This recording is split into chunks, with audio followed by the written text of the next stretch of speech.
Back into the new year in the first millennia.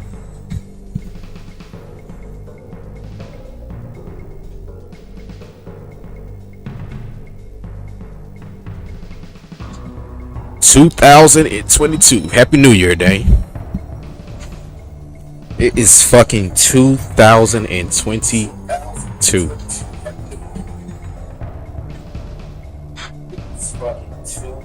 Alex, Happy New Year. This is about to be a big year for Scorpio and Sebek. Like all this stuff we've been talking about, like this is it now. All the big reviews and the time I gotta put into this channel, more live streams, more reviews. Like this is the time now. I'm gonna just go ahead and give y'all the update since we already in the first year. I mean the first day of the year. Let me hit my ball first. I'm gonna just go ahead and give y'all the update since we already in the first year.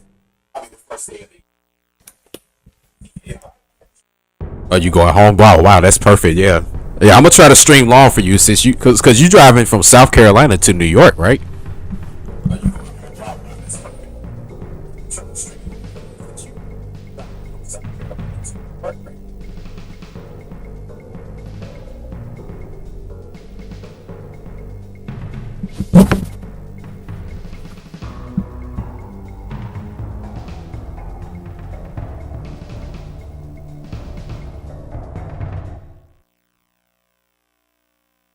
The bus, you got to get on the Greyhound.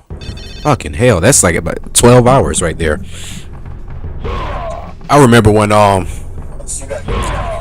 my brother, was it Chaz? Yeah, I remember when we had first moved to Statesboro, and I remember Chaz had to go to summer school, and this was in the summer of 2006. So Greyhound might be a little bit more efficient now, but I remember we had I remember my uncle had helped us move down there, so he had needed a way to come back to Atlanta. And I remember me and my mom, because we had to stay in Statesboro for about 2 weeks until my brother finally came back down there after he finished summer school. But I remember it literally took them like 4 or 5 hours to go from Savannah to Atlanta, and I think no, it was actually longer than that. They said it took like 6 hours or some shit like that. But if you were to actually do the drive from Savannah to Atlanta, it's about maybe 3 hours and 50 minutes. But that bus, yeah, that Greyhound is definitely not the move. But flying is expensive, but I hate the bus. But yeah, as far as plans in 2022, okay, we are already in January, so this is the itinerary how I'm trying to have this go. As far as with Scorpio and Sebek in this month, in my personal life, I am getting ready to try to quit my job. It ain't even trying out no more. It's like I am getting ready to merge away from my job that I told y'all about, that I do in the morning time cleaning. I'm getting ready to merge away from that and go into commercial cleaning, where I'm basically gonna run my own contract. So I'm getting ready to give up working, period, and go into my own independent business starting probably this month. So if not this month, definitely next month or in March, but definitely really soon. I'm getting ready to go in that route. So because I'm going in that route, I'm getting ready to increase my income, and because I'm getting ready to increase my income, that means I'm about to have more time and resources to make these reviews. So considering, I mean, I already kind of got more time to do it now, like, you know, which is good. James, what's going on, bro? But yeah, like considering I got the time to do it now, like I'm really about to press the gas on this stuff, because I'm just noticing, you know, it's a lot of people right now in 2022, they making money off of this YouTube thing, and I'm really trying to get it to that next level to where, you know, literally this is all I'm gonna be doing. So right now I need one game that I can review before like April and March, because I'm looking around like maybe March or April is probably when I'm gonna try to drop Xena, because Xena is probably one of the first big reviews that I want to do this year. But I am probably going to film it maybe in Statesboro, and then probably a little bit of it up here. I'm still not quite sure yet, but I do know that's one of the first big reviews I'm going to do. But in between that time, I'm about to fill it in with one more review that I want to do, and I was still getting an idea of what I want to do, and I'm going to let y'all give me suggestions of something that will make a good game review. But in the meantime, I am gonna be streaming like a lot of games that I never reviewed, like games that, of course, y'all suggested, and then games that I just kind of think about in mind that I never played throughout the years. But we're about to pretty much be doing that. I'm gonna try to at least stream at least twice a week. And as far as the next review, between now and March, I'm gonna have a review done. I'm not sure what game it's gonna be. I know it's gonna be probably a long one, but I definitely know I want to have one review that I'm gonna put out, and then after that, I gotta work on Xena, because I've been having this review literally. I had that script written now for about almost 4 to 5 years. Like, I gotta go and get that produced.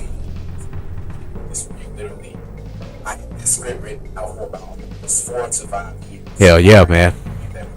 And it's like, it's just that time. I mean, it ain't just me, it's you too, Alex. It's all of us. You, James, like James, y'all been at this shit for over 10 years. Like, I'm sitting here thinking like, damn, bro. It's kids I know right now that wasn't even born when we were doing these reviews and starting these videos and talking about this stuff years ago, saying like, man, we need to try to, figure out how we could blow this YouTube thing up. And, and here we are doing it, Men in Black 2 Alien Escape. Yeah, Happy New Year, man. I appreciate that. That sounds like a good review. Men in Black 2. What system was that on? That shit sounds like a PlayStation game.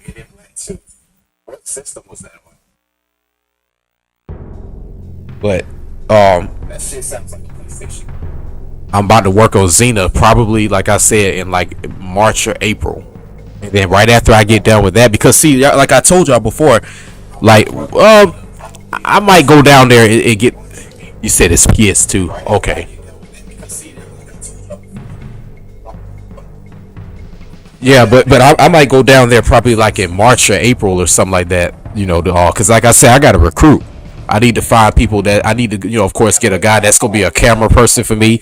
I need to find somebody that's going to edit for me. And like I said, I'm going to be paying people for this. I'm not, because y'all got to remember, for the last, I don't know how many reviews I've done, but literally every review that y'all have seen, I literally was the producer, the writer, the editor, the cinematographer. I was literally all that for all these reviews, so I'm kind of at the point now where I'm about to really just fall back on the production side and just focus more on like the creative acting and writing and stuff like that. I really just want to focus more on that. Like, I don't want to really be doing the editing and all that stuff anymore. I'm starting to kind of understand why that guy Angry Video Game Nerd hired or he at least contracted a production team to do all that stuff, because it's a lot of work doing this shit. It takes a lot of time, but of course I'm gonna be overseeing everything, so none of the content is gonna be jeopardized or it's gonna be different from what y'all have seen. It's still gonna be the same because I'm still gonna oversee it. But as far as sitting down, edit it for 10 hours a day, I'm not gonna lie, I'm gonna let somebody else handle that. It's still gonna be the same because I'm still gonna oversee it, but it's gonna be for 10 hours a day. Let somebody else handle that. Oh yeah, I feel you on that, Alex. Yeah, I mean, honestly, yeah, everybody gonna subscribe for different things, and even with my channel, I primarily know, like, whether I'm doing the game reviews or whether I'm talking about the selling to your independent stuff or whether I'm showing my films. Really, all that stuff has the same interests, I notice, with everybody. And I am eventually gonna have another channel, because like I told y'all, I'm gonna have the Scorpio&Sebek sports channel, and I might even do another channel for the selling to your independence, because that's probably gonna grow in the future. But as of right now, I'm mainly concerned about the Scorpio&Sebek universe channel and trying to blow that up over 1,000 subs. And then once that gets to the point where I can kind of monetize the content I'm doing, then I'll worry about the other channels. But right now, I got to get some money off of this channel and all. It's really the closest thing that I got to success right now, so I just got to put more time and energy into it. But that editing shit, yeah, bro, that shit is a lot of work. Yeah, you right about that, Alice. But like I said, right now, what I really want to do is just go and find me some college kids. Like, you'll find people that I don't mind paying them and stuff, but I honestly would rather find somebody right now that I can have a long-term career with. And it would honestly have to be somebody that's like 10 years younger than me. They in college, so you know what I'm saying? They don't really have to worry about getting working no job. They don't got no kids. They don't got no bills and all these responsibilities to handle. Because people my age, that's what they dealing with. So, I'd rather have somebody that's like that, that I could kind of have a long-term career with, and I could, eventually pay them a salary in the long run. as opposed to me just hiring them, as some work for hire type shit. I rather want them to work on all my projects where I'm paying them like a salary. So in order for me to grow that type of career with them, I would rather for them to be younger. Honestly, it can't be somebody that's my age. Everybody that's my age, they got kids, they got responsibilities, so it ain't quite the same. I don't, of course, work with people my age, but I ain't gonna lie, man. Like everybody my age, like these boys got kids, and they knee deep into their situation. So I'd rather get somebody that's like around your age, man, or a little older. But yeah, James, yeah, at least 500 subs. Yeah, I feel you, bro. It's just taking a long time, but like I said, once my channel get up there, then and it really, bro, it's really, you can pay for all this stuff too, man. It's like all this shit be really for the look of stuff. Once your channel get like the look of things, and and you got your shit looking a certain way, you can pay for the video, pay for that shit to look a certain way. Cause I ain't gonna lie, I told people I did that shit with my Bad Boys Miami Takedown review. I paid for 5,000 views, but if you go look at it right now, it got over 35,000 views. I didn't pay for the rest of that stuff. It's just that once people see, oh, this review got 5,000, let me check him out. And you seeing everybody else's review might have like 200 views or 1,000 views or something like that, but this one particular review got 5,000. That's gonna make people click on it, and just those clicks alone, that's gonna make your shit grow. And I ain't gonna lie, man, this whole shit is just about trying to just favor an algorithm, honestly.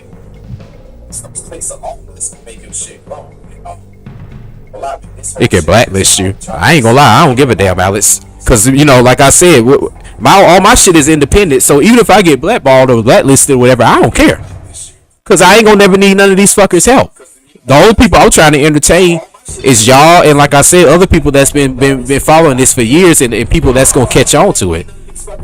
And then, like I said, even if somebody were to try to blacklist me, that's fine. Hell, I made damn near 50 reviews on my own. I don't give a shit what nobody got to say about that. Just like when I was telling y'all about when I play the games and I use the game shark, and there might be some people in my comments that might feel like I'm not a real gamer. I mean, it's true, but you enjoyed the video, didn't you? Like I said, man, at this point, I don't give a damn. It's just about trying to put the entertainment out, getting these algorithms up, and getting this stuff noticed at this point, man. I'm literally thinking, bro, I'm going into my 12th year doing this shit. Like, I got to get paid now. I've been doing this shit for a long time. I'm literally thinking, bro, I'm going into my 12th year doing this shit. Like, I got to get paid now. I've been doing this shit for a long time. I was looking at my little cousin. I see she had just got a little YouTube channel. And it had me thinking, like, man, everybody's getting on YouTube. Like, I wasn't like a pioneer on YouTube, but I was like I was at least one of the second, like, dynasty YouTubers on here. Like, I wasn't a part of the first generation of people that started their accounts in like 07 and 06 and stuff like that. I came in 2010. But shit, I'm like I was here during like the genesis of YouTube. Like, I've been on this bitch for a long fucking time, and it's like I'm starting to see everybody's getting on YouTube. Everybody's trying to do this shit now. It's like I remember when I had a YouTube account years ago, everybody kind of thought this was like like a hobby type of thing. Nobody really took this seriously.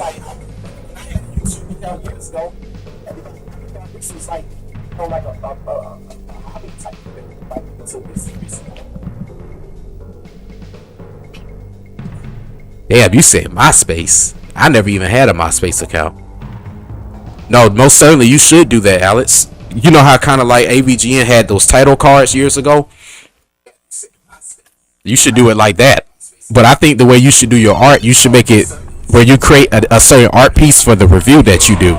Because remember how AVGN had like those title cards for like his Super Mario 3 review and the Top Gun review, and I think that guy Mike Matei was the one that was drawing the title cards, but he used them and just digitized them and basically had them as like the thumbnail for the videos. I think you should probably do something like that. Now, of course, that takes time, but we kind of at that point now where you got to put money and time behind this shit. Like, I told y'all kind of all the shit I had to do with this, so it's honestly what you got to do. I mean, this is a business.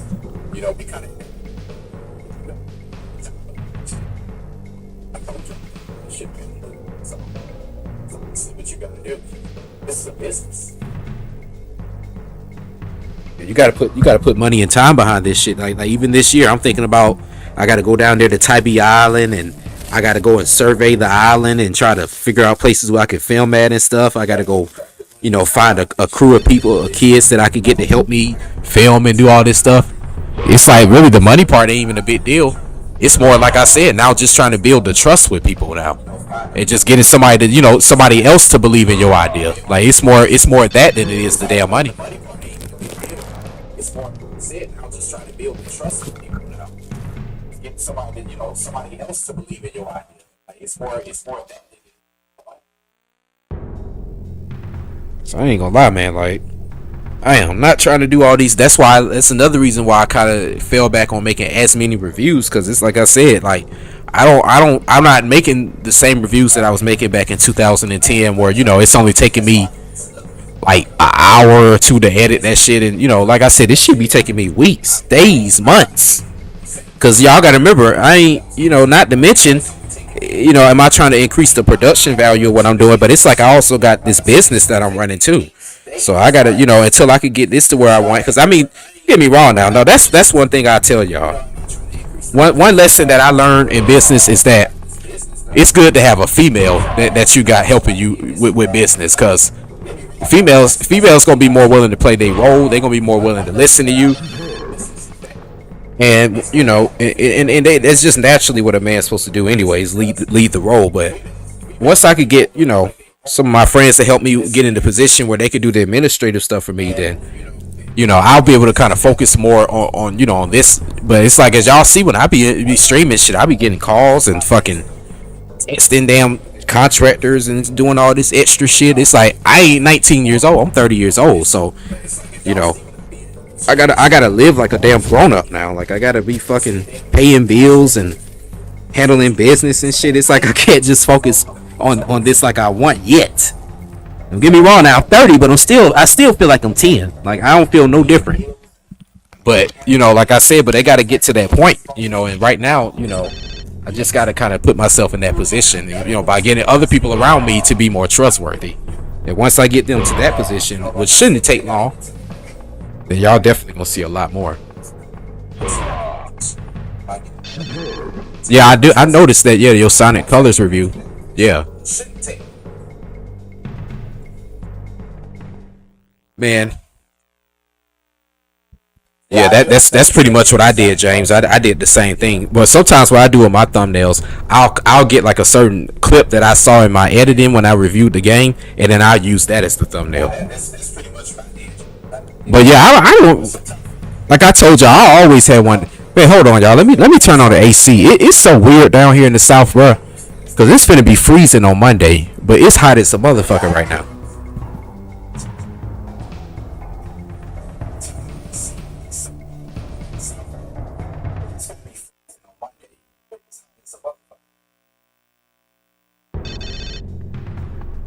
Yeah, it's like shit. Goddamn. I'm like, man, if I could do these videos all day, most certainly I would do this shit. But of course, we gotta eat and pay bills and all this stuff. But like I said, I told y'all before, like I managed how to pay my bills and do all this stuff and do my reviews. I managed that for years. Like I mean, literally when y'all saw me making all those reviews in that house, like I was paying bills in that shit. Same in that apartment. The only point in my life when I wasn't really paying bills like that as an adult was when I moved back with my mom when I was 23 years old. And of course I was paying my car insurance and helping her out with bills here and there and a little bit on the rent, but it wasn't like it was all falling on me. But I ain't gonna lie, from 17 to 23 when y'all saw me making all the reviews, I was in that apartment. I was paying rent in there, and the same in that house. Now the rent was cheap. It wasn't but like $300 a month, but it was still a responsibility I had to handle. I mean, I wasn't paying no real rent like I'm paying now, nigga, paying $1,400 a month, but shit, I had to, I still was able to manage that and all. And I'm not gonna lie, it's just kind of the drive for wanting to get, wanting to do it and just kind of get out of the ordinary grind of life. That's kind of what drove me to want to just keep making reviews and keep YouTube going. Cause I ain't gonna lie, real life is just boring. Shit, that's why y'all see me smoking all the time, cause this shit be boring. So it's like, you gotta do stuff to try to make, your life a little bit different. And I will say YouTube allows that outlet, with me making these live streams and doing these reviews and, being able to be creative. So that is another reason I would say I made YouTube videos. But now I gotta get paid. So I like the creativity part, but It's time to get paid now, baby. Because the bills is going. I need more bowls of weed to smoke. I want more trips to fucking states where I could come visit y'all and shit like that. And I just need more slack. So it's just time to get this money out of this. I want more trips to states where I could come visit y'all and shit like that. More slack.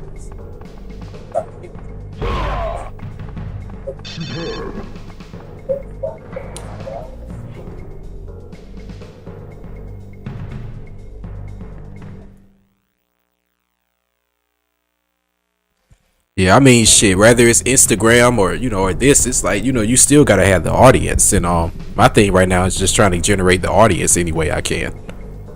And that just takes a lot of time. Whether it's Instagram or this, is like still gotta have the audience. And my thing right now is just trying to generate the audience. Oh yeah, yeah, that sounds like a good idea, Alex.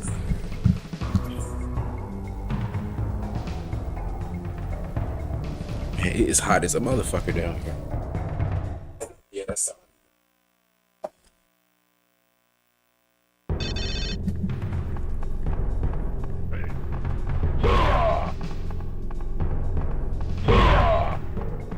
I think I did used to have a frustrated game reviewer page on YouTube. I just never, on Facebook. I just never promoted it. But that's what I got that Scorpio&Sebek universe page for now. Yeah, it helps. Frustrated game reviewer page. I just never, on Facebook. But that's what I got that Scorpio&Sebek universe page for now. Yeah, it helps.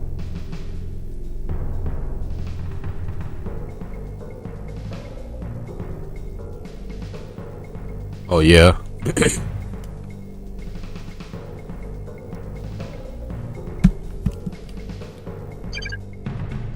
I said, it's just time for me to get some money out of this shit now, And I see the money it's generated from people just watching these little live streams, donating like little super chats, donating to the little cash apps, creating a Patreon, creating movies, like I said, where people could probably just pay $2 or $1 or whatever to watch the movie. I'm not, like I said, I'm not an expensive guy because I'm all my shit is gonna be independently produced and independently financed. So I'm not gonna be trying to go out here and push this like, oh man, I'm getting ready to sell this DVD for $50 or I'm getting ready to sell y'all this movie for $50 because I gotta try to make this money. Like as y'all hear, I got a maintenance business.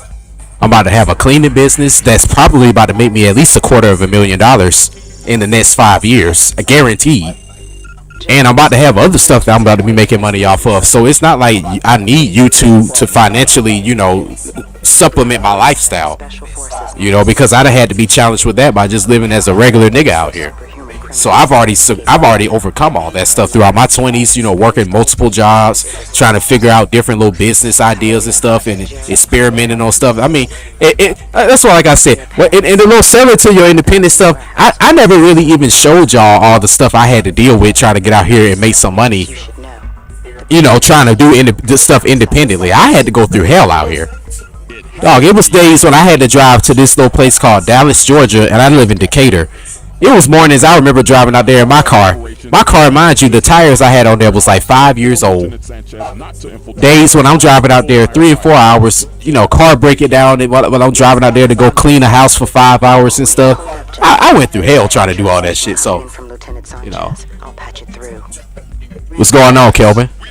I went through hell doing a lot of that stuff to try to, become independent and show, or at least prove to myself that I could do all this and shit, man. It was a lot, And like I said, I overcame all that stuff, and I'm kind of at the point now where, like I told y'all, I'm just kind of, more trying to focus on doing this stuff. But I will say, I'm glad I figured that part out of like trying to survive out here and paying bills and all that.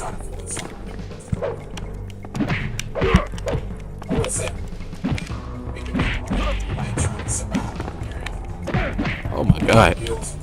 I might need to switch up the controls with this. This is shitty. Saw that unnecessary blood.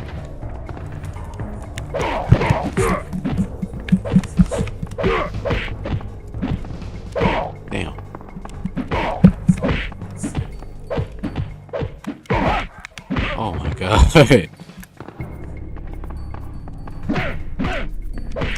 This game is a little clunky. Shit.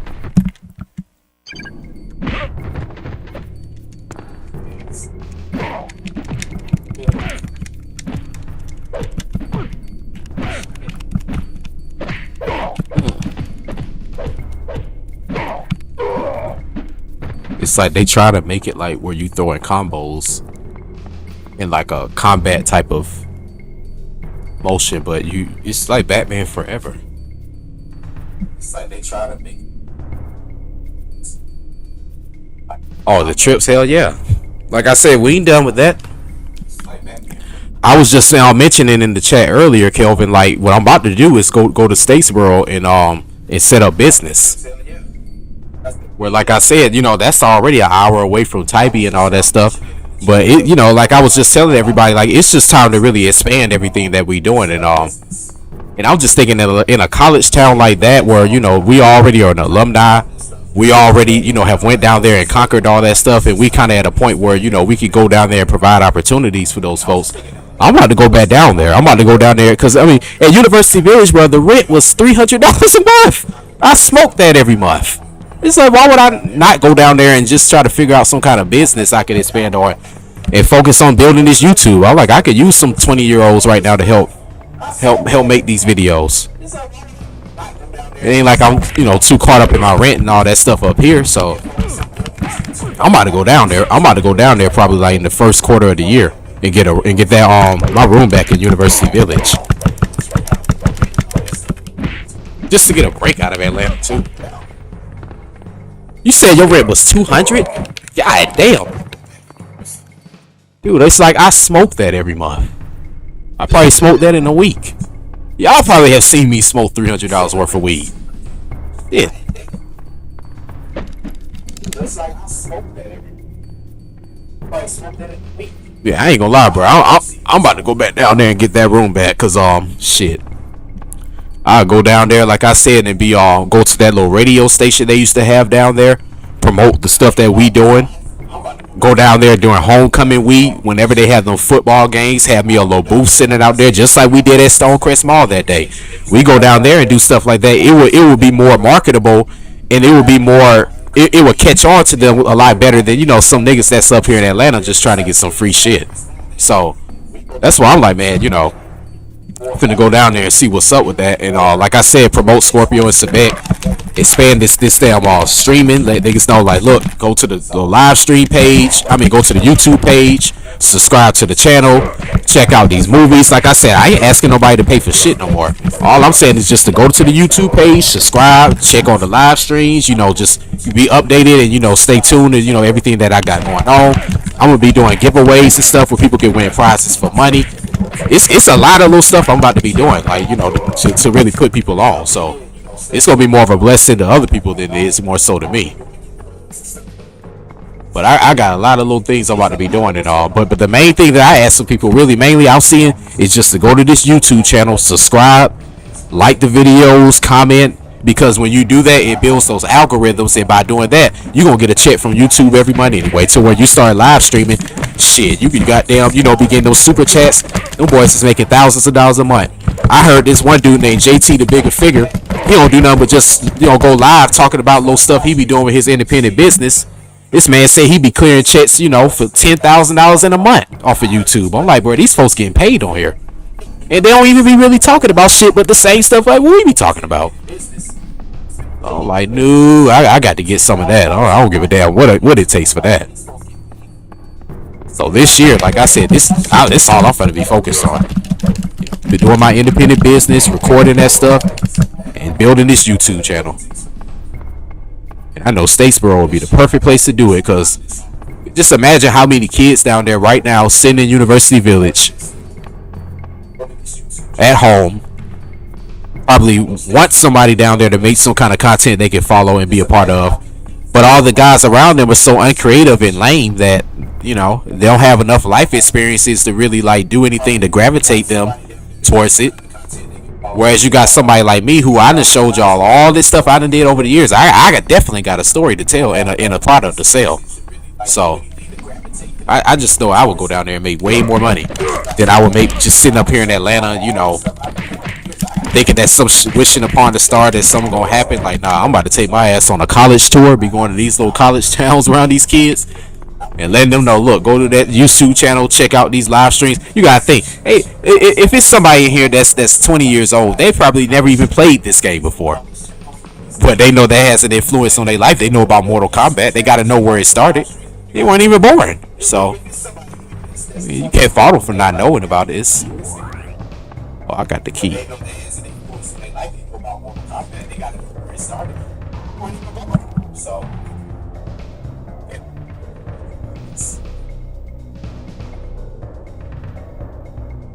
You said you're gonna go down there and shoot a comedy?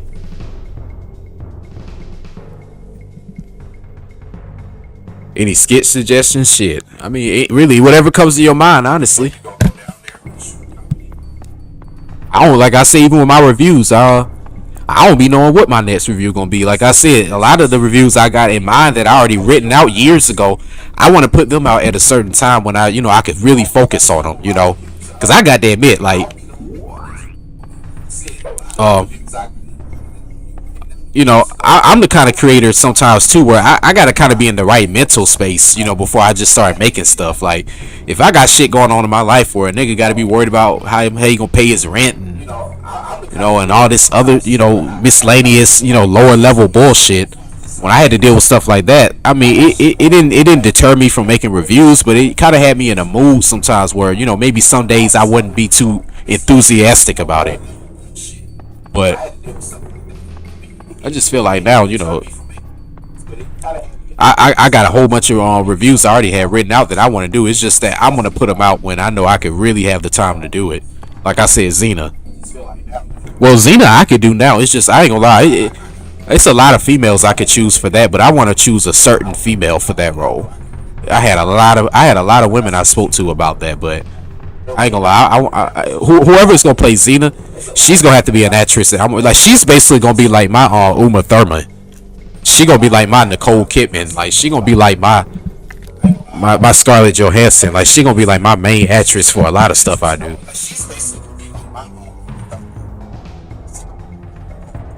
You said, oh wow, that's funny. So you gonna film it in Statesboro?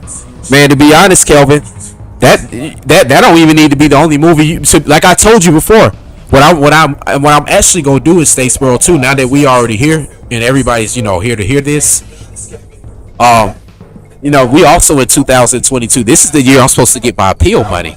So when I get my appeal money from this unemployment thing, I'm about to have like a lot of money. So I'm about to really go down there and also rent out that Averett Center that used to be in downtown Statesboro. And I want to create a film festival where it's just basically everybody that has a movie that they already made. It could be anybody, and they want to basically get it shown. It ain't gonna be no competition or nothing like that. But as long as they want to just get the movie showcase where everybody can come and view it, then I'm a rent that thing out for the whole weekend. But it's gonna be a Scorpio&Sebek Universe Film Festival instead of a Statesboro Film Festival. And I'm going to go down there. I'm going to market it through the radio station. I might go down there to the little Savannah thing. I'm going to put out flyers down there, posters. I'm going to be doing all the same shit like folks do up here in Atlanta. Don't nobody really go down there and market like that. So I'm going to go down there and promote my own film festival. And basically all the movies that everybody will want to showcase, it don't matter where you from or whatever. I might even fly James, Alice. I might even fly y'all down here to come see this shit. So like, this would be something really big, and I might do this in 2023 and 24. But that's gonna be my idea. Where I'm gonna have my own film festival down there. I'm gonna just rent out that Averett Center. That shit probably don't cost nothing but maybe $2,000 or $3,000. Have some females going out there passing out flyers and shit. I have them wearing Scorpio&Sebek bikinis. I'll be doing all that shit. Goddamn, go to some homeless people, tell them to pass stuff around. I do anything I can to market that stuff, and it's gonna be big down there. As a matter of fact, I'm gonna make it bigger because they actually got a film festival down there now. But it's like, ran by white folks and all these conservative people and shit. No, I'm gonna change all that. I'm gonna go down there and make my own film festival.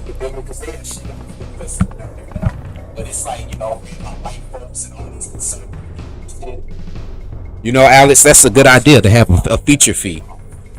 That's a good idea. But you know what I would do with the money? It ain't even really like I would need the money like that, you know, to try to fund my own stuff. It would be honestly more for the publicity. Like, you might not remember that much, but back in the day, here in Atlanta, you know, Atlanta, of course, is like the hub of like music and hip hop and all that shit. And it really always has kind of been that. But back in the early 90s, they used to have a thing here called Jack the Rapper.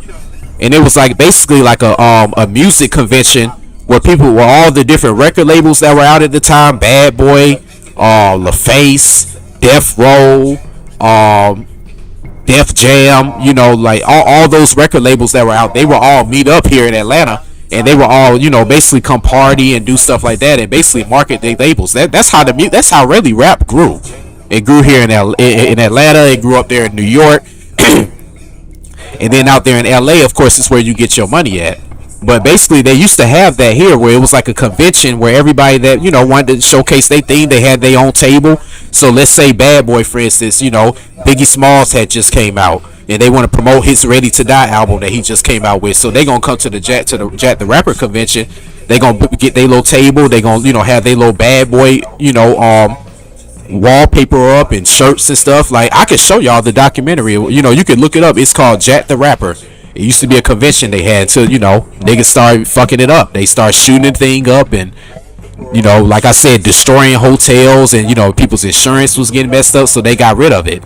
But basically, I'm gonna have something similar to that, where basically people could just come and promote and market what they doing. It's not even about no money or nothing like that, because honestly, any money that I would make off of it, I would just donate that to some homeless shelter or some shit down there in Statesboro, and then put that on TV, so that Scorpio and Sebek can get the publicity for that. Because I'm already gonna be having businesses down there, so I'm not even gonna lie, Alice. I would just get that money and then use that money and donate it to charity. Get the little news people to come down there and film that stuff, and then, you know, and I'll be talking the same way right now on their little local TV down there.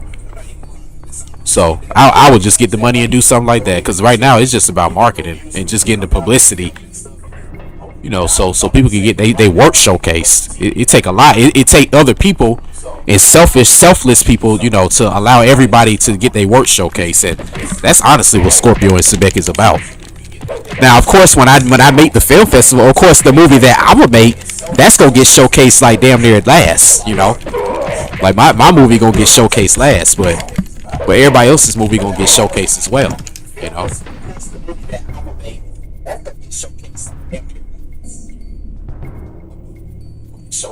Yeah, I know. Yeah, like I said, shit. Like any little money you need towards that or anything, just let me know. Like I said, I'll donate towards that and show up. Cause like I said, this year, I kind of got a little bit more time, you know, to do more stuff. Like once cause like I said, I'm not about to be working no more. I'm about to really go ahead and merge into this commercial cleaning thing, get my own contracts, and hire somebody to do that. And once that's enough to be paying my rent, which probably should happen in a couple of months, I'm not about to be working no more. I already got my little maintenance thing paying me enough to pay my rent in Statesboro if I were to move there now, and it really damn near could pay my rent here. I really don't even have to work no more when I really think about it, especially when I get this unemployment. But I want my businesses to pay for my rent. I want my businesses to pay for my gas. I want to pay for any escapade I want to go on to get some pussy shit. If I want to goddamn go on a trip, I want my businesses to pay for all that shit from now on. Like I don't want to have to work for nothing no more. I just see, you know, you don't make a lot of money working. I want my businesses to pay for all that shit from all.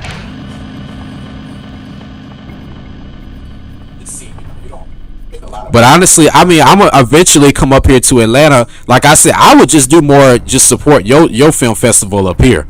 I would rather have mine in Statesboro because, like I said, it's more of a local community, and I feel like because it's like that, they're gonna be more willing to help and promote and market what I'm doing. Because, like I said, it's a lot of people right now in Statesboro that probably make little YouTube movies. Matter of fact, I was looking at a guy that was a rapper, and he went to Statesboro High.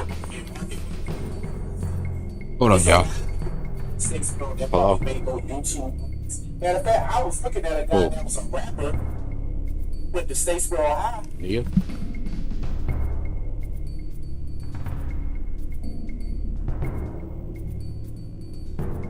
Where?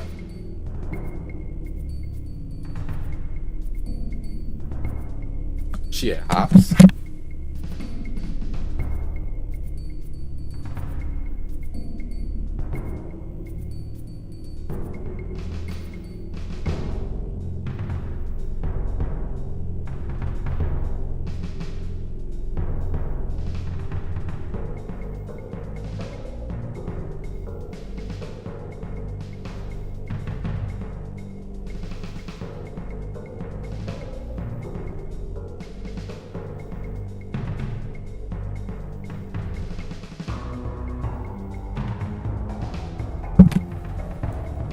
Yeah, but yeah, you're right about that and all, but most definitely, like, I would rather just go down there to a little small nick Republican community like Statesboro, and then like I said, I got to think about it. Shit, I'm already an alumni down there. I went down there and them motherfuckers. I looked at my little student loan Fed loan thing on the other day. Man, them motherfuckers done ravaged my damn credit score. My shit done dropped to like a 520. I'm like, bro, when I first moved in this apartment, my credit score was like at 700. I'm like, why the hell did my credit score drop so low? But I saw they also wiped off those student loans. So Alex, I don't know if you took out a student loan or not, but see, I don't know if it applies to you because it applies to people that graduated before the pandemic. But I don't know how it's gonna be with people during this pandemic. But from what I saw, it looked like they wiped off everybody's student loans. So even though it fucked up my credit score, but I don't owe them anymore. I was like, whoa, like I owed them motherfuckers $30,000. But from what I saw, I don't owe them shit. So I'm like, okay, well, guess Biden did something to help us out. So I'm gonna just, stay quiet about that. But I'm like, man, shit, I went down there and got in $30,000 worth of debt. Had my door kicked in.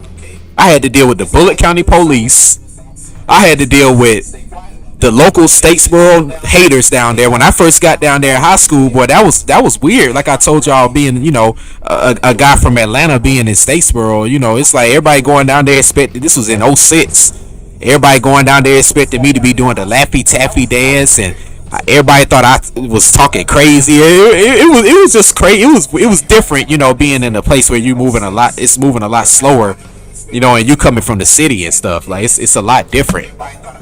But it's like, man, when I was coming from Atlanta, everybody was looking at me like it was different. I ain't gonna lie now, the women down there was loving that shit, but it was kind of different with the guys though. But I'm like, I had to deal with that throughout my high school years. When I got to college, it was just about the struggling and trying to survive and shit. That was just what I got tired of dealing with. I'm like, man, I went down there and went through all that shit. I got to go back down there and get something out of that. Damn that. Shit. Damn that, I gotta get something out of that. I gotta go back down there. I'm gonna use that fact that I'm an alumni. I'm a Statesboro resident for 6 years. I'm gonna be talking just like them damn white folks. Like, fuck that. And I'm gonna promote my business that way. I mean, hell, my little college degree didn't do shit for me anyway. The least I can damn do is make it do that. Yeah. Yeah, we got a machine gun.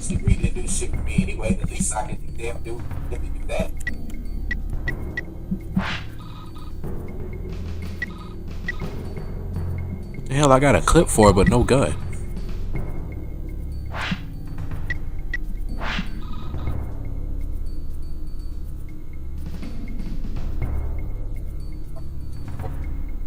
Oh, you didn't take any loans? Great.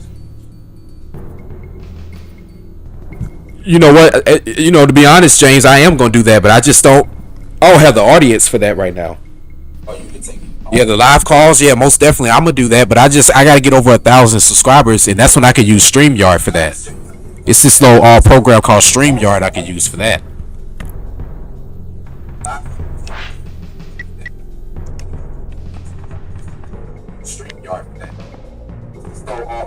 Yeah, but you didn't take out no loans. That is great. Thank God you didn't have to deal with that. I'm talking about, Alex, like you take out a loan like 5 months after you graduate, you're gonna be getting all kind of weird calls. You be having people calling you from all kind of numbers. Like one time I got a call, they'll just be whispering and then they'll just hang up. But the reason why they could do that is because they got my student loan information. That information is public. That shit weird, bro. I ain't gonna lie. Like, yeah, you don't want to take out no loan out here. This is not the time to do that.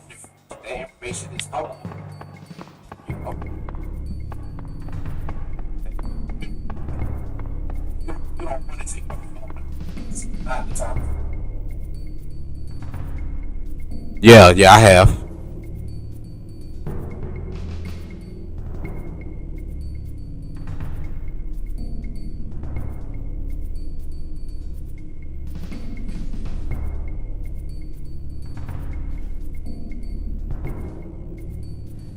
I mean, I ain't even gonna lie too. Like I said, the whole thing I would do with these people, because I'd have been in these situations before. You know, where you go on other people's platforms. Is shit. Like I said, if these people's subscribers or whatever, if they gonna eventually merge over and jump in these live streams like y'all doing, like the videos, comment on the videos, and actually be an active subscriber. If they do that, cool. But if not, I wouldn't even really want their subscription, to be honest, because like I said, I'm looking at what's gonna build my channel. If they ain't gonna be doing all that, then shit, you know, I'd rather them not even subscribe.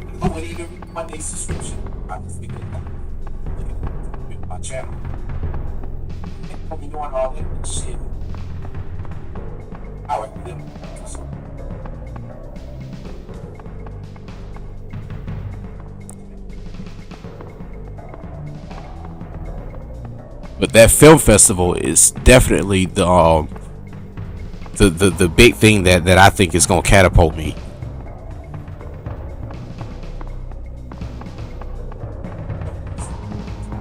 Cause I kind of agree, like this guy. Okay. Like this guy on YouTube, Charleston White. Like a lot of how he grew and got popular is by stuff he does in real life, not stuff on YouTube. You know.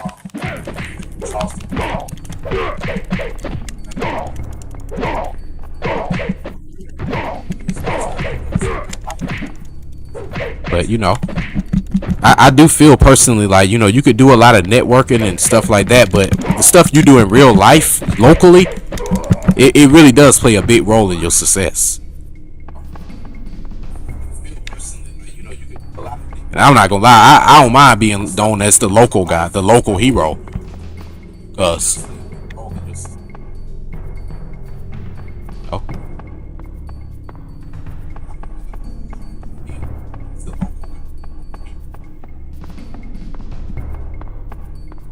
It does, but like I said, I'm gonna go down to Statesboro, man. Y'all gonna be seeing me living like a king down there. Seriously, I can't wait.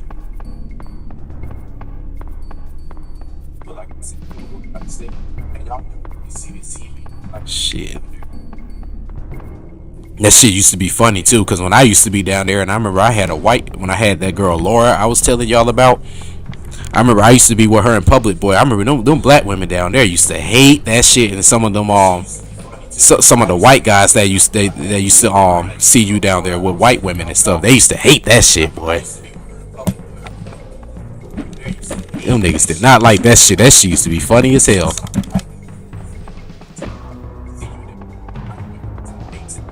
Them niggas gonna hate me when I come back down there, boy. I'm gonna be like, damn, Jack the Ripper to them. Have me like 10 white women, a brunette, a redhead, a blonde. Shit, I want all flavors. Have me with some Latinas. Some have me some damn Asian bitches, black women. I'm finna have them all down there. I'm telling you, I used to go on that campus. That shit was like going into the gates of heaven. I remember seeing all them damn women on that campus.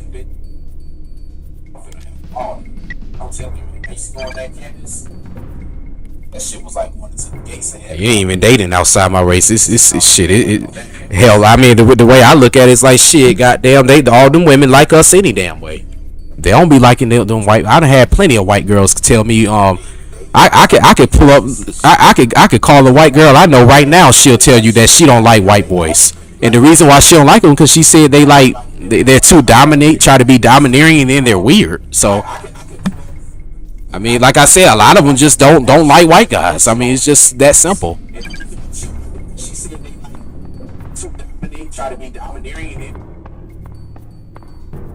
I don't give a damn no more.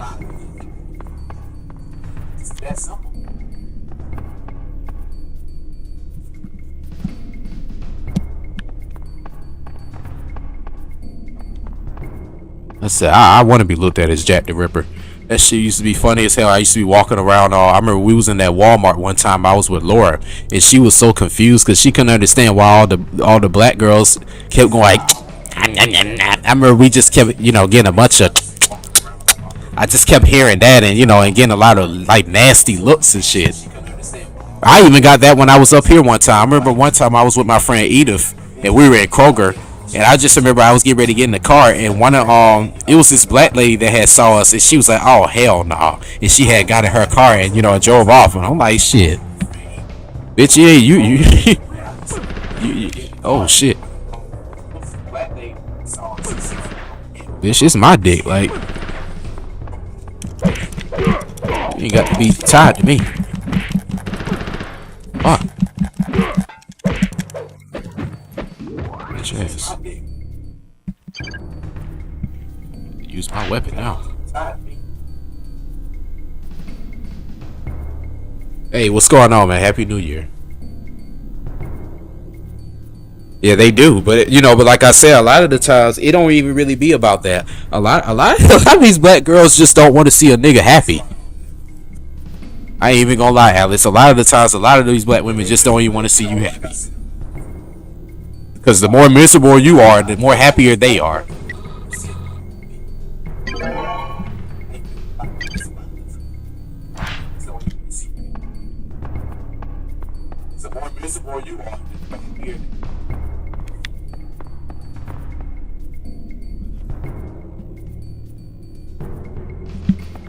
Yeah, I already had it, but it's like shit, it ain't that much ammo for it.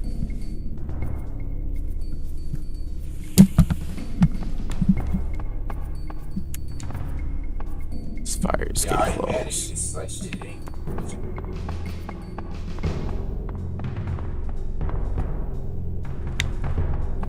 These damn crates, where the ammo at? I remember when I used to be at work, it was a guy I was cool with named Prentice, and I remember me and him used to always have these arguments because he used to always tell me he never found he never found like white girls attractive, and it was crazy because I remember it was this white guy named Mike there, and he dated a black girl, and he said he didn't find any white girls attractive. I never met a white boy that never saw like other white women attractive. But I remember Prentice said he would never get with a white girl, and he was always this black shit. Black girl this, black girl that. But then I asked him, I'm like, yeah, okay, but how many kids you got? He had 3 kids, all these failed relationships, all these women, causing all this stress and mayhem. That's what I was saying. I'm like, shit, goddamn, like I'm trying to avoid that. I'm trying to stay alive. Like, I look at my grandma, how my granddad died early, and nigga was stressed out from arguing and working all the time. It's like, man, fuck that.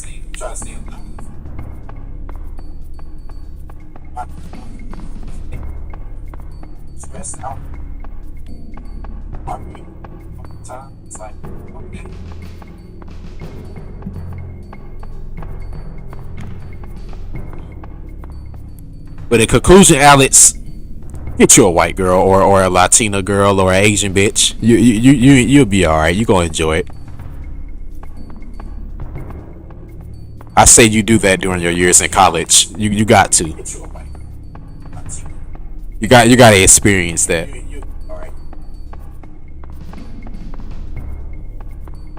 I say you do to college. Got to. So I ain't gonna lie, it's a little bit different when you got a female that's willing to pay for everything as opposed to one that's willing to take all your money. So I say get you a white girl every now and then in your life. You gonna see, it won't hurt to have you a white girl.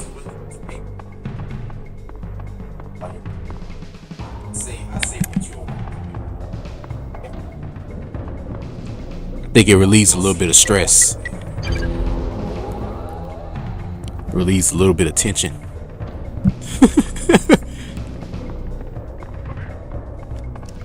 Oh shit.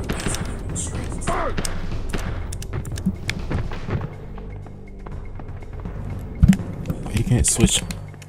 Oh, there you go. Yeah, I was about to say it's like Fighting Force where you can switch out weapons, ain't it?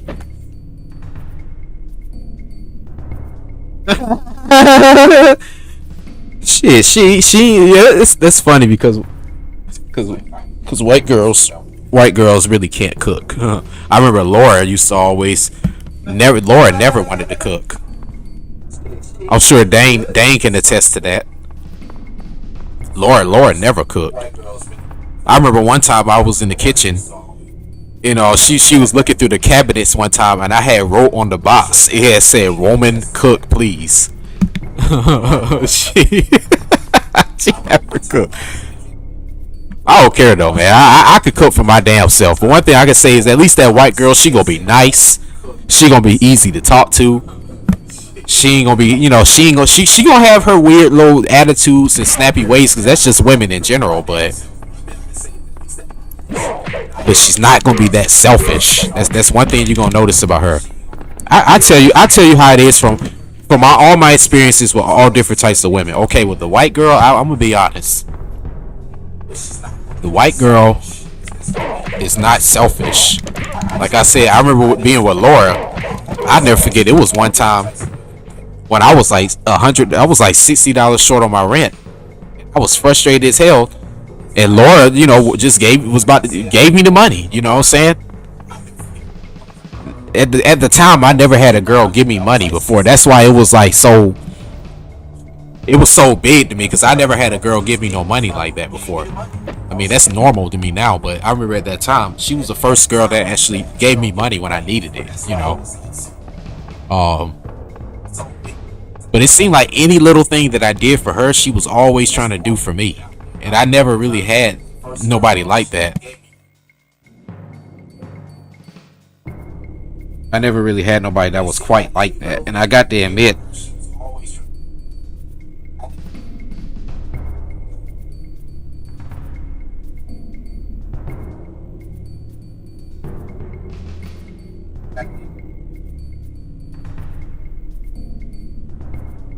yeah, I got to admit, I never had nobody that was quite like that at the time, and yeah, you know, she was very selfless, but that was one thing I noticed about her. And I've had some white girls too that, you know, that weren't like that. That was always kind of having their hand out. So I ain't gonna lie, I've had both sides of it. But one thing about white women though, I do notice they always are looking for ways they can help you out and stuff. Like they don't be looking to just try to get. But I mean, it be black women that's like that too though. So it ain't you know, it's all women that's gonna be like that. But I that's one particular thing I noticed about them. I never really had an Asian girl before. It's like we don't really come across them like that. I've seen some, and you know, but I never really seen no Asian girl like that. The Latina. Oh shit. Shit. The Latina girl and the Puerto Rican. She could kind of be like, well, the Puerto Rican girl, she could kind of be like the black girl sometimes. But I'll admit, like those Central American type of women, like from that area, you know, Mexico and Guatemala and, you know, and El Salvador and stuff like that. Like I said, like down that way. Nah, them women, you know, oh papi, oh, can you do this, mijo? You know, they be way more into you, you know. Them the kind of women when you start having sex with them, they gonna curse you out and beat you up and all kind of shit.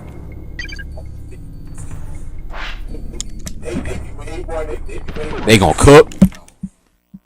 Same thing with the selflessness thing. Like, you know, I never had any Latino broad that was selfish. Shit. Oh no.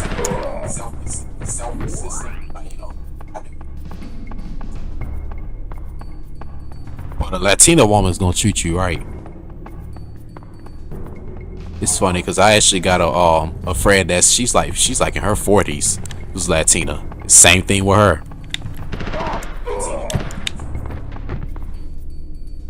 She's also my plug too. Like it's like we got this Griselda. She's like Griselda Blanco to me.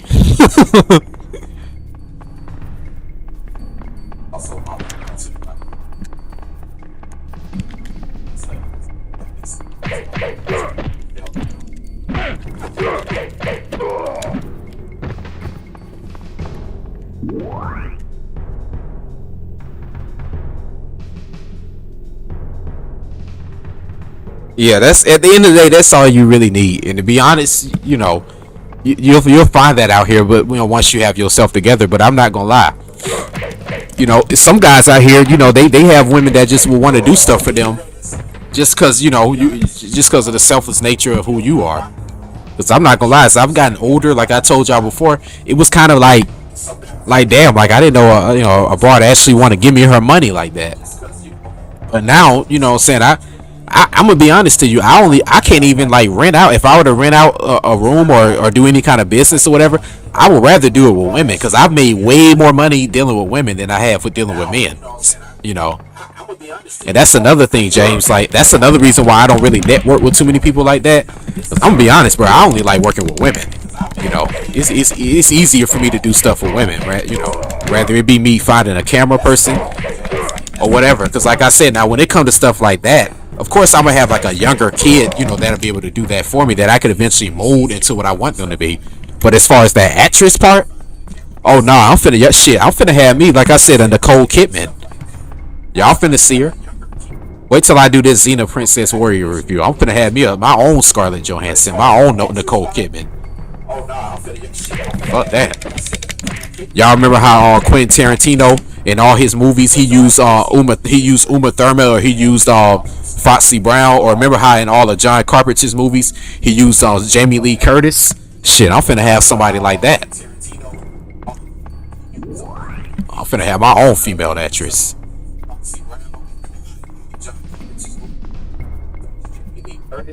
Shit, I'm gonna have somebody like that. But ultimately, yeah, you do want that. But I'm not gonna lie, as of me right now, I don't know. Maybe one day I will probably be married to one broad, but I got to admit, like I'm gonna have a lot of women doing stuff for me. Like I'm gonna have multiple women. And I think it's just some guys out here that just operate better with multiple women. Cause I'm gonna be honest. Every girl I've ever been with knows that I'm gonna have another woman around. Another woman that I'm gonna be giving resources to. I'm gonna be basically having doing stuff for me, whether I'm screwing her or not. Like and that's just what it is.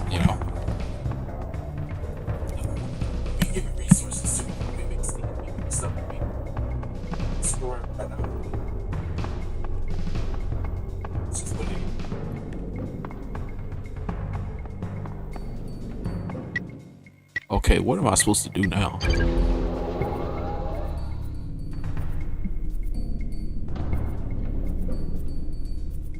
Really? It's easier to work with guys? I ain't gonna lie, bro. It's way easier for me to work with women than it is men. I guess that's because I grew up in a family of all females. Like, literally, besides me and my brother and my cousin Al, my cousins Kendall and Kamal never were around like that. It was all the rest were females. In my household, like, I had a younger sister that I had to raise. My sister is almost about 9 years younger than me. My household, like, I had a younger sister than me. So I don't know. I kind of always looked at it. If y'all ever seen that movie CB4, that dude, Funk Master, whatever his name was, the one who was always getting all the girls. I kind of had to live like him. Like I always had to be responsible for like my younger sister and my younger cousin Sarah, who just got here on YouTube. I was always having to be responsible for like other younger girls. So I just understood women easier. I can work with guys, of course, but I noticed that it's easier for me to work with women. It's like I get stuff done more smoother. Because guys, like I told you before, they gonna try to compete. Niggas gonna try to compare and contrast. And then eventually when a nigga see that you getting more than what he getting, he gonna want what you got. So women not really gonna try to compete with you like that, because it's not like this bravado type of thing, where you got to prove your machoism and all that. So I found it easier to to get money with women, honestly.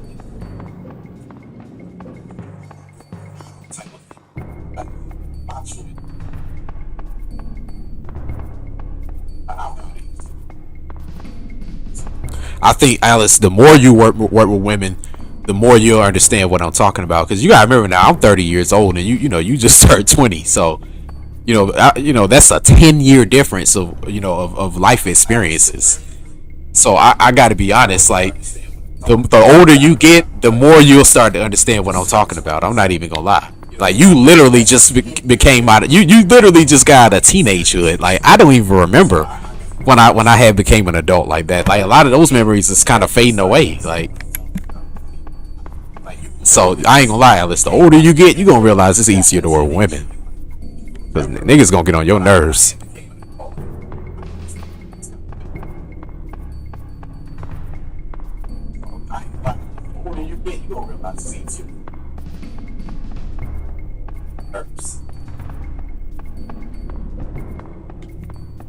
Where the fuck am I supposed to go?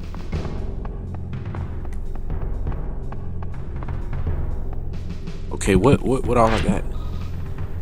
A detonator. Fuck I need this for? A power room key. Okay, I don't remember what floor that was on.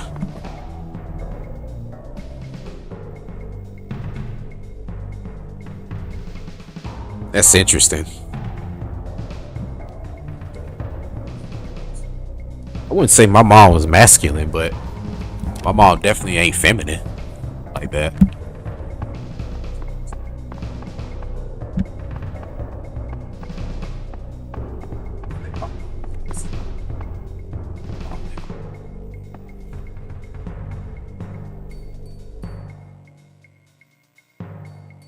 Yeah, now women will be lazy, don't get me wrong, but like I said, what you really want to use a woman for is her beauty. She ain't supposed to work. She's supposed to just sit there and look pretty, and while another nigga put in all the work. I mean, honestly, that's the way that society set it up to where, that's just what it is. But at the same time, she also could use her beauty to market what you doing. That's the way I look at it. I mean, I hate to say it, but I can understand a pimp in a whole relationship. I understand that a lot better than I do a marriage, to be honest. That's the way. I hate to say it, but I can understand a whole relationship. I can understand that a lot better than I do a marriage, to be honest.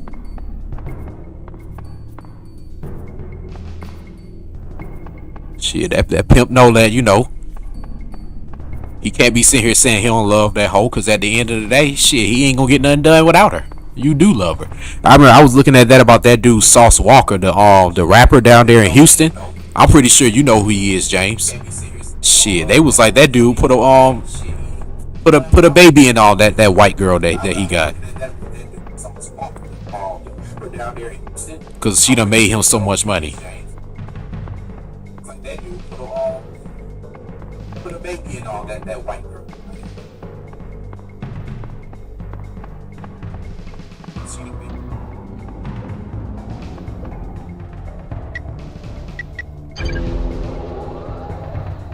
And then, of course, you don't want to be in no fake love relationship, at least with a pimp and a hoe. They already understand what the business is.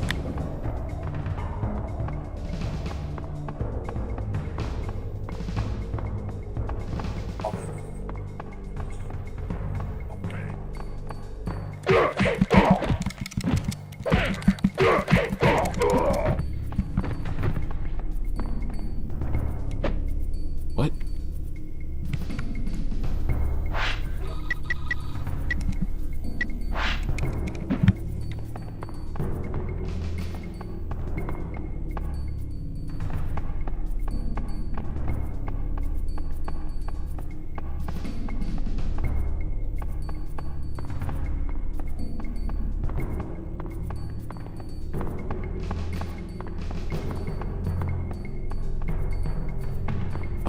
Damn.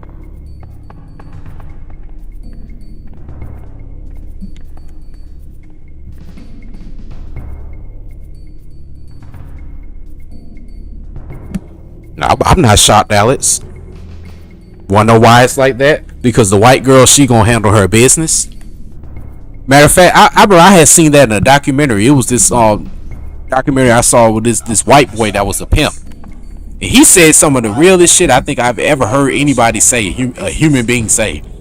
But I remember he was like, man, He was like, yeah, man, I noticed that since I've been pimping, I've been noticing I've been getting a lot more white girls lately, than the black girls. And then he was like, yeah, man, like I be noticing with the black girls, they be out there on the streets arguing with the tricks and, causing commotion and getting the police to come around.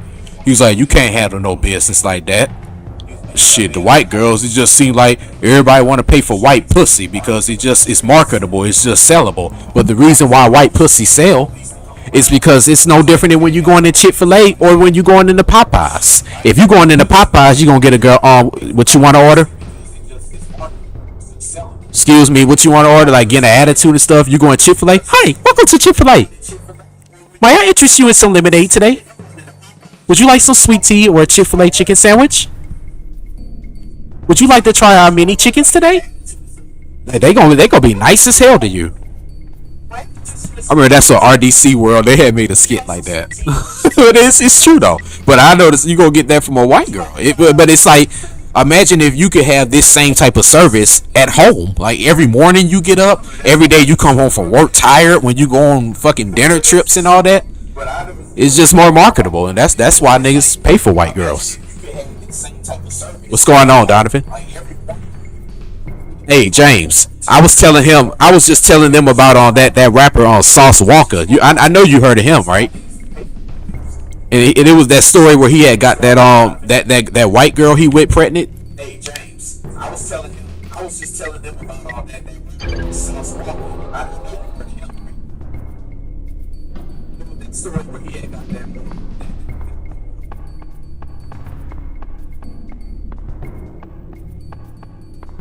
Where the fuck am I supposed to go?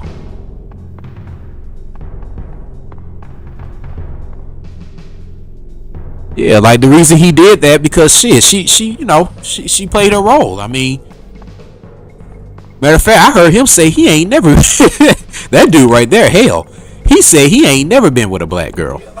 I ain't that great. I ain't like that. Like I said, I love black women. I love all women. But that just kind of goes to show what I'm saying. Like, that's kind of why a lot of these guys don't really get with black women like that.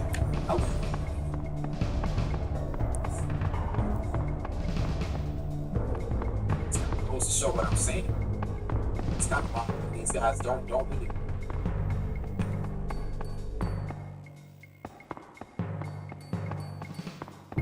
Where do I go?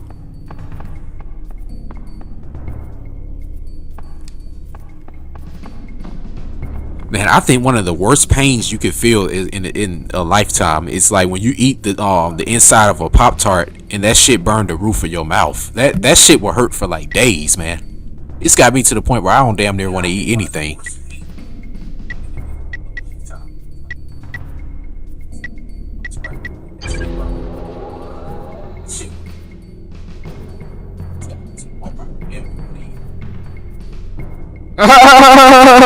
He said it's all you been into. I feel you, man. I like them all. I ain't gonna lie. Like I said, me, I'm just gonna have them all. But I definitely understand where you coming from.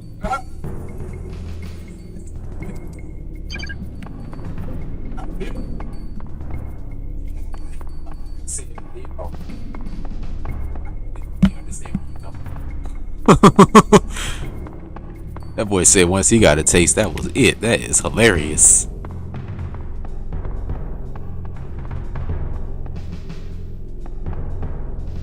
Okay.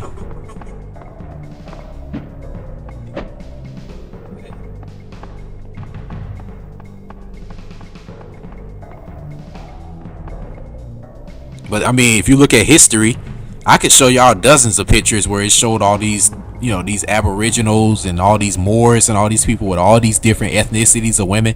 I got this movie here called The Long Ships, and it was basically about the Vikings and the Moors fighting each other. And the whole movie, it was I think Sidney Poitier played like the Moorish king that was a part of the Iberian Peninsula, and that guy literally had a white woman as his wife in the movie. But of course, the white girl traded on him. That is, but like I said, in this day and age, that's different. This is his wife.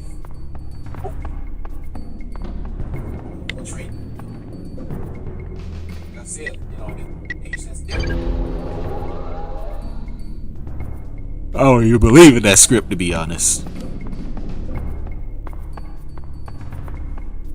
It was a door or some shit that I had to go.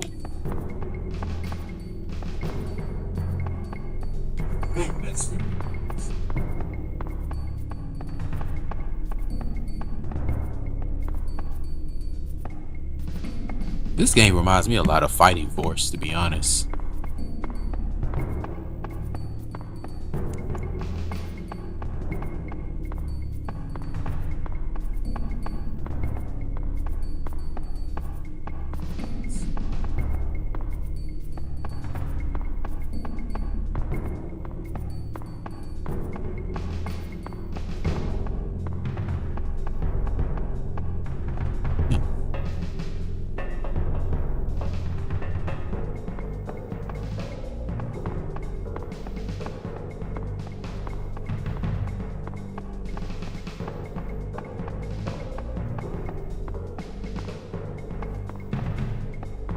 God.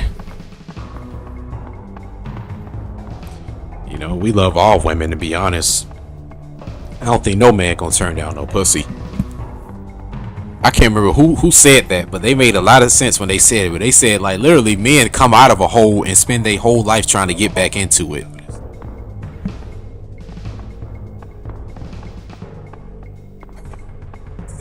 They made a lot of sense when they said literally men.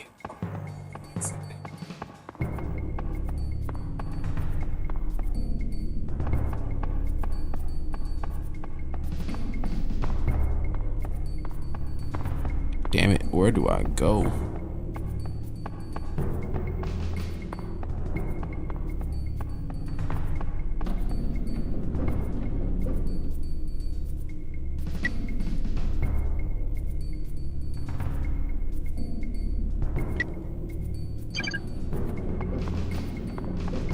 Okay, that was the second floor. This is the first floor.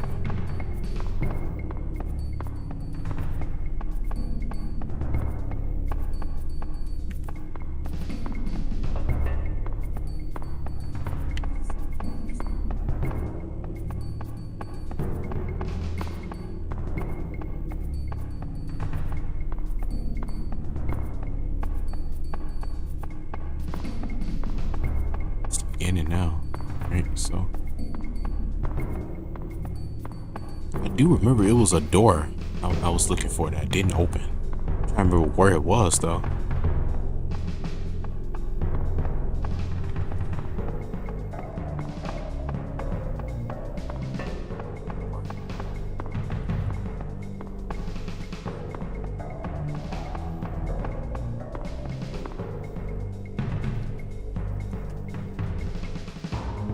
True crimes. I thought about that one.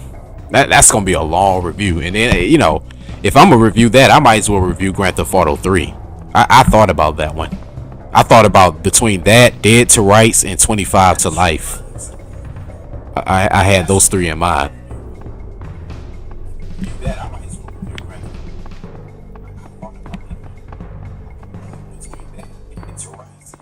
I'll keep True Crimes in mind though. I thought about that. That's gonna be a long one. I played that, I remember back in the day.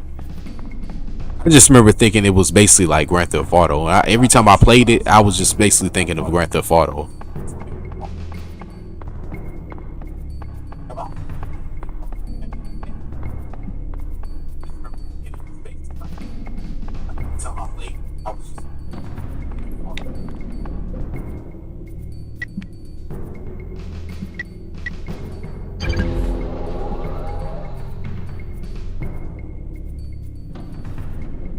Oh yeah. Well, I mean, as I just told you, the help I need is like I need somebody that's gonna hold the camera and do all the editing and all that stuff. You know, I wouldn't even want you to have to edit all this shit. It's gonna be a lot. I couldn't even send all the information I would need to edit it.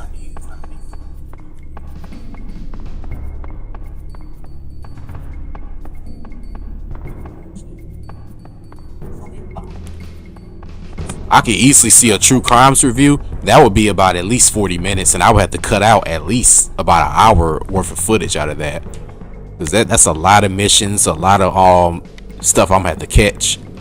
But it could be done though.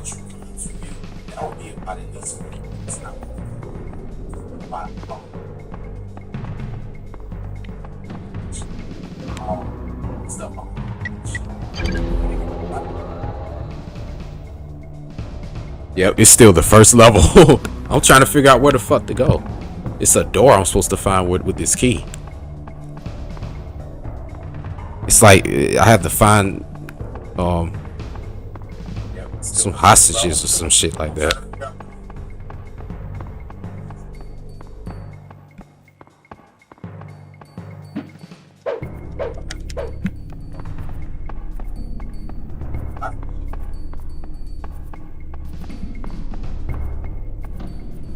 Oh, it's no, it said detonate. You're supposed to blow something up. I don't know where the fuck.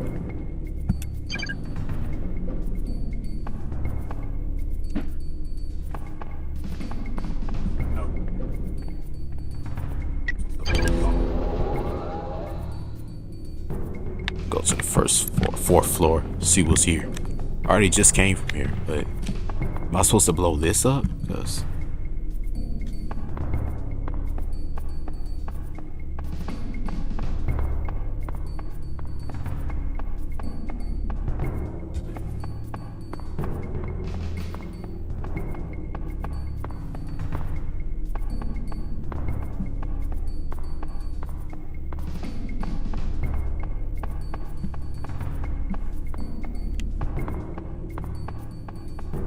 this shit ain't helping. I done literally went on all floors.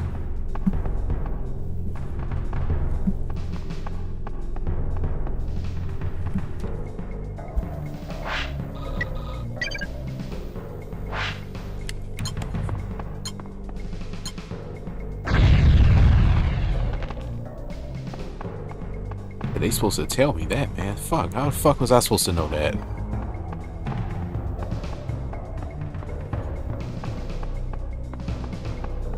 And what point was that?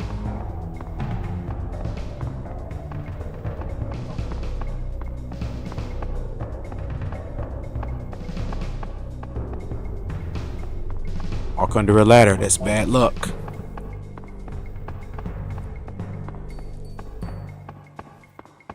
So I'm assuming that I gotta go to one of those bottom floors and blow up that to access somewhere. But damn, I mean, I may have wasted that for nothing.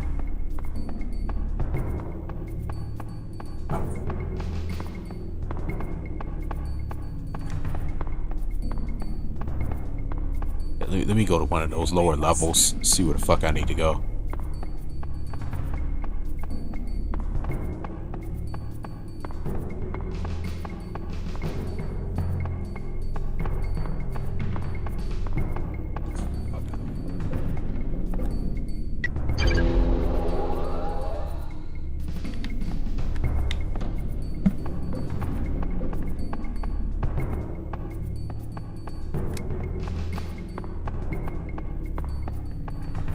See.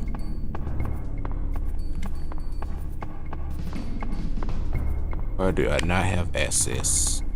I don't think this leads to anything. Do I need to bring this? Security access denied. Okay, do I have to use it here?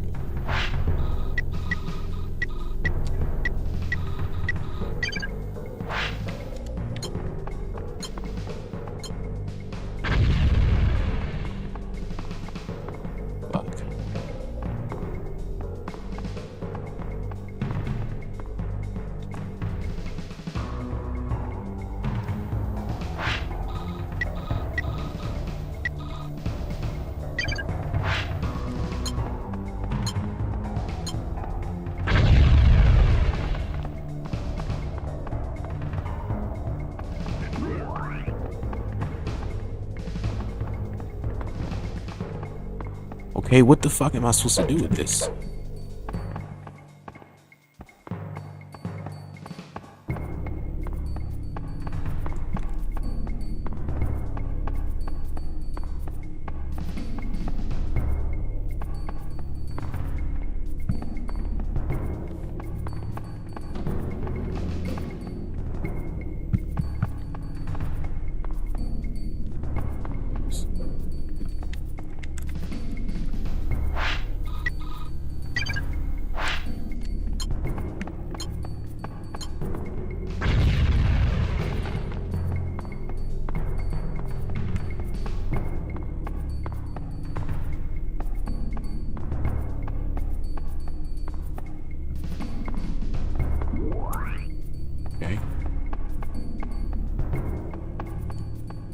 So maybe this is for that that door I was just at.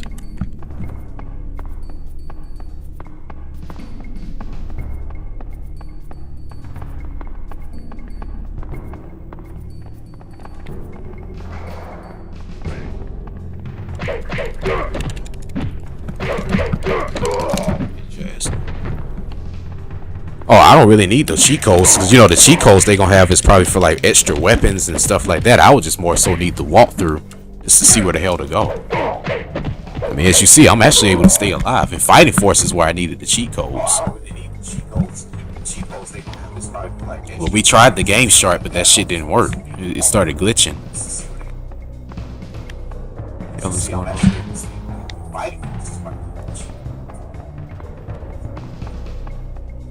What the fuck am I supposed to do now?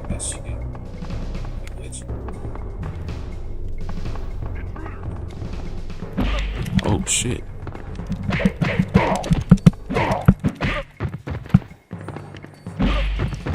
Damn, get up. Bruh. Get up!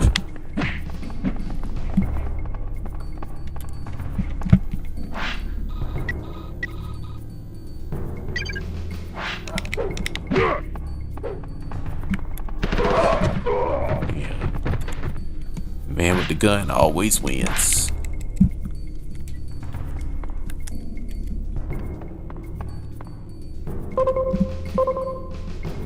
Oh, that's fine.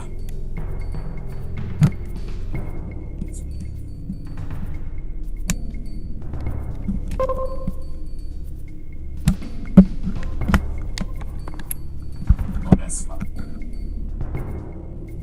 Now, where the fuck do I go now? Let's see.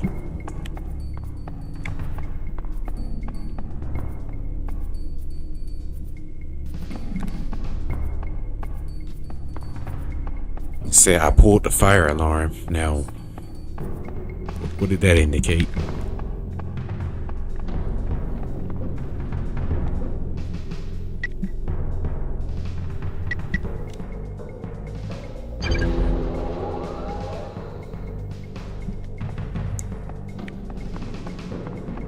Let's see.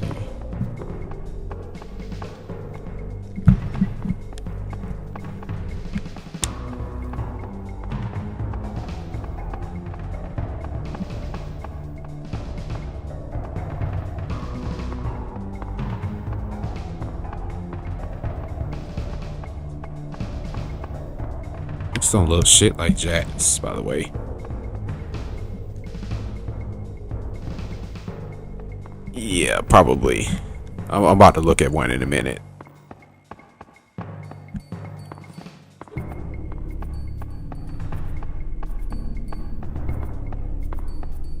I want to try to figure it out first, though.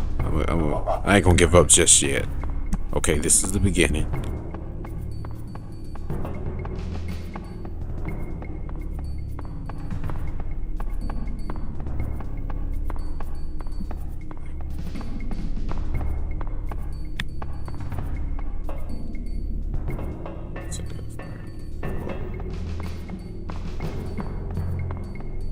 Anything in here? No, that's why I turned the power on. Yeah, honestly. I mean, maybe the wall is too strong for him. That's why I got to use the detonator. Plus, I do remember when I was looking at the demo, it's like other special moves you learn later on in the game. But he just hasn't learned them yet. It kind of has like a lot of similarities to Mortal Kombat mythology. So I'm gonna stream that eventually too. Like I showed y'all in the preview on my message earlier, I was gonna stream Batman and Robin because I had it, but when it came in, the game was already broke. So maybe somebody in USPS probably mishandled it and it ended up breaking it. I don't know, but I'm probably gonna have to just buy that again and stream that another day.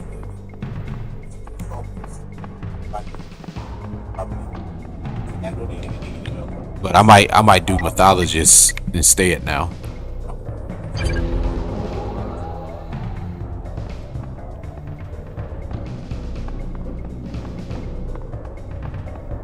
Was I just here?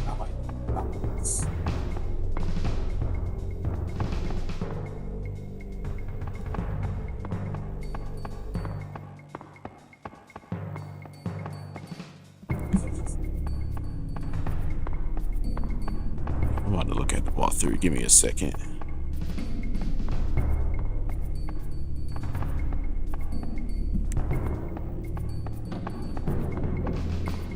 Yeah, I pulled the fire alarm. Now what the hell is supposed to happen? All right, let me look this shit up.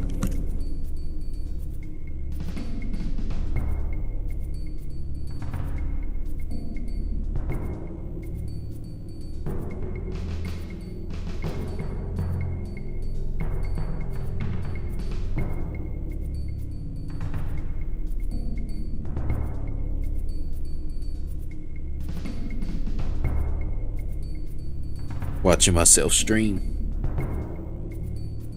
Oh my god, Scorpio&Sebek universe is live.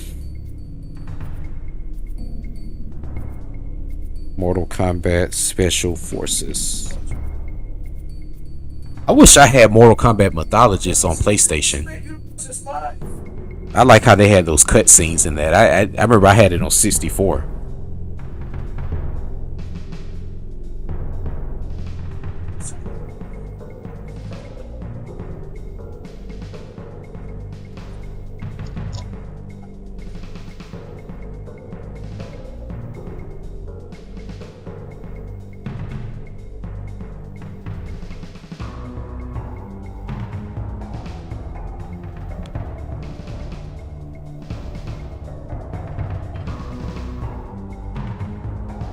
I had to hear that sound.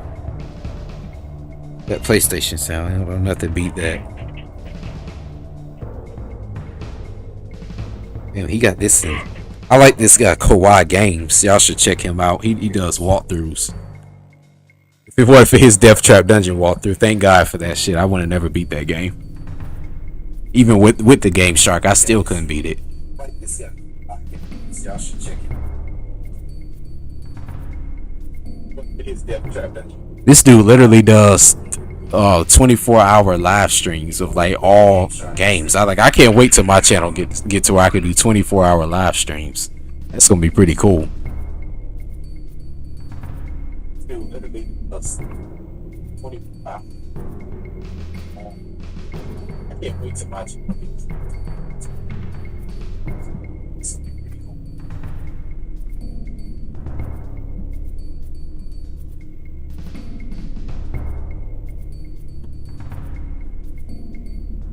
Damn, his version is really dark. I mean, he said this is in 4K. He look darker than my version. I had to adjust the brightness on this TV though.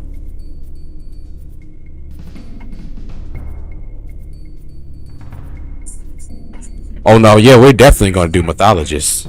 Hell yeah. Mythologists is what I grew up on. I didn't play this game. I grew up on Mythologists.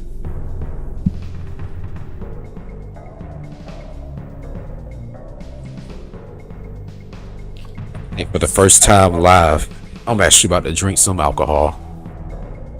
I need to get some on my stomach first though.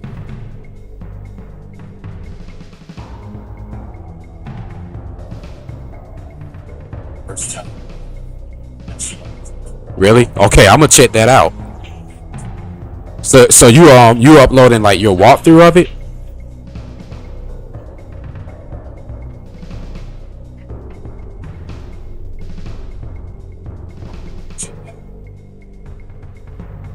I have to look back at my stream to remember that you made a walkthrough of Death Trap Dungeon.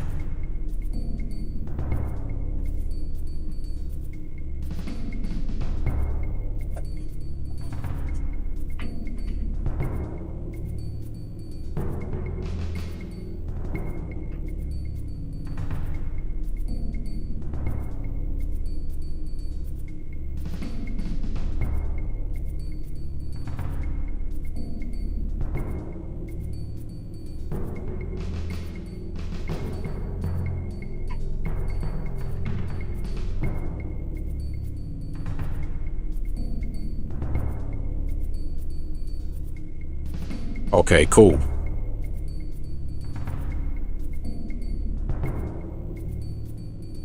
Okay, it said power room keynote. Where? 5mm clip.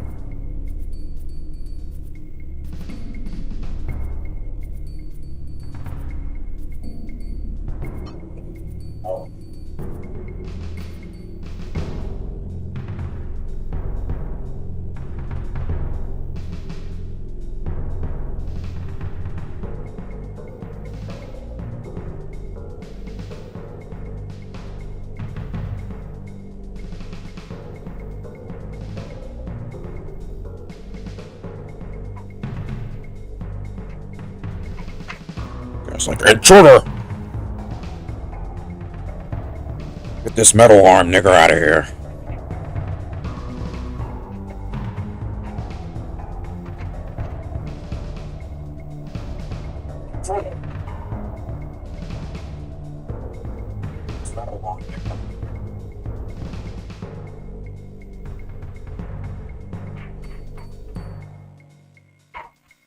You said you got mythologist on what system? PlayStation?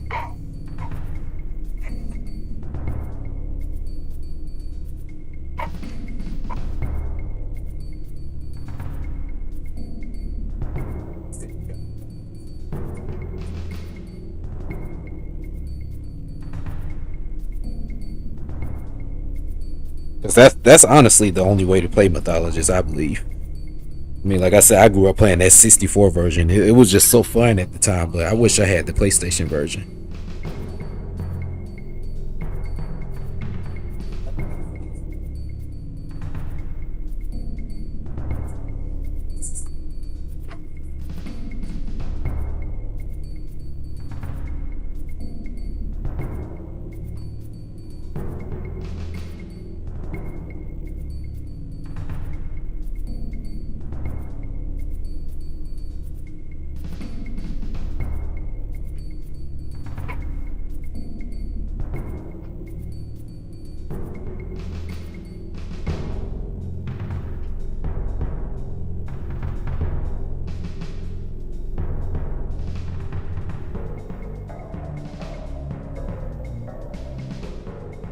You got the key card like I did. Okay. Open the door.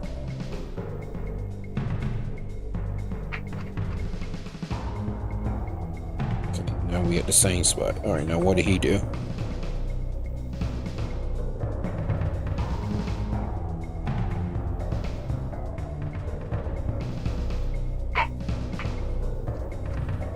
Let's see where he went.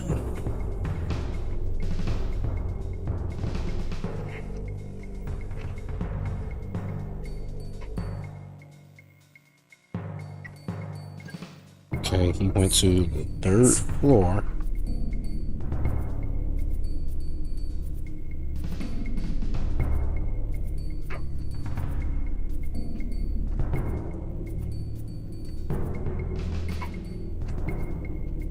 Oh. Gotta learn that combo.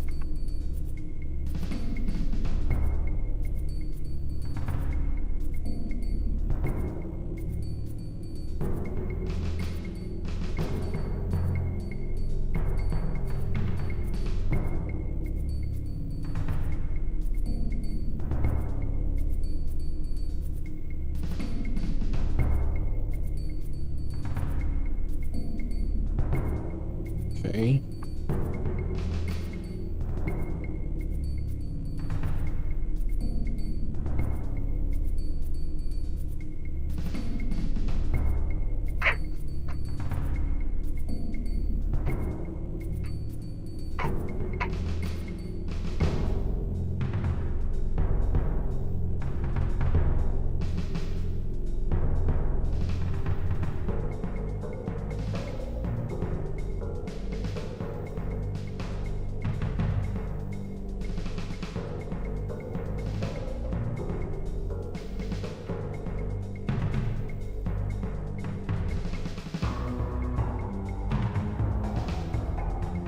I just came from here, so.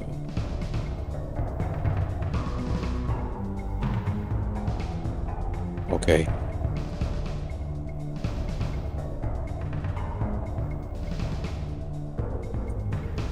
I think I know where I gotta go now.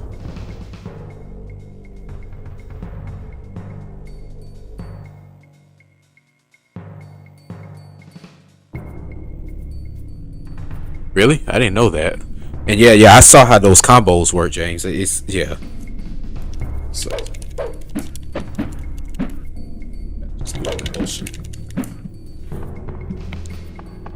the beta version probably is better.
Yeah, this game is kind of rare. I mean, it's always kind of been labeled as like a garbage game, though. But yeah, not many people played this though. Everybody kind of played Mortal Kombat 4, Mythologist, and then it went into the PlayStation 2 realm.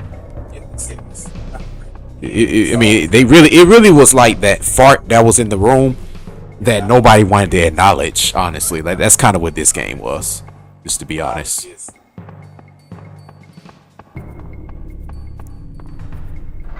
It really was like that fart that was in the room. I mean, look at this. Like, this is why it's the fart in the room. Like, I couldn't even see myself.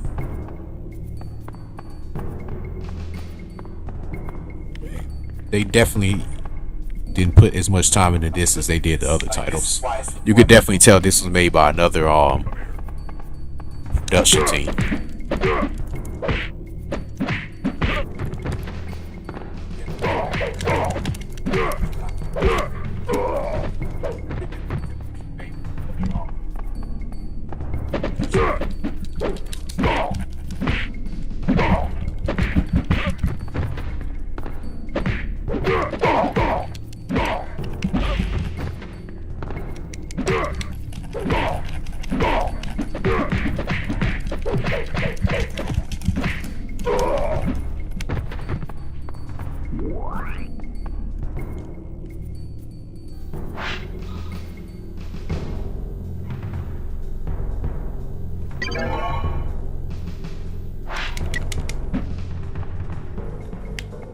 Okay, that's the boss door apparently.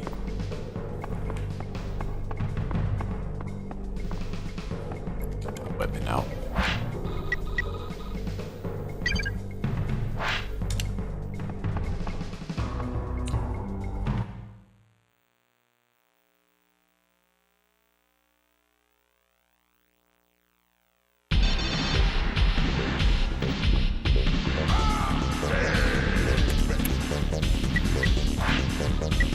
Wait a minute, I can't use my gun? Oh.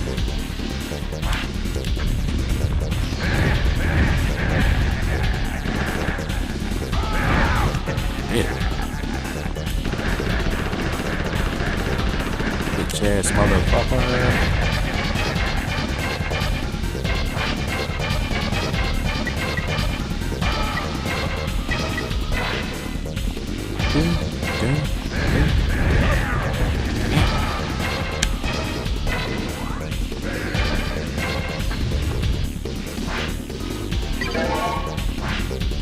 There. It's the movie. I can't get close to him. Fucking hell.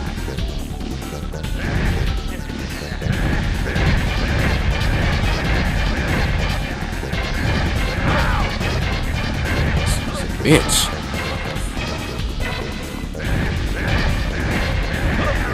Fuck, this dude is a bitch.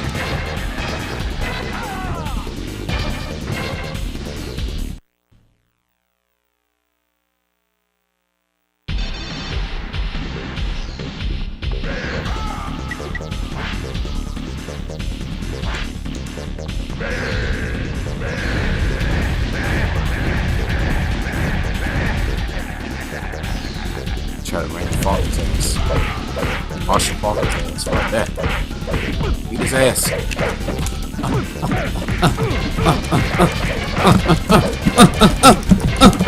Come on, beat him up! Come on, you can't get manhandled by this bitch like that!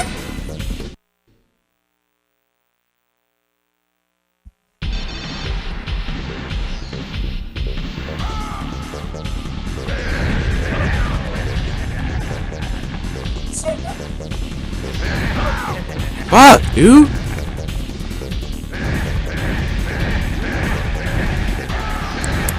Fuck him. Can't beat him without the fucking gun.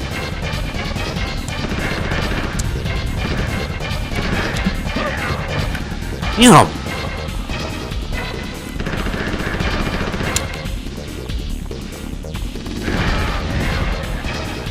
Oh my god, dog.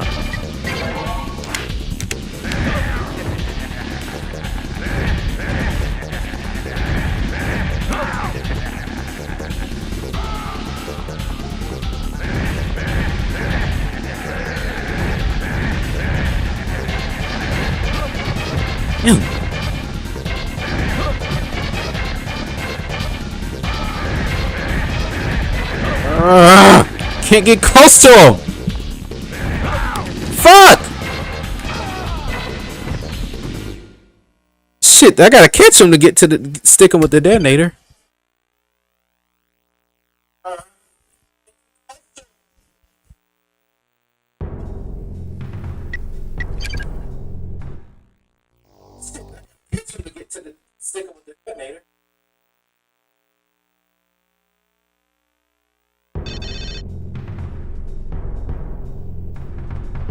Yeah, it definitely does. Damn, I gotta start over?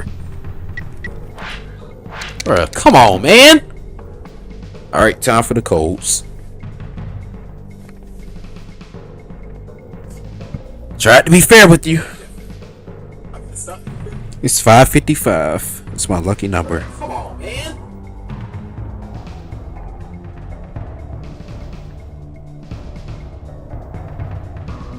Be fair with you.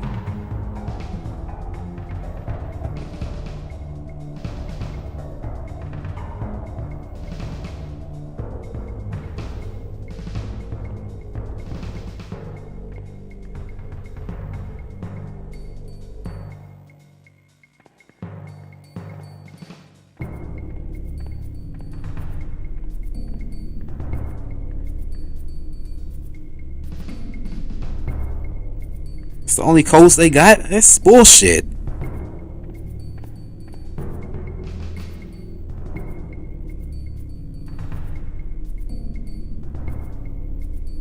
Do they have Game Shark? Bet they got Game Shark. I'm gonna have to use that.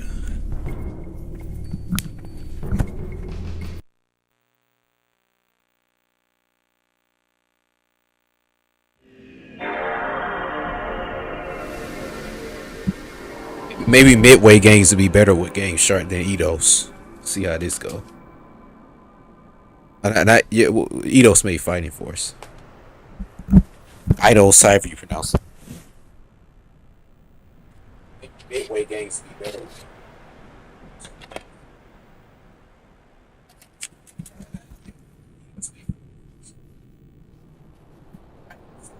Well, see, if you place it on the floor, he gonna move. He ain't gonna do nothing but just get out the way. So that's gonna be a waste of detonators.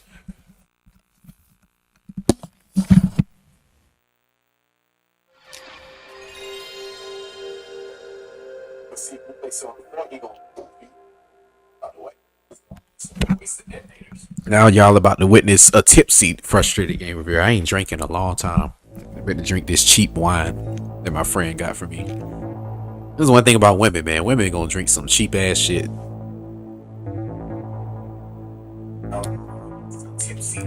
Shit better not hurt my stomach.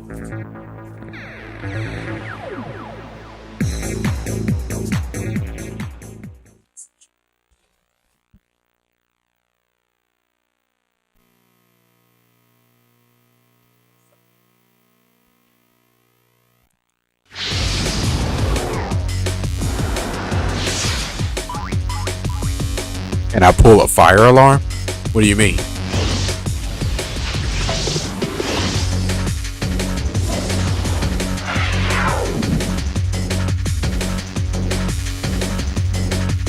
I remember I used to want a Game Shark so bad when I was younger. Yeah, that was what you had to do. That was the last thing you did before you had to access that door to get to the boss. I actually know what to do now.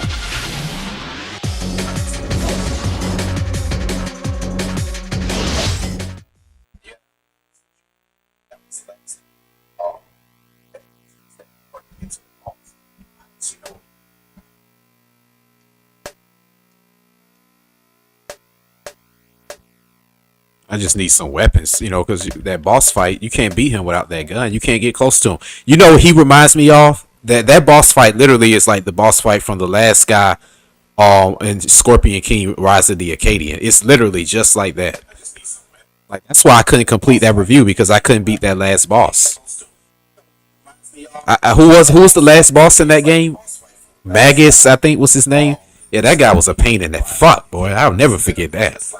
Yeah, bro. I remember when I did that part. I remember I was high as shit, and and I couldn't beat that to save my life. I said, okay, fuck it, I'm about to just go on and just end the review here.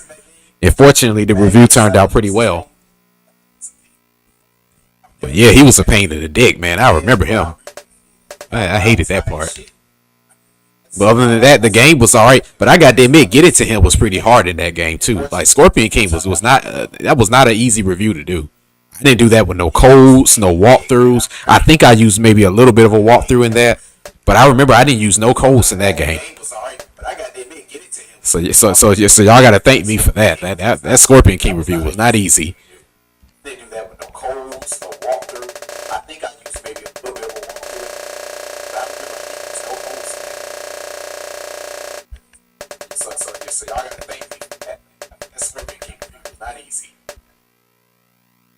Where the fuck is it?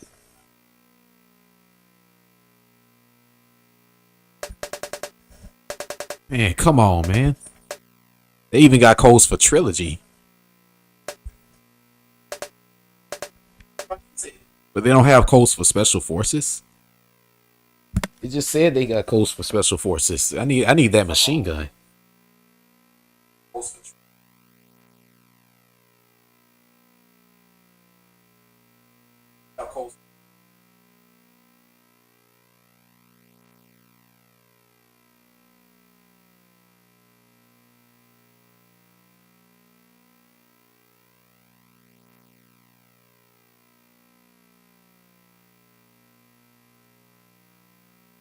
It say Game Shark codes. What the fuck?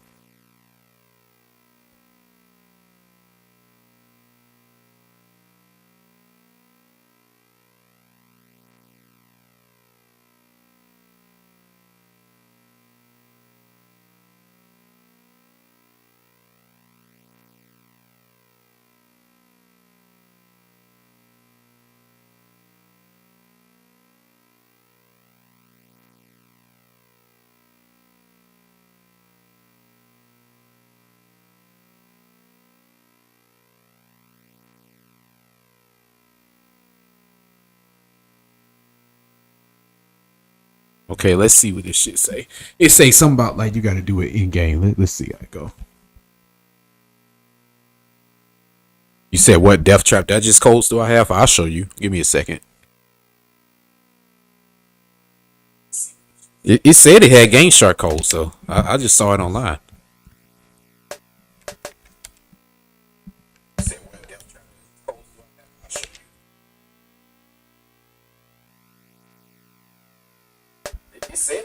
But you know, with Death Trap Dungeon, it doesn't have like actual codes programmed in it. You got to use a Game Shark to access those.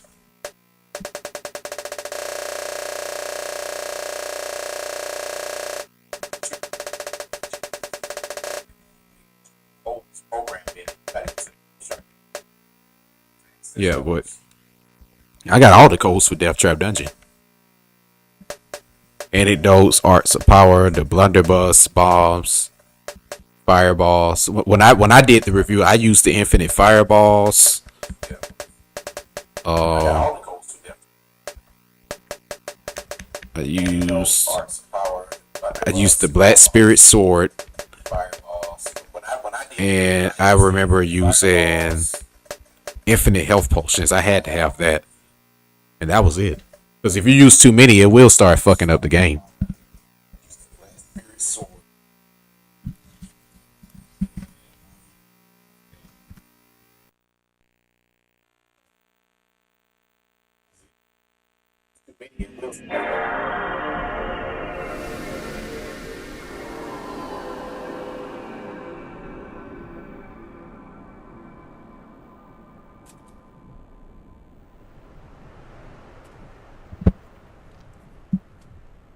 Yep. Let's try this cheat. I'm so glad I bought this PlayStation 2 back in 2017 for $50. And they actually got an inspection bay on this one. I got a hell of a deal for this thing because I looked at the retail value of them now. They the same prices they were when they first came out. They like $250. That's crazy.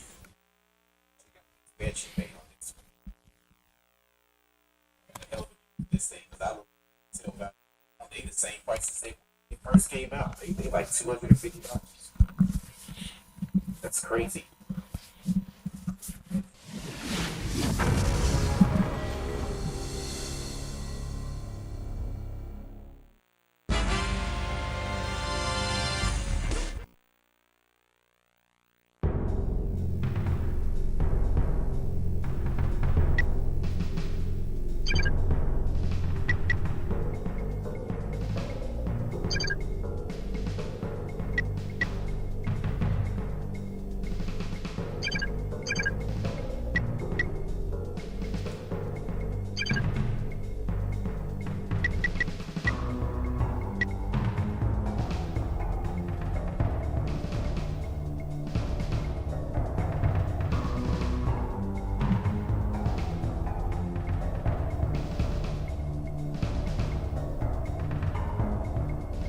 Will allow, it says activating cheat mode gives you all weapons with maximum ammo and reserve ammo, 2 med packs, and maximum experience. Okay, let's see how that works. Let's see how that works. All weapons with maximum. It could allow me to turn the cheats on. Apparently I did it right.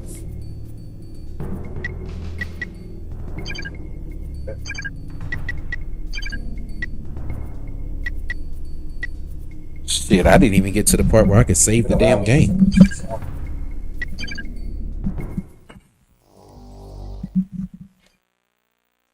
Nah, this game doesn't have Game Shark. I thought it did, but it, you know, on the internet it said it did, but on the disc it didn't.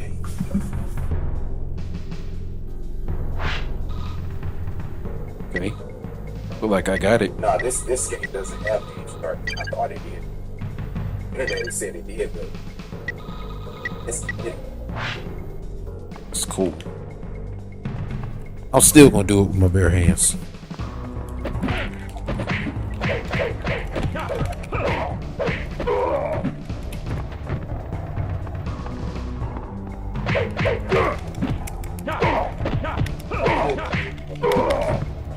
Ooh. Got a lot of experience, I see, much different from before.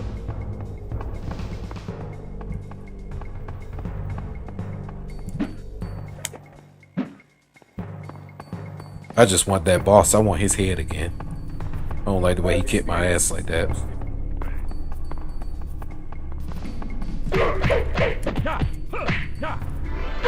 Ooh. Okay.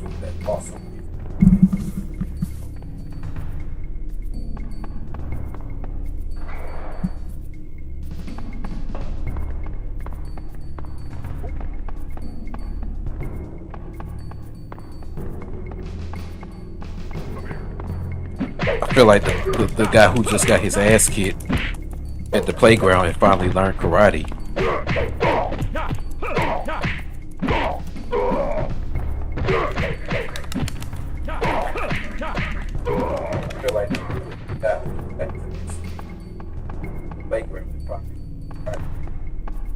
Alright, get up here.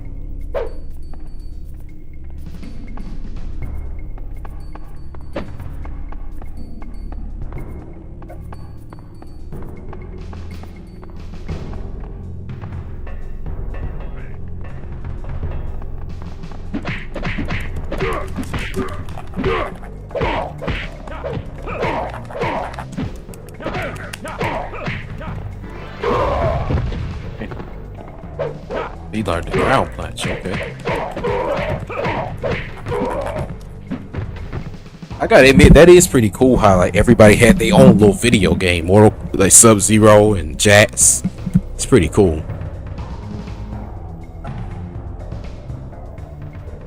Yeah, it seemed like it's more like trying to be like Fighting Force. Like they just pretty much use the Mortal Kombat license behind it, but I gotta admit, it is kind of cool how they did this.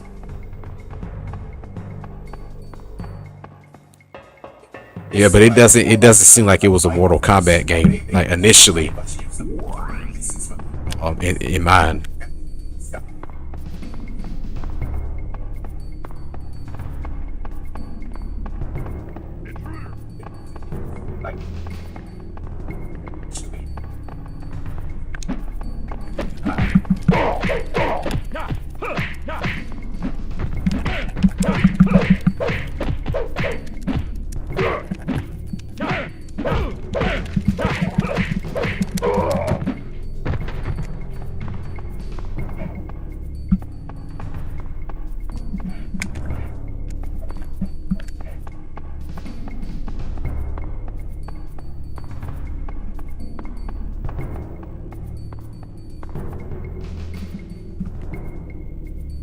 Seems like Metal Gear, kind of.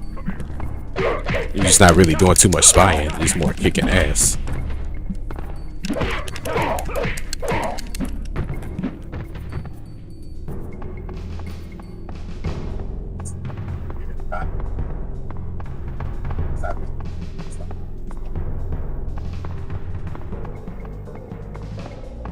Wonder if he could do the gotcha grab on here.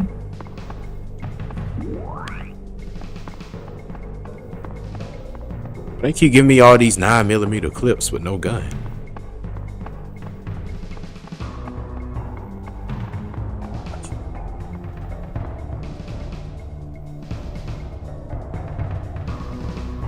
Yeah. Yeah, like I said, it seemed more like Fighting Force.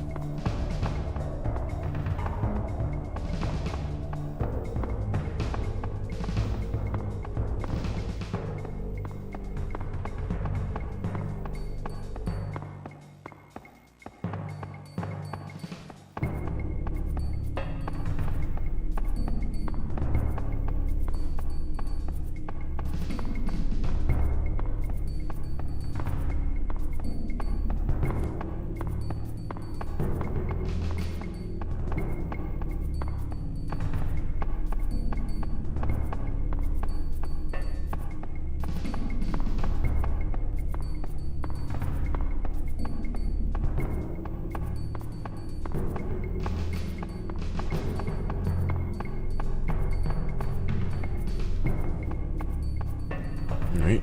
Hell, I can't turn on the electricity.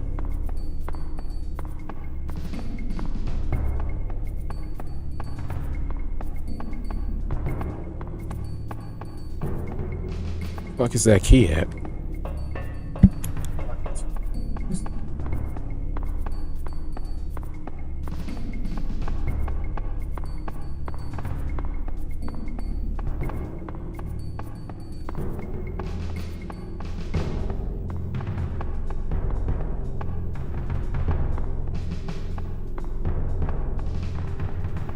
Let me see. It's in one of these rooms, I remember. Maybe in here. Damn, what the fuck?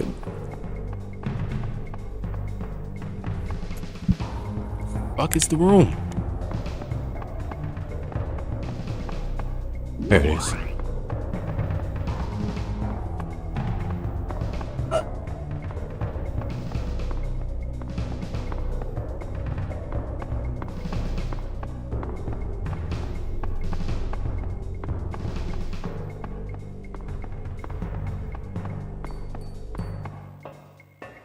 I don't like the way he runs on here. It's like he look like he running fast, but he's moving like slow. It's weird.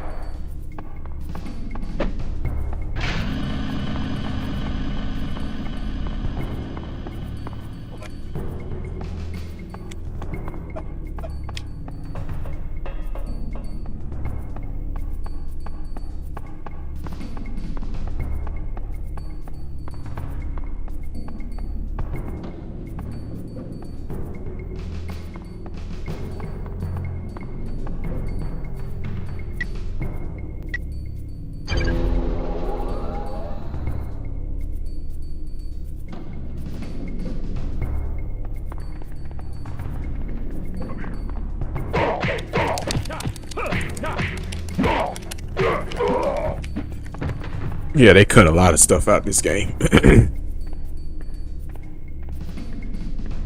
Oh, really? Yeah, I don't know who the hell this Gemini person is, but yeah, you're right. Oh, Sonya. Sonya Blade wins.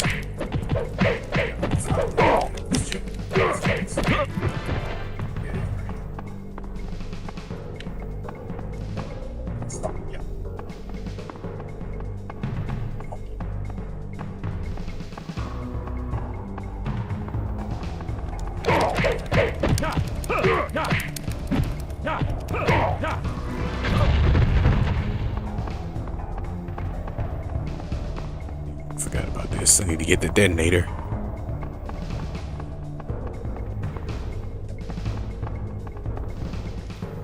I have it? Oh, I already got it. I'm tripping. Use this shit now. But it's still some on the 4th floor I gotta get, I remember.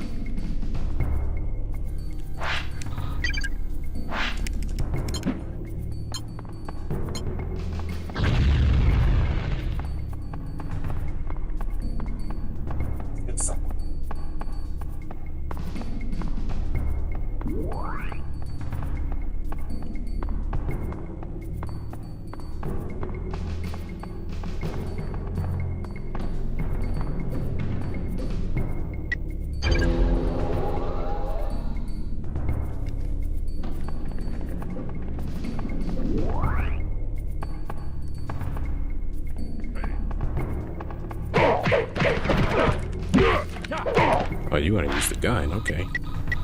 For you.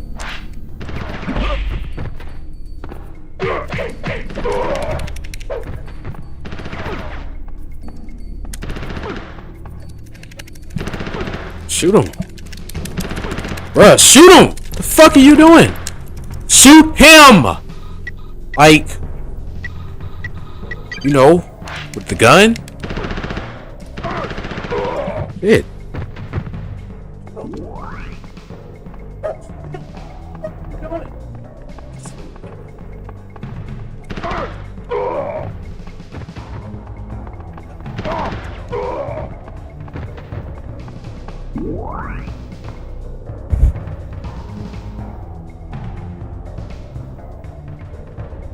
But he doesn't he wear purple and black trousers in Mortal Kombat 2?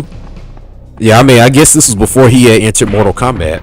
He was a Special Forces op here, fighting construction workers and fucking union workers. Kombat 2. I mean, I guess this is before he had entered Mortal Kombat. Special Forces op here, fighting construction.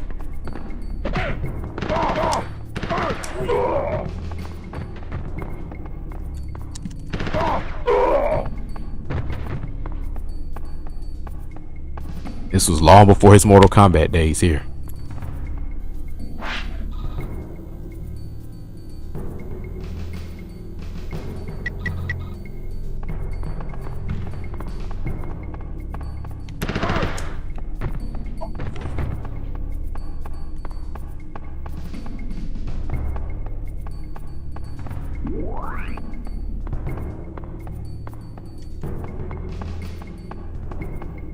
Do need to get some health just in case. Just because you got cheats don't mean you can't die.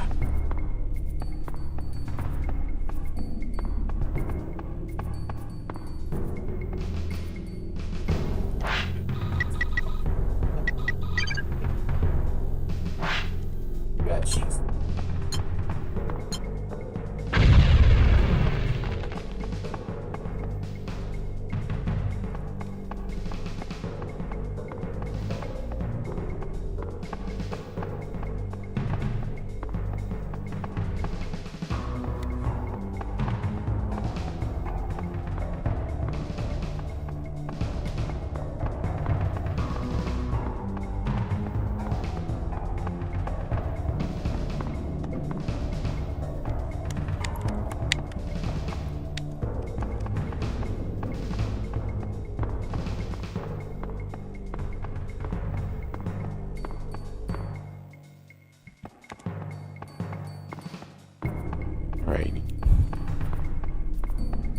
I was just looking for some health, a little extra health, just in case I get caught.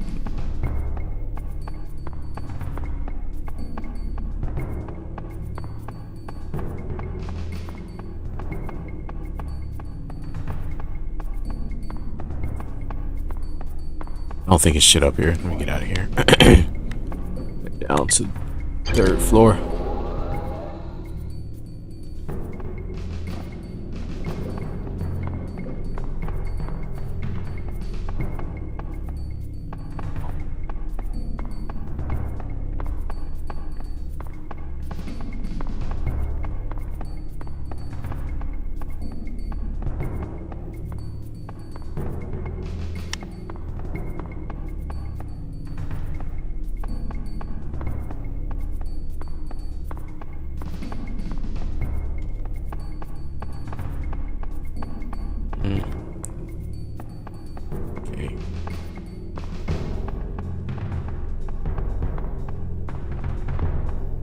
right here. I remember it was a health pack.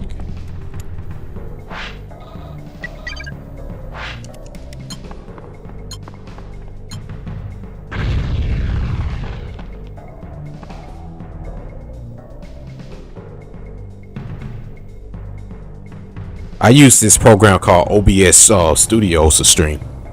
And yeah, I think Kano shows up in the game like later on. I think this is only the first level. I'm sure he got to show up at some point. But yeah, I use this program called OBS Studio. You could use all of them are free. You can use another one called StreamYard, and it's other programs you could use out there too. But typically, everybody uses OBS Studio to stream. It's free.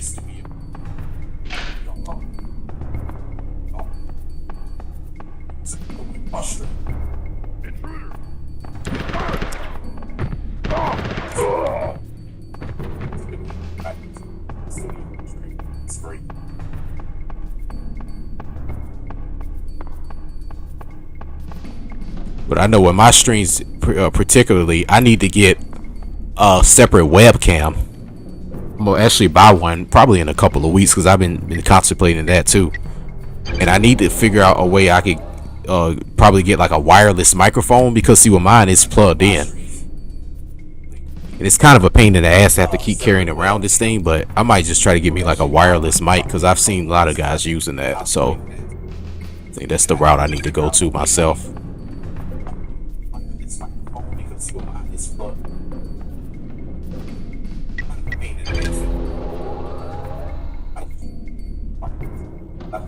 But I want my quality to look better, so I'm definitely going to get another webcam, and I'm also going to use a FrameMeister as well, so I could use RGB connection for the older like Genesis and SNES games and NES and stuff.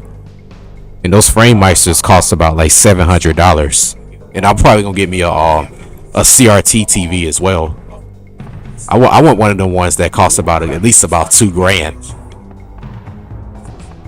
But that's the true experience I believe you need to have if you want to play like an older game. You got to get a FrameMeister. If you want to stream like an older game, you got to get a FrameMeister, and you got to get a CRT TV. I'm gonna have to just create a budget for that. It's probably gonna be about at least a $3,000 budget. But once I get it, I ain't gonna have to, worry about getting it again. And that way the quality a little better, because I don't like the quality in my streams. It don't look nothing like that. Like what y'all seeing right now, it don't look nothing like that on my TV. Like it look way better. But I don't have the FrameMeister, so it uses the typical OBS look. And the OBS look isn't really all that clear. Oh shit.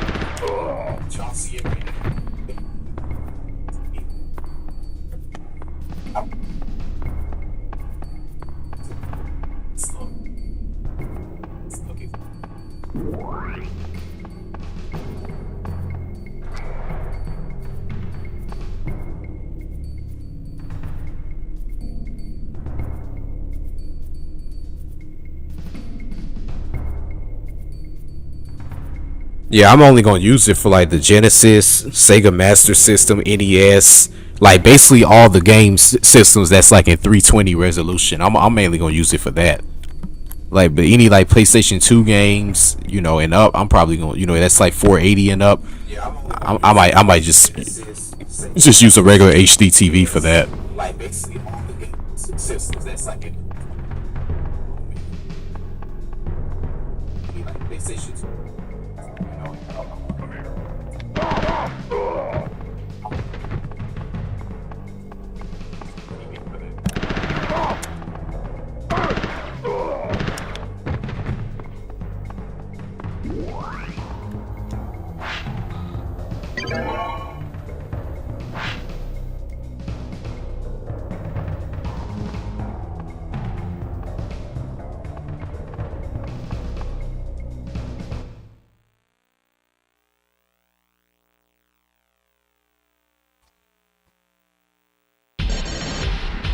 An HD capture card? Yeah, I actually have one. I just don't have an HD TV.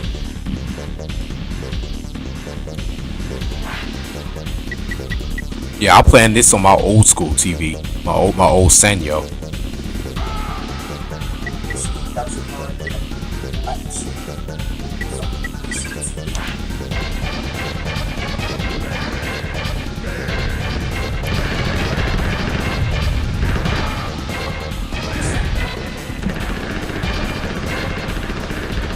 way easier. Chaz motherfucker. Finish him off. Let's go rocket launcher. Bitch ass. Yeah, don't get close to me now. Yeah, don't feel so good when the rabbit got the gun. Ain't no fun when the rabbit got the gun. See how this sniper rifle looking.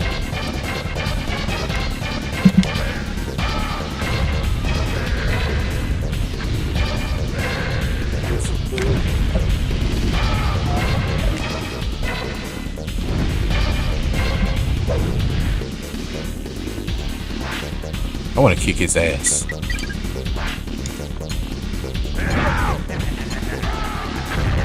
Damn, that shit damn near killed me. Fuck that.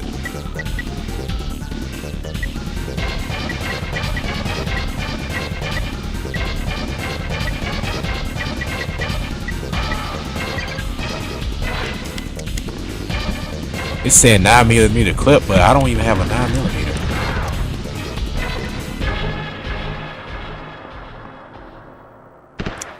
Yes.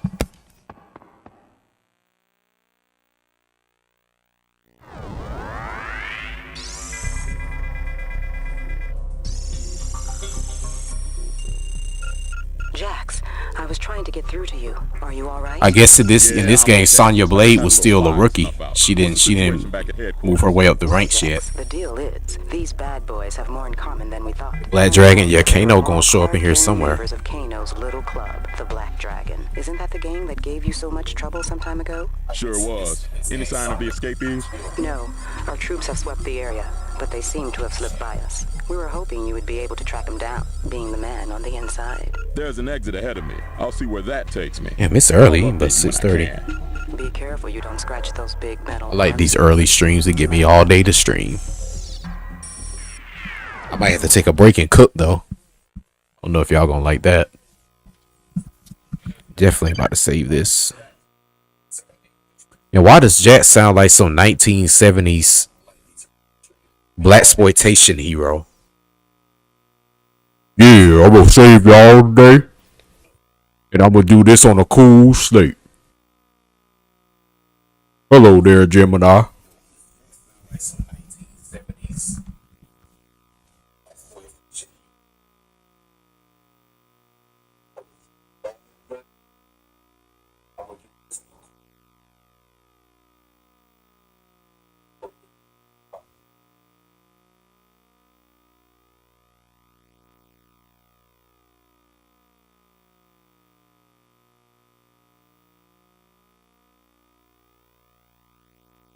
Maybe I should do a cooking channel too, because I'm about to go in here and cook and stream at the same time.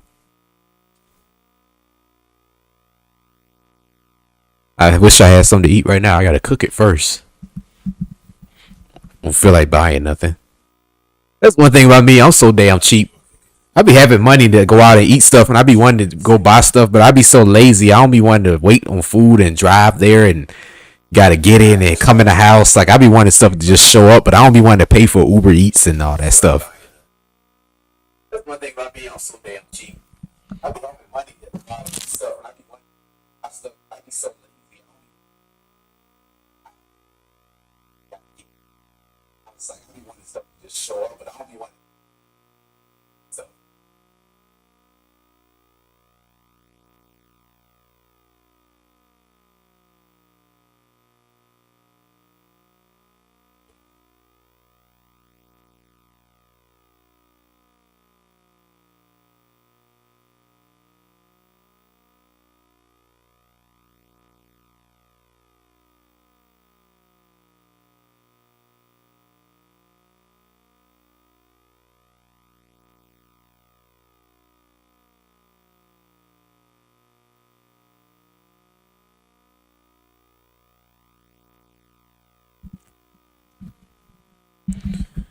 Yep. I'm on the sewers now. Whatever the hell that means. I ain't gonna lie though, I would like to do a cooking channel though. Cause I do know how to cook. After years of After years of eating carrots and Bisquick and having to live cheap, I did learn how to cook after a long time.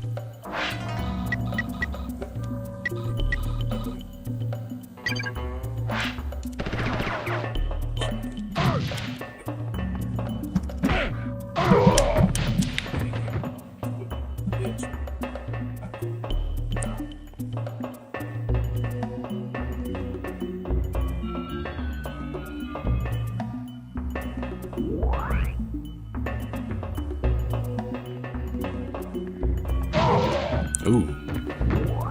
I'm not gonna lie, I like this game better than Fighting Force though, so far. It's much funner. Fighting Force 2 anyway. Fighting Force 1 wasn't that bad, but Fighting Force 2 to me is worse. God damn.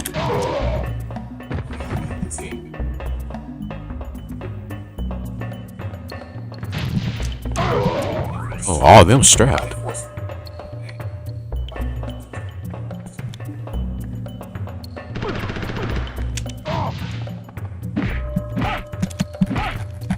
Fight. Oh, hold on. Let me get my gun. I mean, let me put down my gun. Oh. You thought I ain't no karate. Hold on. Must have forgot who I was and how many Mortal Kombat tournaments I'm about to win.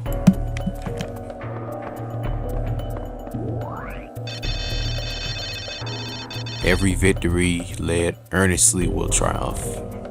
What does that have to do with anything?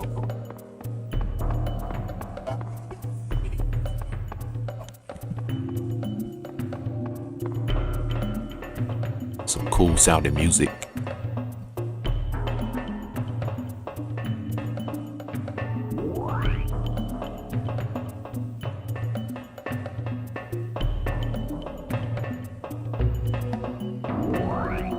We also gonna get back to the Shadow Ninja of the Darkness game too. I just kind of had to take a break from it, from that that platform and shit. That shit was annoying as hell. I was trying it off stream earlier.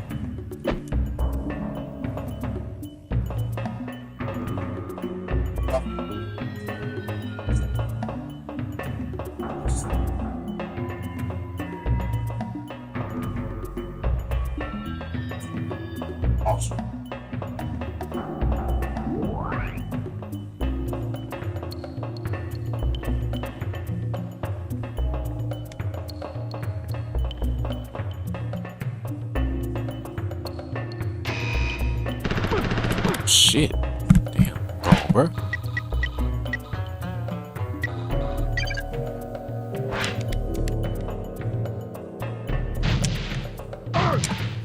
Oh, his ass back. Oh, okay. Now, if you want to throw hands, just let me know now. More than willing.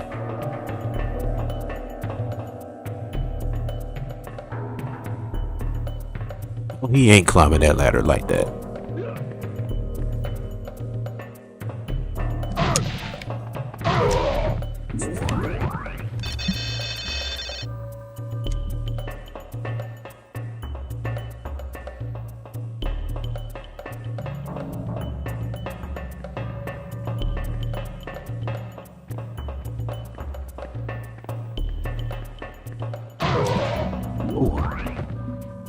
Just got Tony Montana. You think you can take me? I'm Tony fucking Montana. I'm the best of them all.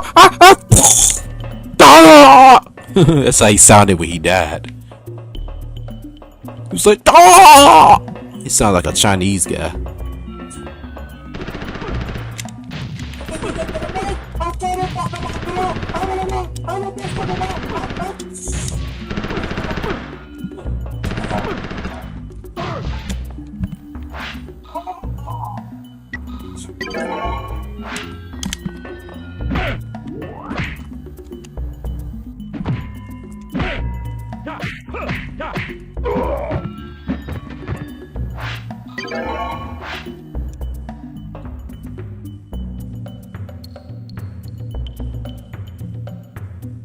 Oh yeah, I'm definitely about to give y'all a quiz. Give me a second, because I'm about to cook in a minute. So yeah, the quiz is about to come up.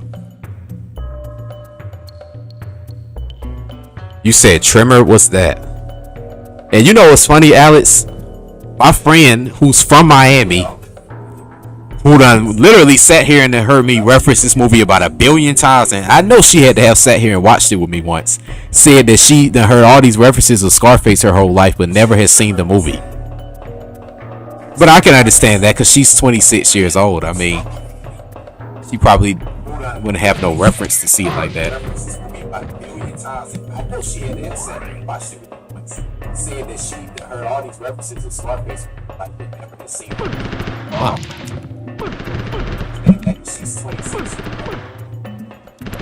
Fuck! Alright, fuck this guy.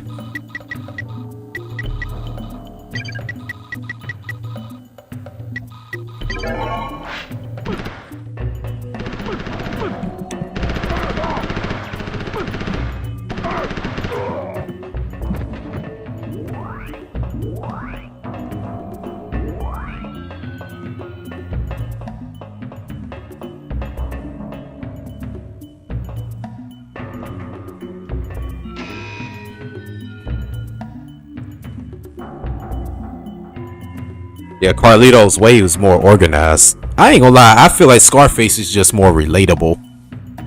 Cause I ain't gonna lie, I feel like Tony Montana.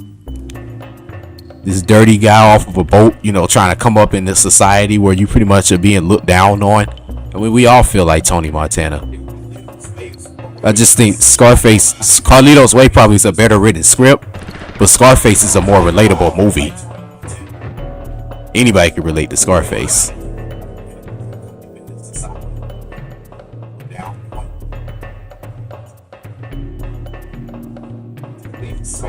So say hello to the fucking bad guy.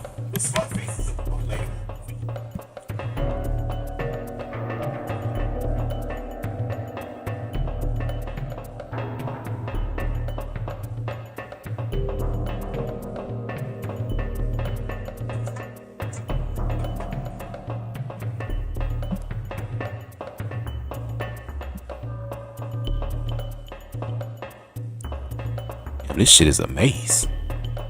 I know I'm going back now. Let me see what else I need to get in here.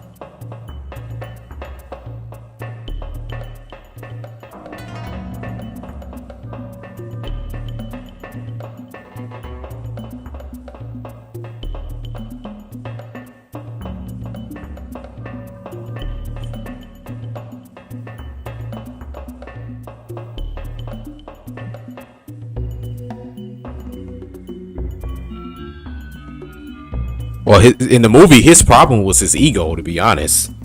Tony didn't listen. You know, I analyzed that movie a lot. It's like he really should have just did what Sosa asked him to do. I mean, forget your morals and all that stuff. It's like, hell, if you got a role to fulfill and he needed you to do it, you got to play your role. But in the movie, his problem was, to be honest. I'll never forget that phone call. He was like, he's like, Tony. He's like, hey, he's Sosa. How's it going? It's like, Tony, what happened? Oh, we had a little problem. I heard. Well, how you know that? Because that guy was supposed to give that speech and we saw him on CNN. He was like, yeah, well, you know, your guy's a piece of shit, you know? You know, he had asked him to do something, he didn't want to do it, so I had to cancel his fucking contract. Don't worry about it, Alex. We'll do it again next week. He's like, no, Tony, you can't do that.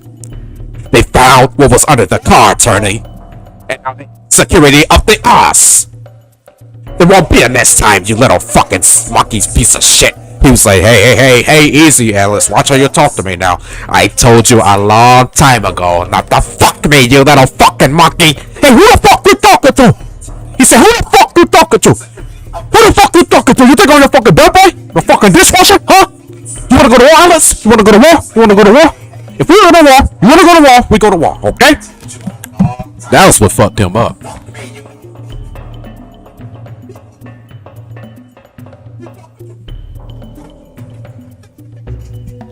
Support gaming, what's going on, man?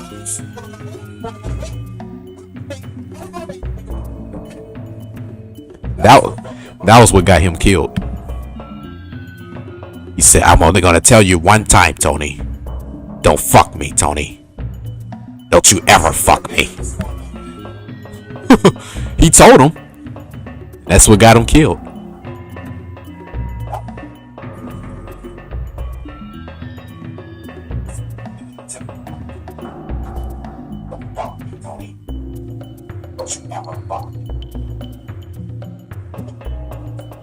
Shit, I'm trying to find somebody on here to fight. Ain't no damn enemies to fight.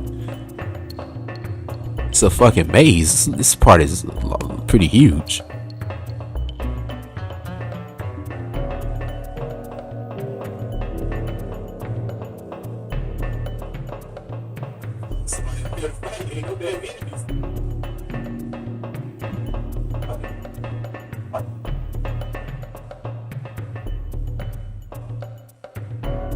I'm gonna give y'all a little snippet for one of my reviews that I'm gonna do when I'm gonna play the Tony Montana character. He became the son of Don Corleone.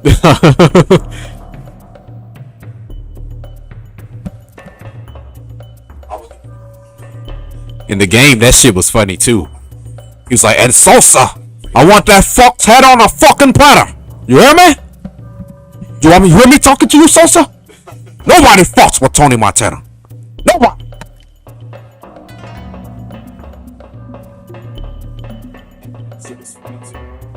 He's like, "And Sosa, I want that fucked head on a fucking platter."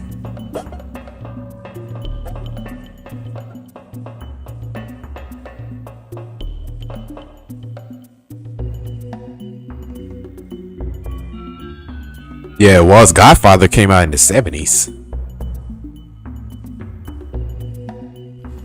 Yeah, in the original Scarface, yeah. Well, you know, the one that came out in the 30s didn't really have nothing to do with the one in the 80s.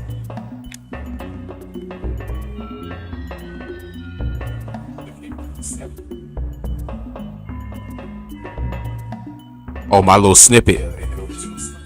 This is gonna be a snippet in my Vice City Stories review. It's gonna be matter of fact, let me get the script. Let me get the script. I'm serious. I gotta tell y'all this shit. Hold on, y'all. I got this skillet all hot. Let me put this chicken on here real quick.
All right, I'm back.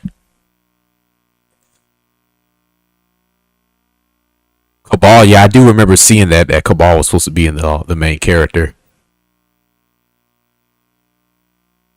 You said she looked like a white Janet Jackson. Who are you talking about, Elvira? Elvira, Elvira. She was like, "You fuck, you son of a bitch." She can't have no fucking kids, man. So is this all we're gonna do? Fucking, sucking. Huh? Is this it? Her room is so polluted because she's sniffing all that shit. She can't even have no fucking kids, man.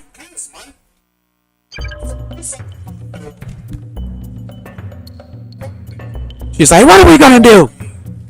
Her son is gonna come home and he's gonna look up to his dad who's a drug dealer. He's like, yeah, sure. She's like, you don't have to worry about it. I'm leaving. He's like, what are we gonna do? He's like, let her go, let her go. He's like, no, no, no, let her go, let her go. Another Quaalude, she's gonna love me in the morning. She's like,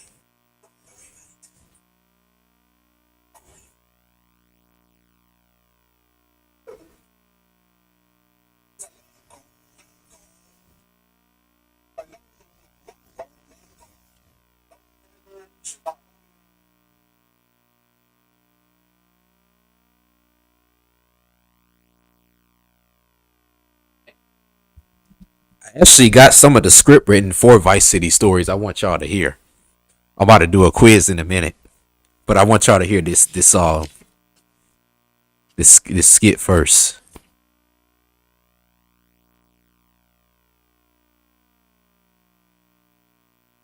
Oh, Scorpions. Okay, I'm gonna check that out.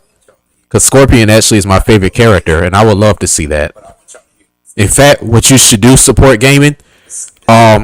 Comment in the video and then link the video in the comment, and I'm gonna check that out. I'm gonna check out your video, and I'm going to check out. Scorpion actually is my favorite character, and I would love to see that. He plays video games. I'm gonna check out your Death Trap Dungeon video as well. I just haven't had time to do that lately. And plus, I don't get notifications for everybody's videos. I don't be understanding that shit. Like, Alex, whenever you make a video, I don't be getting no notifications for it. The YouTube be weird. He plays video games. I'm gonna check out your Death Trap Dungeon video. I haven't had time to do that lately. Plus, I don't get notifications for everybody's videos. I don't know. Like, Alex, whenever you make a video, I don't be getting no notifications. Where is the script for Vice City Stories? I started writing it. It's pretty good too. I can't wait to do it. Here it is.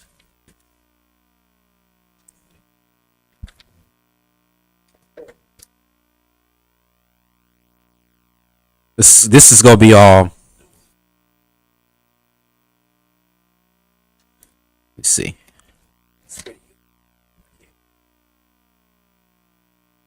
Here it is. It's gonna be one scene. This one's funny too. It's gonna be a scene where I have to go and, like, become a dishwasher, like how Tony was in the movie, like when he had to be a dishwasher. I'm gonna have to do the same thing, and then in the review, it's gonna be a scene where I'm in there washing dishes. I'm like, fuck, shit, fuck. One of the cooks gonna be like, bro, can't let the customers hear you, man. We gotta adhere to our policies. Hey, fuck those policies, man. Hey, you better get in contact with your guy soon, man. You know, I didn't come to the United States Corporation of America to break my fucking back for some lip dick fuck who can't have no kids, man. Fuck no.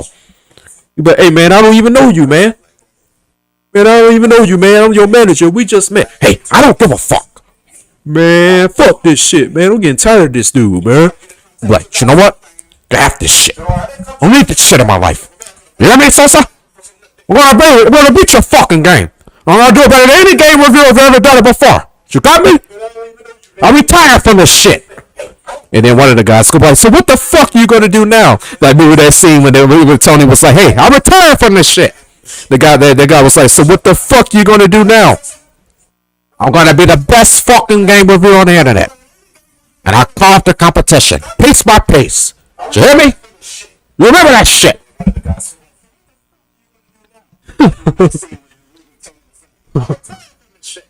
The guy was like, so what the fuck you gonna do now? I ain't gonna lie though. This right here probably gonna be the funniest. I really don't even want to say this scene to y'all. I really don't even want to read the script, this part to y'all. This shit gonna be so funny when it's done. Really support Game in 22? You haven't seen my review of Scarface? You should check out my review. I already reviewed that game. That's what I'm known for. I'm known for my Scarface review.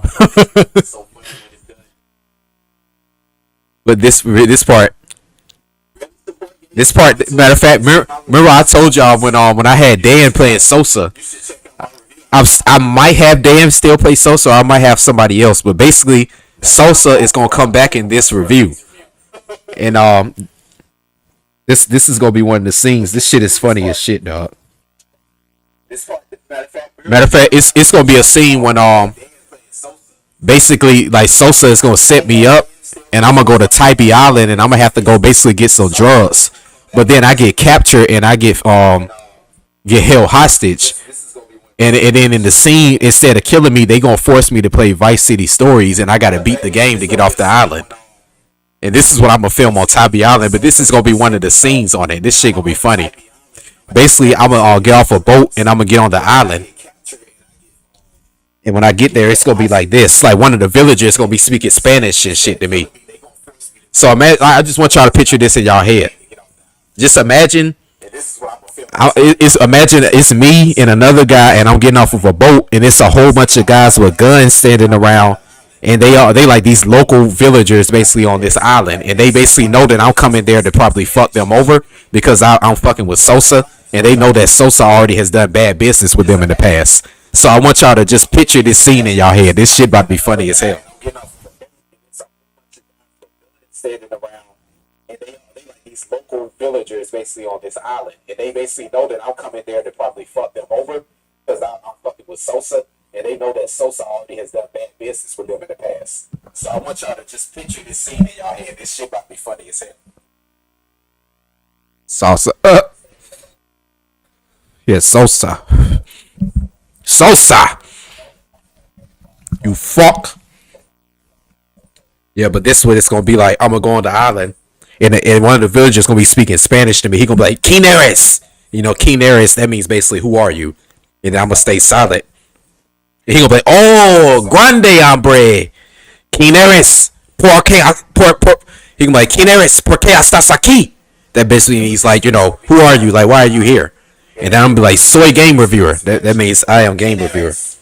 He gonna be like, "Oh, you Sosa guy. Sosa, he no good around here. He bring many men and bring many more. He take out women, children, and all." And I'm like, "Oh, that's too bad, compadre." They gonna be like, "You know what? Tie this fucker up." And then one of them gonna tie me up and shit, and I'm gonna be tied up, and they gonna sit me down. They be like, "Hey, sit down." And then they gonna be like, "Hey, quit moving like you got crab mice in your ass." It's like, remember I said that in the quarterback club review. I'm like, "Hey, shut the fuck up." Then the guy's gonna come to me. He be like, "Hey, listen." He gonna put a gun to my face. He be like, "Listen, Ines Ayla, no gustamos Sosa. De memoria y todo lo que sigue." That basically means, we don't like Sosa on this island. We want him dead, and we want everybody else with him dead. And I'm like, "Oh, take it easy, pal." He gonna be like, "We want Sosa to give us 20,000 for American dollars for smuggling contraband or anything on this island." And I'm gonna tell him, "Hey, I've got nothing to do with that, compadre." He gonna be like, "Yes, you do, cabrón. You contest Sosa, and you tell him if he give us no 20,000, we going to war right now." I'm like, "Okay." And I'm gonna look at his guy that got me held hostage. I'm like, "Hey, tell him I tell Sosa in the morning." He gonna be like, "No, you tell Sosa right now." And they go get Sosa on the phone. Now I want y'all to picture this. This is gonna be the funniest thing ever. Then they gonna call Sosa, and then I'm gonna be on the phone. It's gonna be like Sosa gonna pick up the phone. He gonna be like, "Game reviewer, how's it going there? Not too good, Sosa. They're pretty heated at you. They say they want 20,000, or they go to war right now." And this probably gonna be funny. This the line I'm gonna have Sosa say. He gonna be like, "Game reviewer, game reviewer, game reviewer, game reviewer, game reviewer." After all the millions of dollars that I've earned, extravagant trips going on, millions of lobster shells cracked, and you think I give a shit about these fucking dirty sewer rat fuckers? Tell them no deal. I can't wait to film that part, man. That shit gonna be funny as hell. Y'all better not steal my line. I want to use this for the review. About these fucking dirty sewer rat fuckers.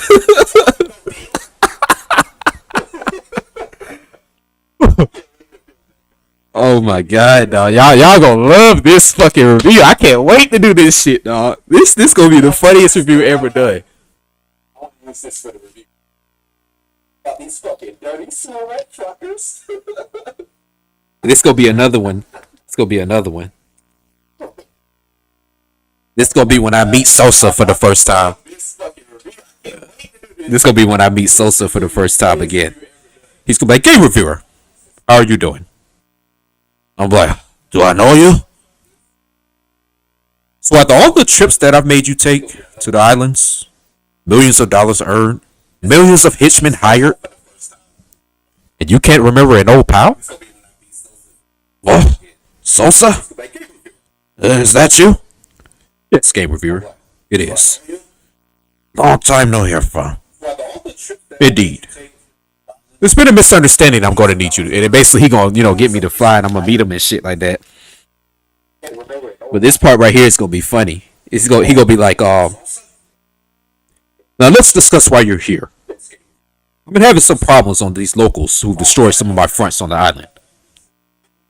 These guys have literally ravished everything that I've worked hard for. And I need these bastards gone. And the only person I can think to help me with this problem is you. And I'm like, Sosa, I used to be a boat guy. You know that. And I love that type of action. But Sosa, I get a little older and, no, I don't need that type of action anymore, Sosa.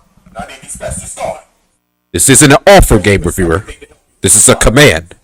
That $10,000 you lost in the forest was a part of my 3% share with my interest with Sandman. You do understand this, game reviewer, right? Because remember in my mummy review that I did, when I had found that $10,000, basically I had created like a spinoff where in this Vice City Stories review, that was actually a part of the money that was a part of his interest with Sandman.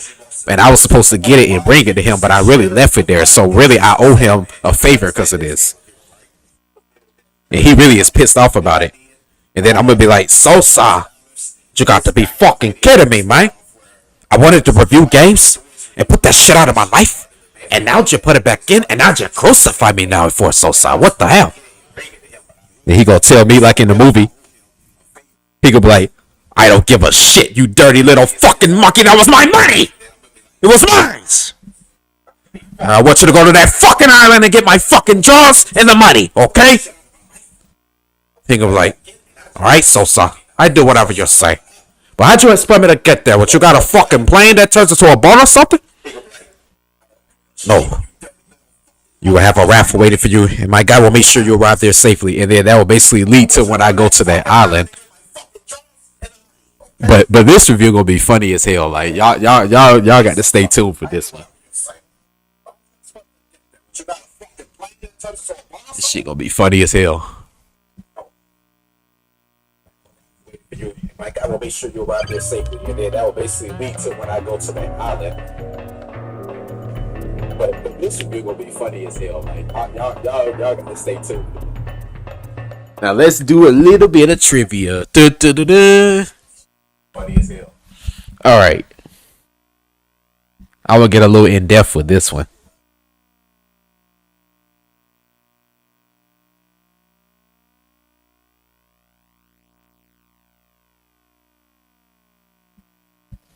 A little bit of trivia.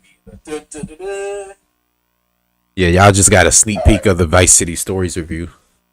That's just the script. That's the script written so far. So as you hear, like whoever's gonna play Sosa, they gonna have to play that role pretty well because I got that role down pat. They gonna have to sound like him and everything. Cause like I never figured how he sounded. Like he sounded like he had a grimace on him or something. He's like, I told you a long time ago not to fuck me, you little fucking monkey. Like they gotta do that shit perfectly. Okay, trivia time. All right.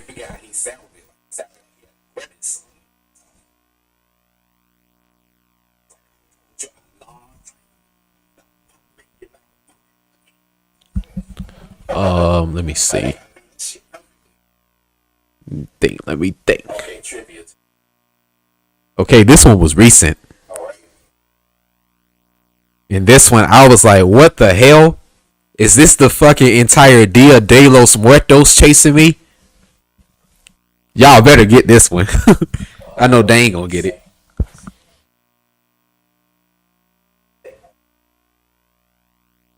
This one was recent. This one, I was like, what the hell? Is this the fucking entire Dia de los Muertos chasing me? Y'all better get this one. I know they.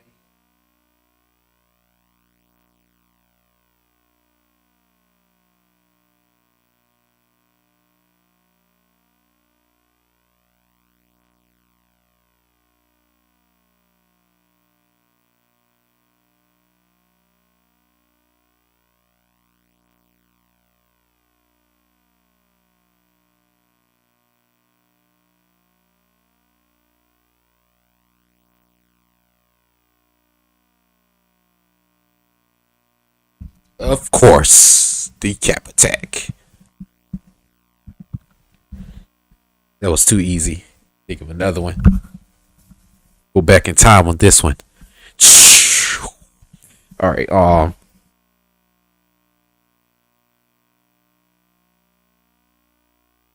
me think.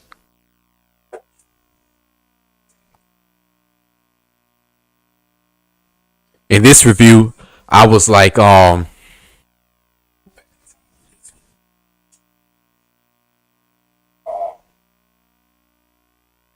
this doesn't even make that much sense. That's like 100 years from now, if women all of a sudden started developing vaginas on their stomachs, and now to reproduce, men had to fuck their stomachs to have kids. This one that was funny as hell. I remember I tore this game apart and never even played the shit, which was fucking embarrassing. Years from now, women all of a sudden started developing vaginas on their stomachs. Now to reproduce, men had to fuck their stomachs to have kids. Eventually, it's gonna be cash prizes for this. Like, well, I'm gonna tell y'all. Matter of fact, fuck it. We gonna. Nah, it wasn't Rapid the Black Manta. This was years before. This was a year before that. Matter of fact, I'm gonna do this. Whoever wins the next one, and they gotta answer it within 2 tries. Whoever wins the next one, put your cash app, put your cash app information in the chat, and I'll cash app you $5. This is how we gonna do it. Whoever answers the next question right, and they answer it within 2 tries. Like you gotta answer it before 2 tries. If you could do that before 2 tries, if you put your cash app information in there, I'll donate you $5. I have to make it harder now. But with this one, we gonna do it with a new question. But I'll let y'all try to figure this one out at least. It wasn't Page Master and it wasn't Rogue Warrior. This was a review I did. This is a review I did. Basically, I told them, James, I said that in the trivia question that I'm doing, whoever can answer the questions within 2 tries, all they have to do is like put their cash app information within the chat, and I send them $5 if they answer it right. And I'm gonna give y'all a chance to get everything together. But you gotta answer the question. based on a review that I had did years ago and a quote that I said. You gotta name the game that I was reviewing. And with this one, I had said in this review, I'm gonna get, because I ain't gonna lie, this is a little vague, so I'm gonna get a little bit more specific. This was in season 1, towards the end of it was towards the end of season 1, and what I said in this review was, "What the hell? This doesn't even make sense. That would be like 100 years from now if women started developing vaginas on their stomach, and all of a sudden men had to fuck their stomach to have children."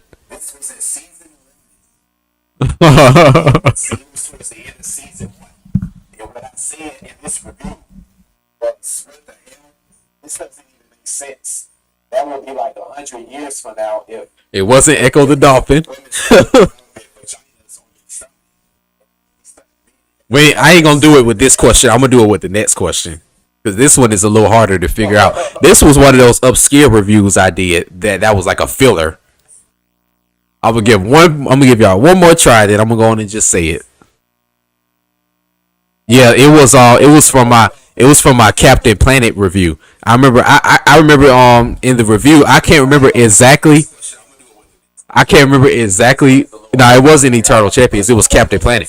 But I remember in this review, I don't remember exactly what the issue was, but I just remember in this part, I remember just being on camera when I said this, because I remember how dumb I was looking. And I was like, this don't even make. Matter of fact, let me look this review up. What the hell? What caused me to say that shit? I don't even fucking remember. I can't remember exactly. It wasn't Eternal Champions. It was Captain Planet. I remember in this review, I don't remember exactly. I just remember this part. I remember just being on camera when I said this, because I remember how dumb I was. And I was like, this don't even make. Matter of fact, let me look this review up. What the hell? What caused me this? I don't even fucking remember. I actually did pretty well with this review. I almost got 1,000 views. It's not bad. Damn, this shit was did 11 years ago. Holy shit. I remember when I did it. It was around this time.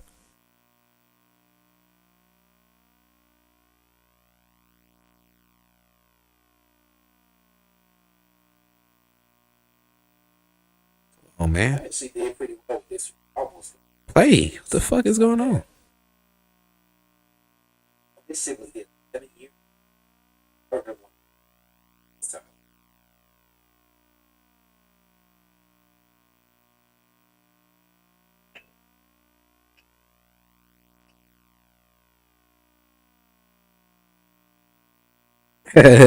I see in my review it's showing the little cursor, because I had recorded it from somebody else's gameplay. I didn't even play the fucking game. I just can't get over the music, because you hear it throughout the entire fucking game. I mean, that shit sounds like somebody on YouTube making a video of themselves farting out a classical tune. And you get guy. Immediately you start on the planet mobile, and then you shoot these fucking Hindenburg things, I guess. Now the controls on here are as hard as a horny orangutan's cock. I used that joke like at least 3 times. You have so much shit on the screen coming at you, it's frustrating having to dodge all this shit. And for some fucking reason, you have to turn around by pressing the B button. Why not the fucking damn D-pad like any other fucking game? Just like Eternal Champions, this game thought it would be a really good idea to use the start button to change your weapons, and you select to fucking pause. I remember now. I said, yeah, because in this game, it was talking about when you had to use select to pause the game, like in Eternal Champions. It's the same thing, and I said that don't even make any fucking sense. Here's the joke. I mean, why the really good idea to use the start button to change your weapons, and you select to fucking pause the game? I said, yeah, because in this game. I mean, in this game, why the ass would they change something like that? Why would they change something that every video game player is used to playing with? That's just like 100 years from now, humans start adapting into new forms, so women start to grow a new organ on their fucking stomachs, and men had to fuck their stomachs to have babies. Yeah, y'all wasn't gonna remember that. That was something I specifically remember.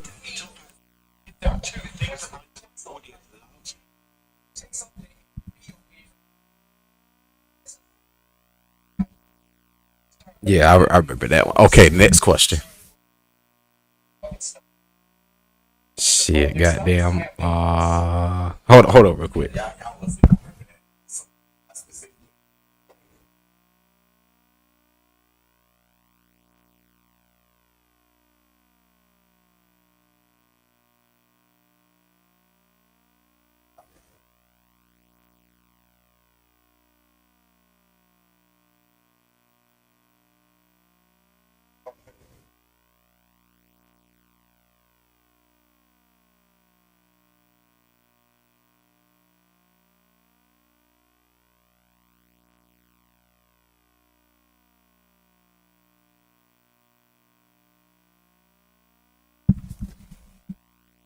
All right. Yeah, that's some good chicken. Go back in the vault and pick another review.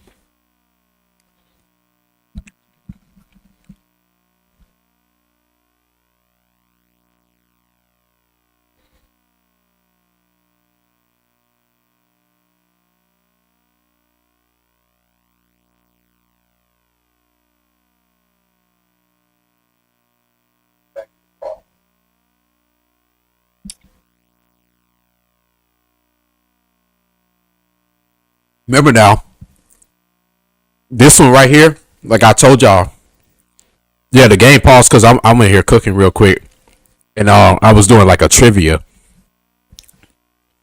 But like support gaming, what I had just told Alex and James was basically what I'm doing right now throughout my streams. What I'm gonna do is like for people that are still in the streams, like in the middle of it, will be 3 hours in. It's cash prizes that I'm gonna be able to have for y'all.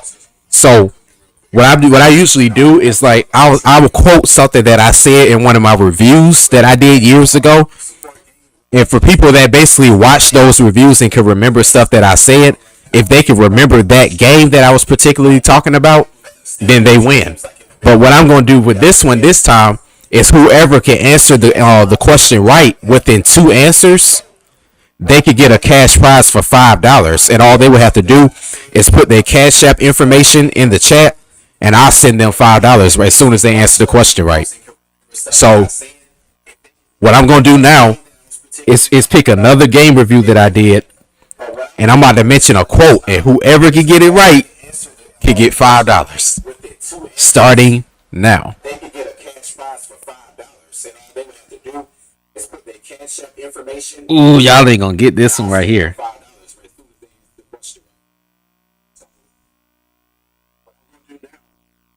Is pick another game review that I did. I'm about to mention a quote, and whoever can get it right, $5 starting.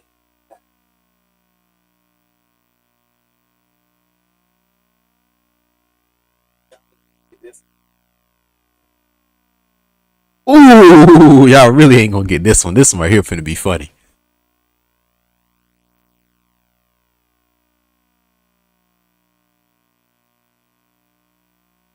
This is actually one of my favorite reviews of mine too. I might stream this game soon too.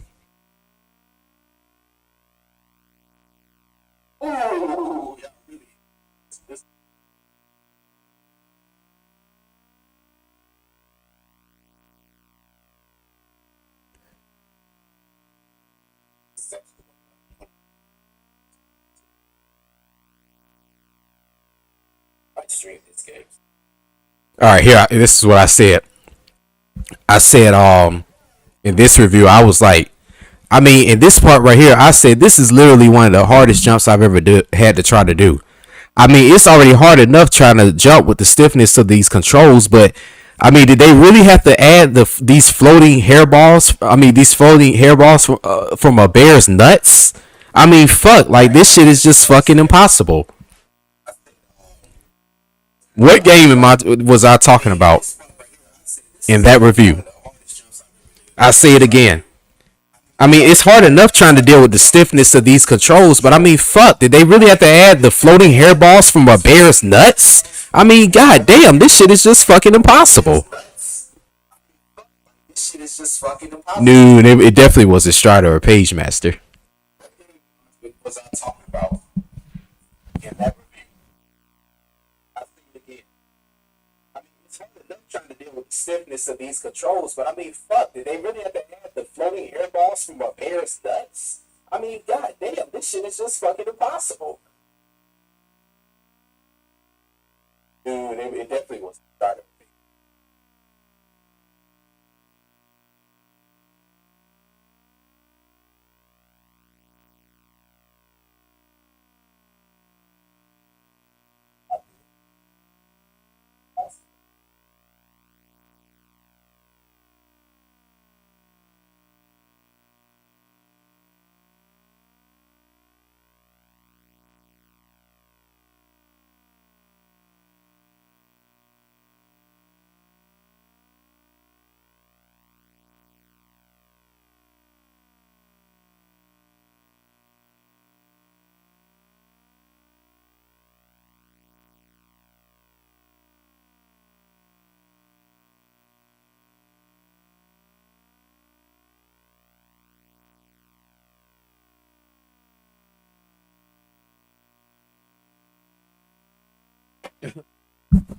Jewel Master? Nah, that wasn't it. I haven't even reviewed that yet. How did you know I had Jewel Master? I haven't even reviewed that game yet. I got it sitting right here.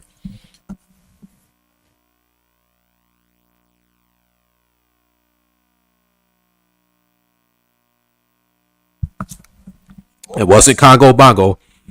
Here's a hint. It was in season 3, and in this review, I was wearing that Atlanta Falcons and New England Patriots Super Bowl shirt when the Falcons got embarrassed.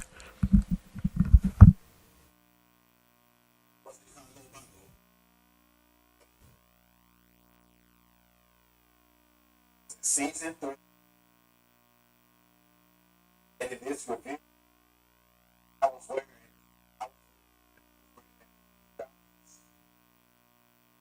Super Bowl shirt.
Nope.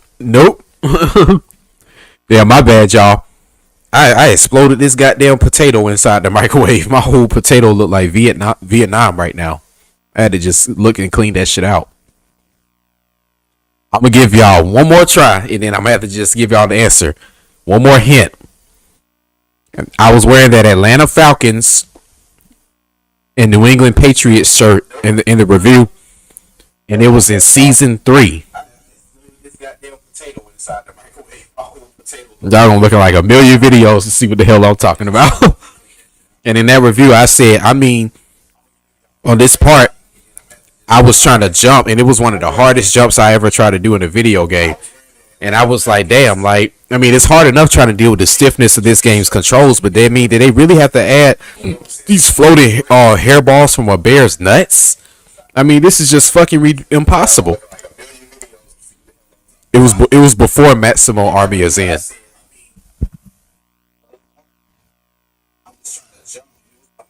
Jumps I ever tried to do it. I was like, damn, it's hard enough trying to deal with the stiffness of this game's controls, but they really have to add exploded hairballs from a bear's nuts. This is just fucking impossible. Maximo Army is in.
Nope, nope, nope. It was that game Magician Lord that I reviewed.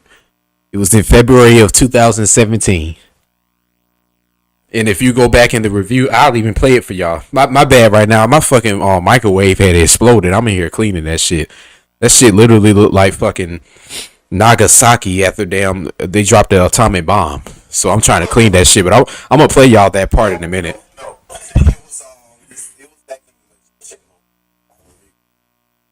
February of 2017.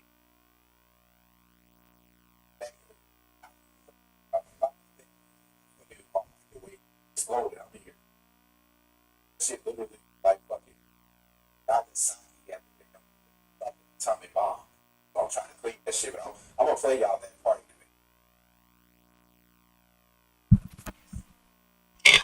So be very careful when dealing with this stage. The worst jumping you have to do is in this one.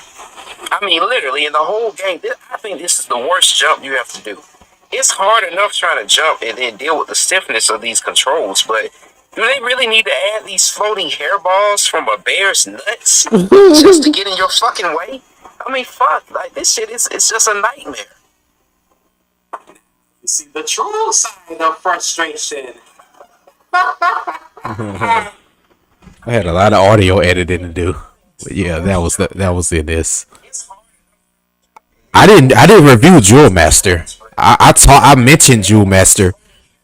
I actually was going to review Jewel Master, but the game is too fucking hard. And then my Genesis ended up messing up, so I never had a chance to review it. But I mentioned that I was probably going to review Jewel Master, but no, I never did that one. Yeah, but I did mention that those Ring of Powers. Yeah, that game is hard as a motherfucker though.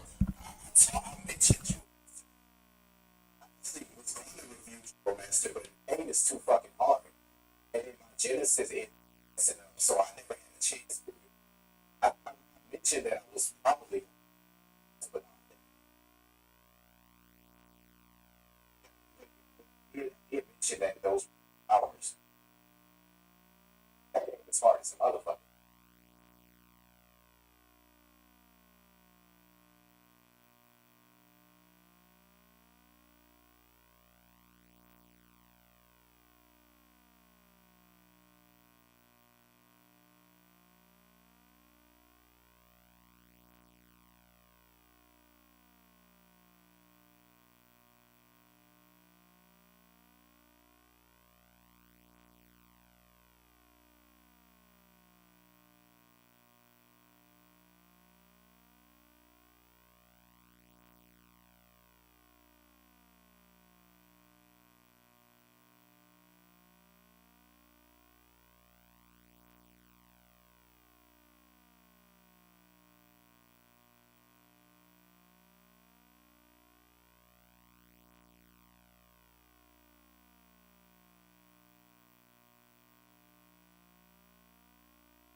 No, I haven't done mythologist. I've mentioned mythologist about a million times though. Maybe a few times in some of my scripts, but I definitely know I mentioned it a million times in the stream. But I haven't reviewed mythologist though. God damn it! After I done clean this fucking microwave, now a water bug want to show up.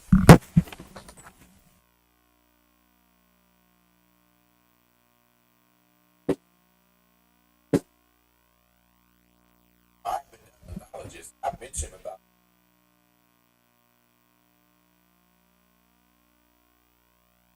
I definitely know I mentioned. I haven't. God damn it! Trying to clean fucking microwave.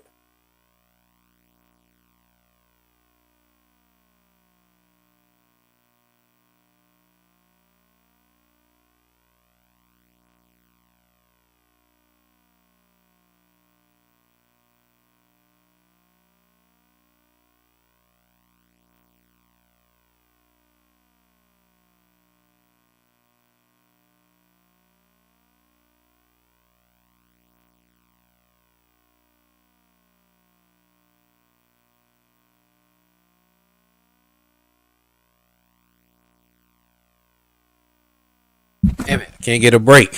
Shit. Can I finally sit down now? Ain't no water bugs in here. Good. It's supposed to be the damn winter time. I thought they died.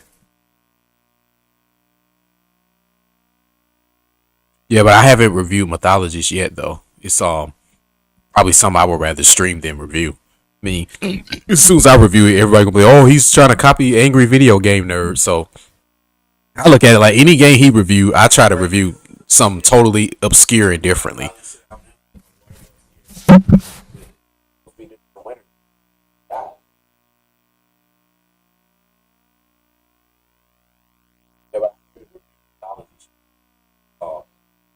Something I would rather stream than since I review it, everybody will, oh, he's trying to copy a video.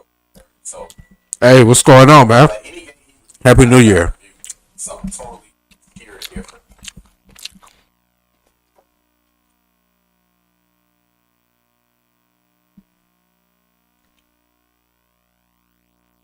Flashbacks or what?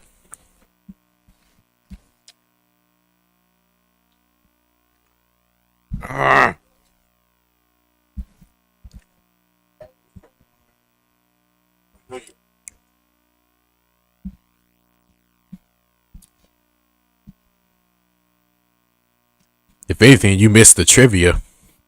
I think the trivia part is the biggest thing of the stream. Flashbacks or what?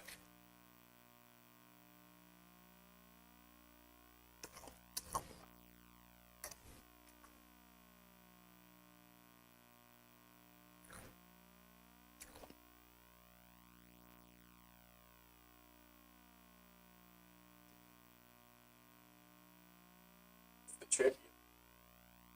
Trivia part is the biggest thing of the stream.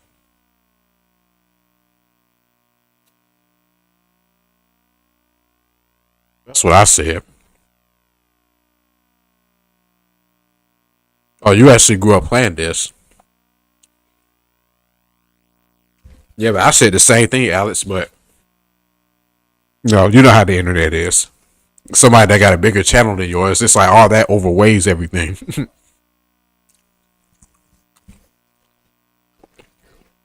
But it would be nice to review it.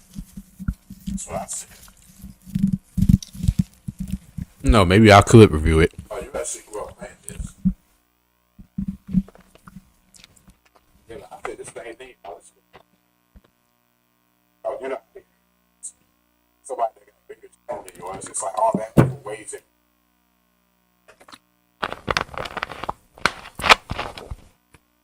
But it would be nice to review.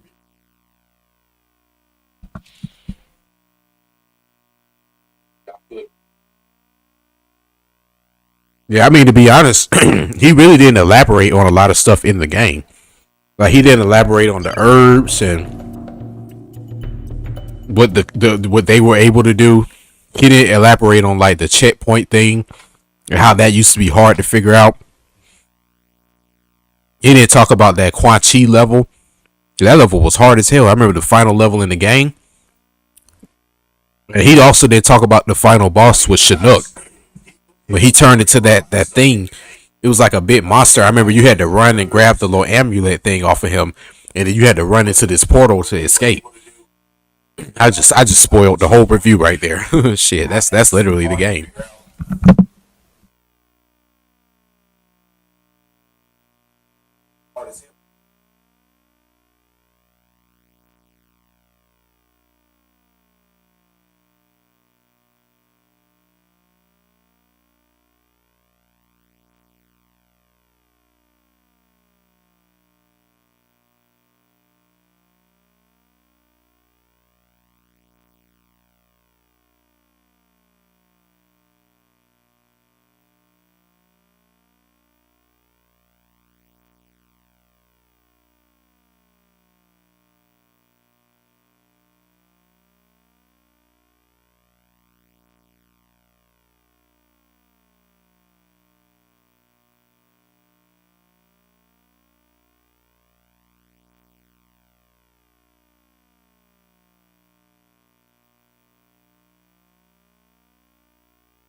So out of all the reviews, nobody talked about that Quan Chi level and the final boss. That's crazy. Yeah, you're right about that. I don't be caring about none of that shit, of course, with somebody's opinion. But at the same time, I be wanting to be so different. I mean, that's just me personally. I'm just always like that. Like I've always been that guy that always wanted to do stuff so different from what everybody else is doing. I want to review games that ain't nobody talked about, nobody probably even thought about.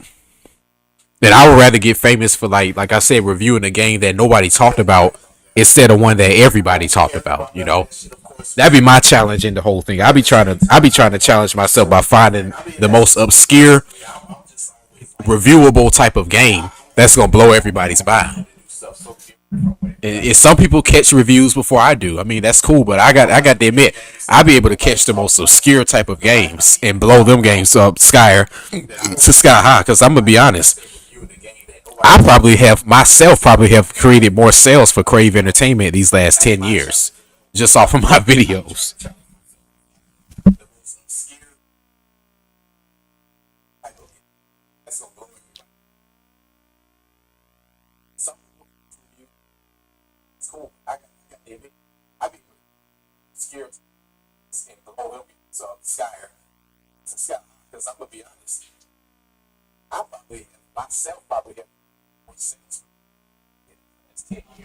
Yeah, but I don't be giving a damn what nobody got to say. I just be challenging myself.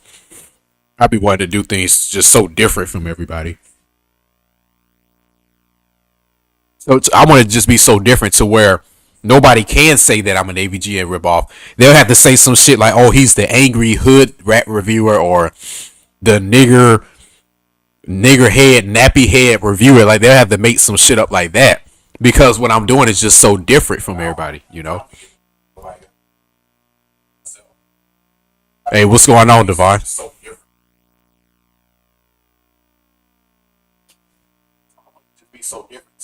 Devin, I mean, I had a friend named Devon that died. So every time I see that name, it make me think of him.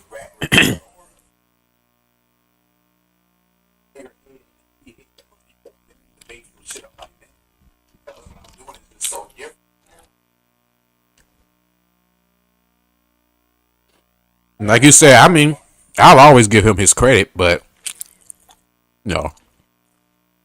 He also was born in 1980. I was born in 1991.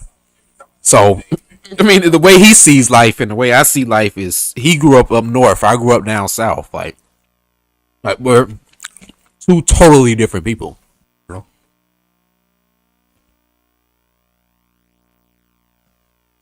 Like I said, I mean, I'll always give him his credit, but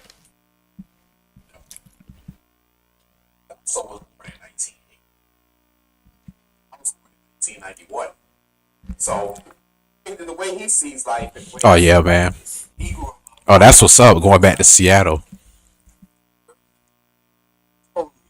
I bet that flight in that mess in Atlanta was a mess. Probably waiting. To be stuck at Hartsfield Airport, I already know that was a mess.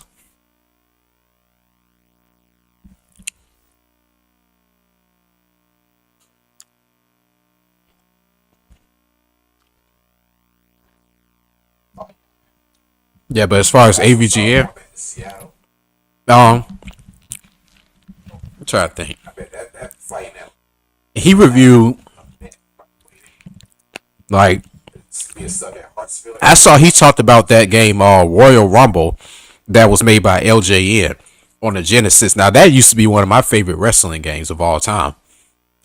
Now I probably that Super WrestleMania and I think WWF WrestleMania, that was another game me and my brother used to play a lot on Sega. He talked about that. Now, I remember when he did that, I said, okay, he gave that game his credit. I remember he briefly talked about X-Men Clone Wars 2. It's another game that was obscure that he didn't elaborate on, but he mentioned it. I saw he did a stream of Decapitat. He mentioned that he was going to review it, but just never got around to it, I guess. So, it's ironic because you know, he ran into a lot of games that I ran into.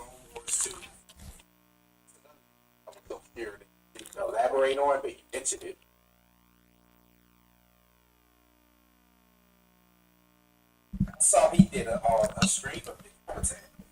He mentioned that he was going to review it, but just never got around to it, I guess. So, all right, man. Appreciate you for joining.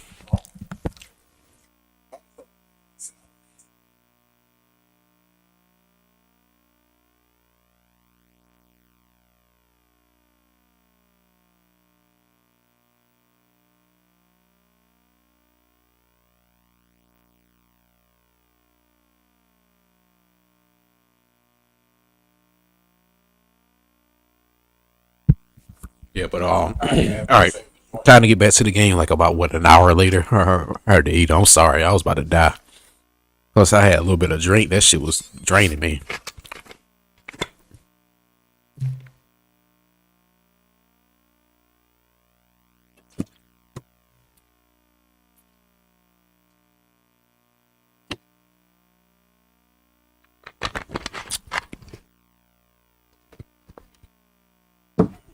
I'm gonna have to look up where to go on this game.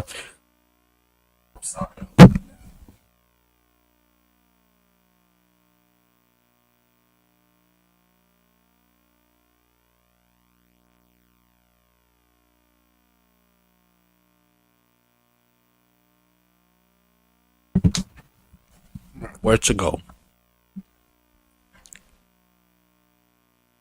We done did all kind of trivia. We done had like about 20 commercial breaks. I know that's probably what I want to do soon. Eventually, I'm gonna have commercial breaks during my stream.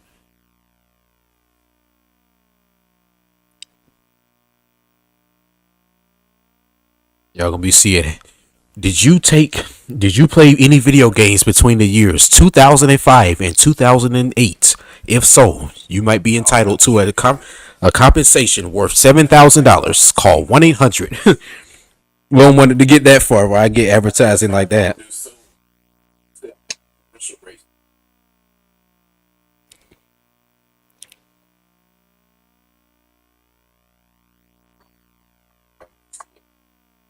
Take any games between the 2005 and 2008.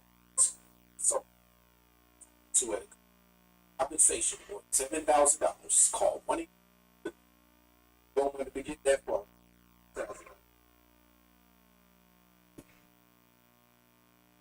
I'm trying to see where to go now.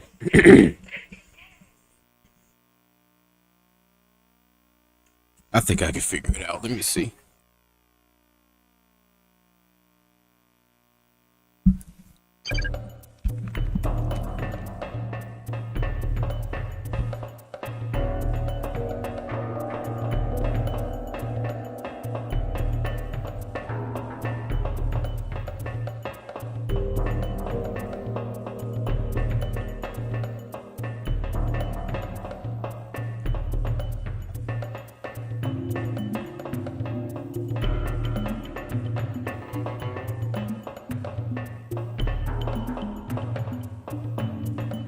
Yeah, but I think that as far as AVGN though, I think that his time kind of is running up. But it's not like it's like that title on the internet of like who's the next top reviewer, because those days are kind of over. You know, it's so many people doing this shit now. It's really about like who's just gonna capitalize off of it while they doing it. You know, that's why I was saying at this point, you know, it's just about getting the content out there now, and you know, try to market that. Because I mean he's kind of already ran his course with it. I mean, I could tell, because you could tell in the videos, like it's like he kind of already got his money, and he ain't really, he's not really into it. He's not as enthusiastic about it no more. It's like more like, okay, I'm gonna just look at this more like, it's more like with the Simpsons and Family Guy, like they just making episodes now just to keep making episodes and be like, oh, this is the 1000th episode, and you know, we probably have reached episode, oh shit, 58,000 and shit like that. Like,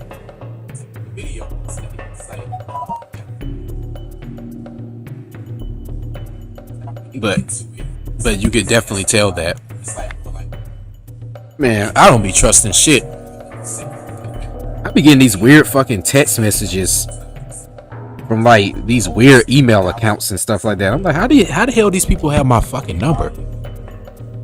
It's just hard for me to trust anything. I didn't tell y'all what happened to me about 2 or 3 weeks ago. Man, I was at my fucking job cleaning. I get a text message from Wells Fargo. That shit said that $600 has just been taken out your account. $200 more has been taken out your account. I'm like, what the fuck? And you know, usually when you get messages like that, sometimes it's fraud, so you don't be knowing, you know, if it's real or not. But when I looked at my account, it was actually $800 taken out my account. I said, whoa, what the fuck? And of course I disputed it, but then when I had, you know, seen that somebody had used my money to pay for some beats and tried to get like some social security information or something, it was just crazy. I was like, man, you know, you can't trust no kind of digital information out here these days. Sometimes it's fraud. You know, I looked at my account, it was actually I was taking up my account. I said, whoa, what the fuck? What's this? And you know, seeing that somebody used my money to pay for some beats and try to get like some social security or something. It's crazy. I'm like, man, you can't trust no kind of digital. Yeah, they really aren't, man. Yeah, that's what I said. Like the way I do my reviews, like where I write the script and you know and do all that stuff. Yeah, it really is. It's like most of that stuff is just people just putting their opinions online. I 100% agree. It's like the creativity is kind of like degraded. It's more watered down now than it used to be.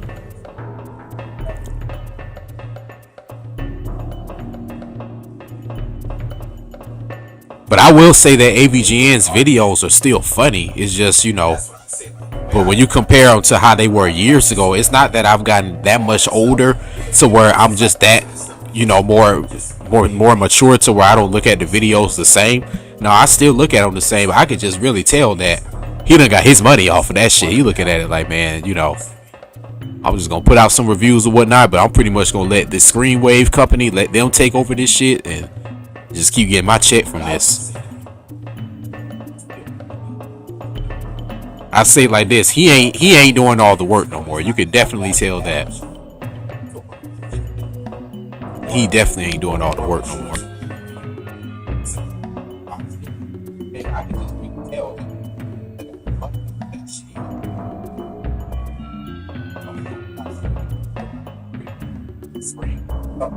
Oh yeah. Yeah, the same with me with my reviews. I mean, I haven't changed my format since I started. My format has been always the same.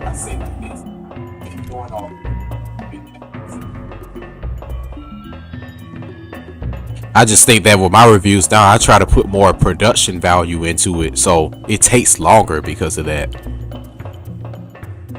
And if I had the resources that I have now when I first got started, I would have made them reviews that like that back then. I just didn't have the resources.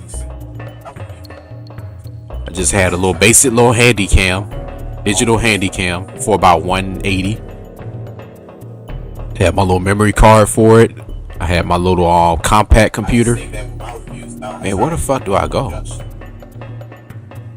I had a good little tripod though. My tripod was like $150. I need to get that tripod back.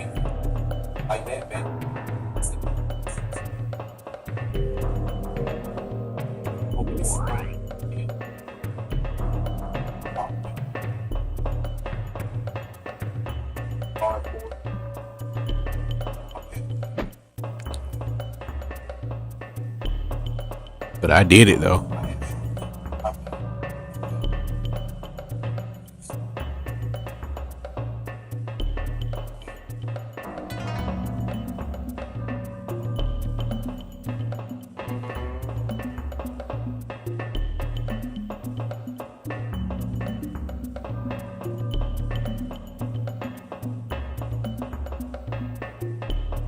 I'm gonna have to look up where. Oh shit.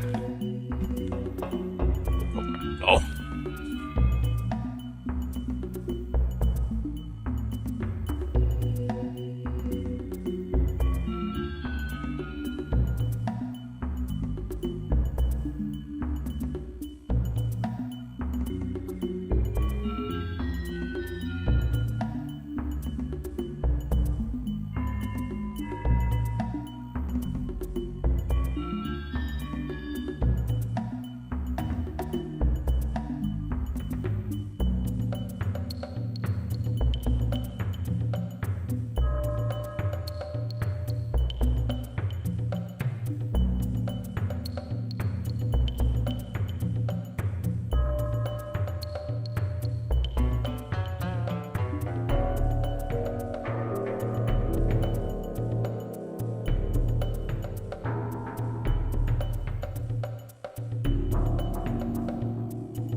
Damn it, would you just go?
Oh, so you jump down there? What the fuck? You like you die if you jump here.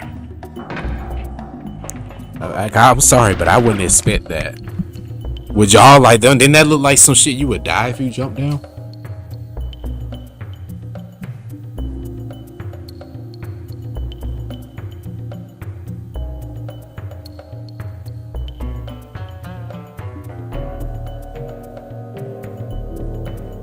Yeah, the skit game, yeah, people kind of oversaturating it. I agree.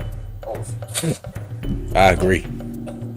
That's why I always feel like I feel personally like when people say the game reviewing thing is dead, I don't feel like that it's really dead, because like Alex said, like nobody really ever did it like AVGN did it. Nobody ever like perfected the craft like that.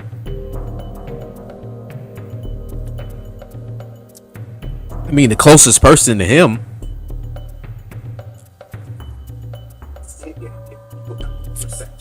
I ain't gonna lie, I personally feel like the person that's closest to him is myself.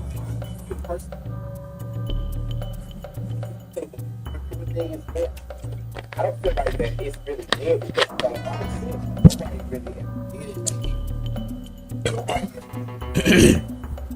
I feel like I'm the closest thing to him than any other reviewer that's been on this internet. Because my shit is organic. Yeah, I might use a lot of profanity, but at the same time, I don't have to use his phrases. Like a lot of my phrases, that's why I be trying to do these little trivias with y'all to let y'all know. Like all my shit was literally made on the fly. Like this was shit that was coming out of my head from my experiences. You know, so I never emulated anything that he did except the format on how he did his reviews. I always liked his format. I liked how he appeared on camera. I like how he wasn't afraid to act and, you know, and to do like the little fighting scenes and stuff like that. Like I liked how he did how he incorporated all that shit. And I feel like out of everybody that made their reviews informative, entertaining, funny, and it was something that was done production wise on a good scale. Like it's not too many people I will honestly say that really did it like him. It really wasn't. It was guys that were really funny, but production wise, their videos weren't really that good. They didn't appear on camera. They didn't write no scripts behind it. They didn't really make it more personable like he did with his stuff. I gotta give him that, man. That man, he perfected that shit. Informative, entertaining, funny, and it was something that was done production wise on a good scale. Like, it's not too many people I've honestly say that really did it like him. But it was guys that were really funny. Oh yeah, hell yeah. Yeah, like I said, just put all that stuff in the comments. So after the stream I could check all that out.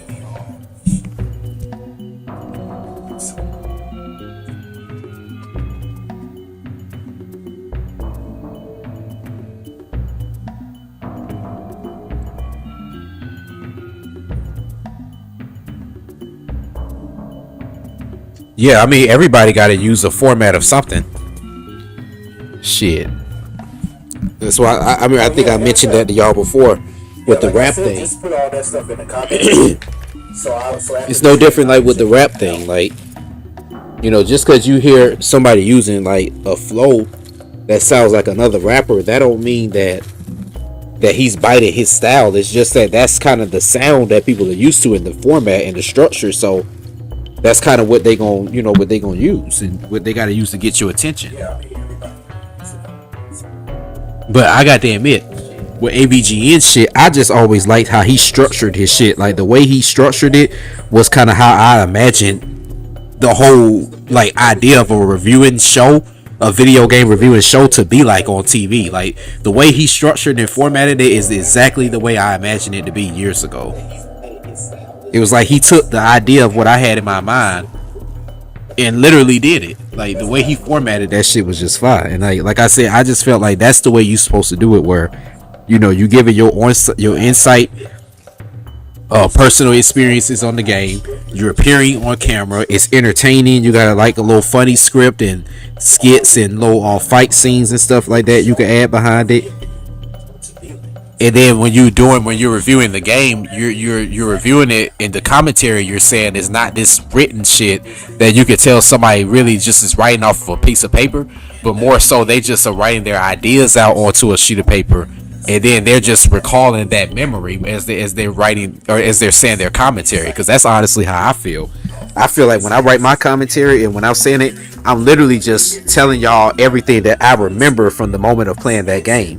That's why usually when I do my commentary, I try to write it while I'm playing the game. But see, I didn't really have time to do that as much with the Capitat because, for one, I was streaming during that time, and then I was also, busy with a lot of other little stuff. But usually when I do my reviews, I'm not gonna lie, I usually write my commentary as I'm playing the game so that it's fresh. Because usually when I do it, it's what I'm seeing as I'm playing the game at that moment. Like how I feel about it, everything I'm experiencing, it's literally at the moment I'm playing that game. So I try to keep it fresh like that.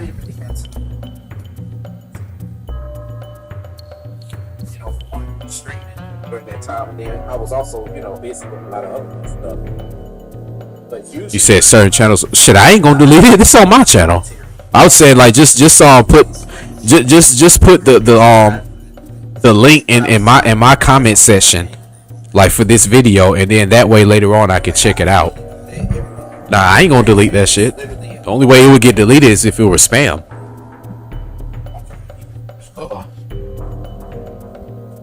I need to go see Drizelda. Starting to run low.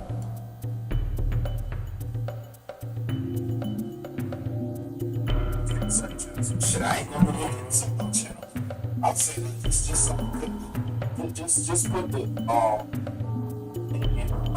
comment section.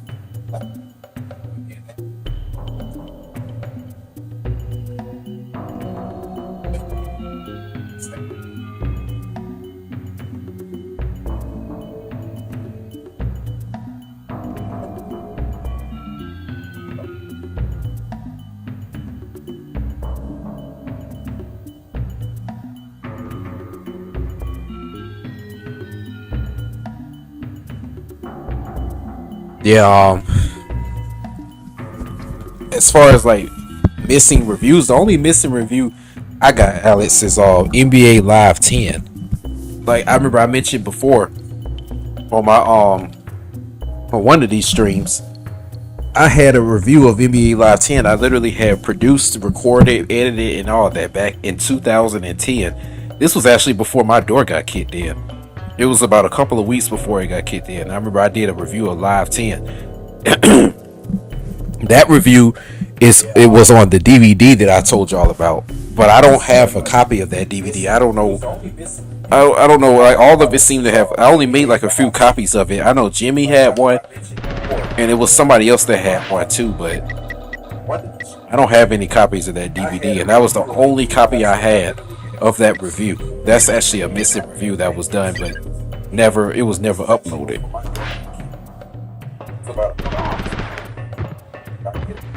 But yeah, I had a review of NBA Live 10. That's one of the missing Scorpio and Sebek reviews.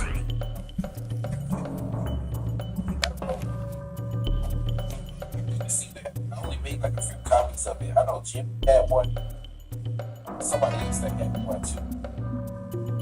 I don't have any copies. That was the only copy I had. That's funny. You know what's really frustrating though, Alex? If you actually have said something that you thought you caught footage of in a review, and you sitting there talking about it in your commentary, but then when you try to look back at your footage, you couldn't find that part. It's at least like about 3 reviews I know I did where that happened, where I mentioned something in the review that I thought I caught, and I've already recorded the commentary, but it wasn't shown in the review because I didn't actually capture the footage of it. I think it even happened in Decap Attack. You know what's really frustrating though, Alex? Seeing something that you thought you caught footage of in a review. Sitting there talking about it in your commentary, but then when you try to look back at your footage, you couldn't find that part. Damn. I mentioned something I thought I caught, and I already recorded the commentary. It wasn't shown in. I didn't actually capture the footage. I think it even happened. Yeah, but that shit is annoying.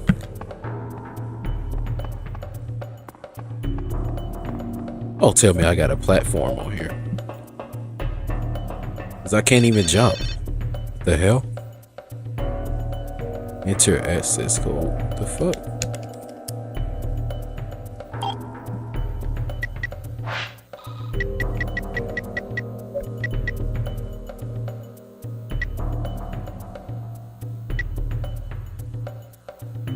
Man, well, this ain't telling me shit. What's the code?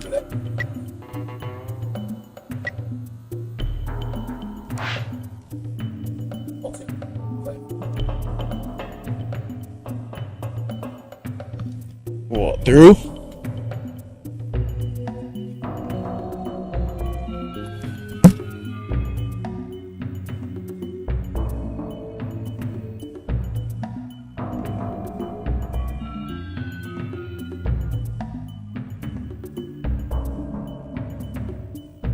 Telling me shit.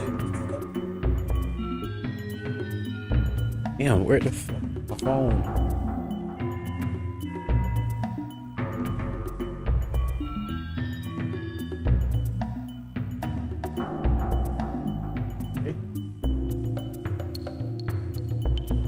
Yo, I just need to see this code real quick. And then getting tongue tied. That's the problem I used to have in my reviews. I used to talk so damn fast. Everybody don't understand what people from Atlanta be saying anyway, but that used to be the problem. I remember people would look at my comments and say, "Damn, this dude talk a mile a minute." I did though. I used to talk too fast because I was too busy trying to get my ideas out because it was almost like overload when I was trying to, say it out because it was just like so much shit I had to say about the game.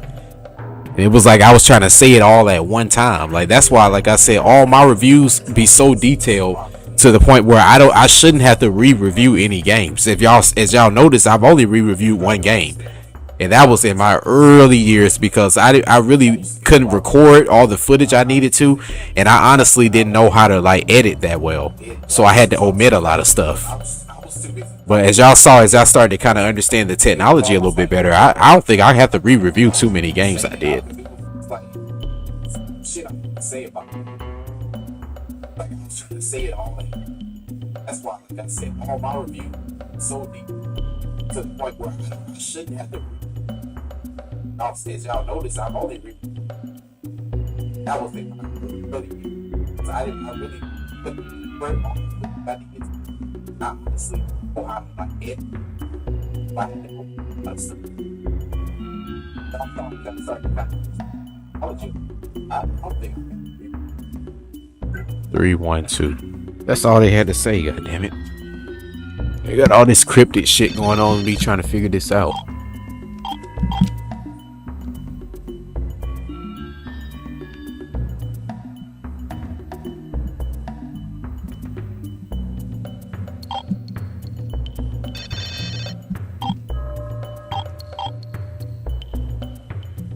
Hold on.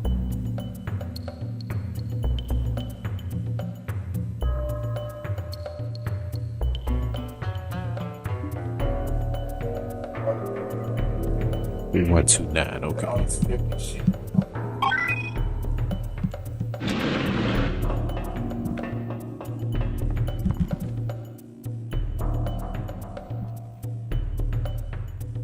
He said an outtake. Script writing is actually the easiest part. Yeah, support gaming. Like, script writing to me is the easiest part. It's the funnest part. The hardest part to me is editing. Because you gotta take a lot, you gotta make it's a lot of mistakes you gotta correct. It's a lot of like, just, real like detailed, nuance type of stuff you gotta be paying attention to. And you gotta correct a lot of mistakes. Like with editing, editing is like that one female that just sit there in the mirror all day and just brush her hair and look at her makeup a million times. Like that's honestly what editing is like. You gotta be like that female that's just sitting in there in the mirror brushing your hair all fucking day, correcting this and correcting that.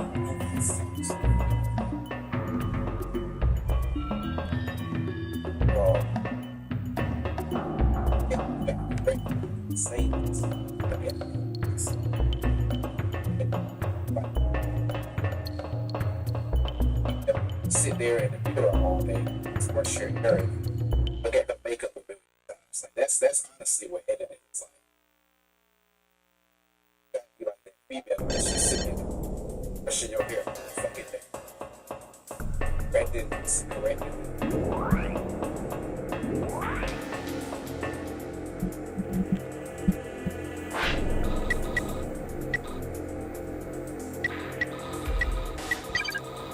Dude, I will say that I got a lot of love for editing though. Got a lot of love for it. Can you zoom in? Oh. Well, this is like PlayStation 2 controls right here.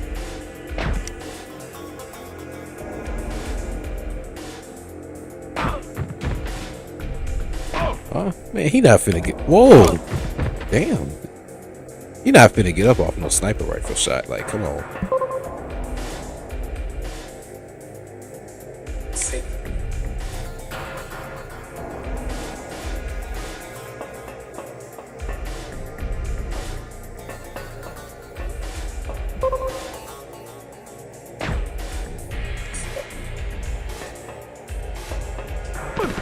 Oh shit.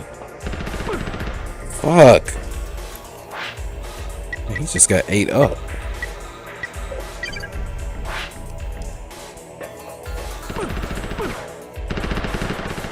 God damn. What the fuck? I can't see him.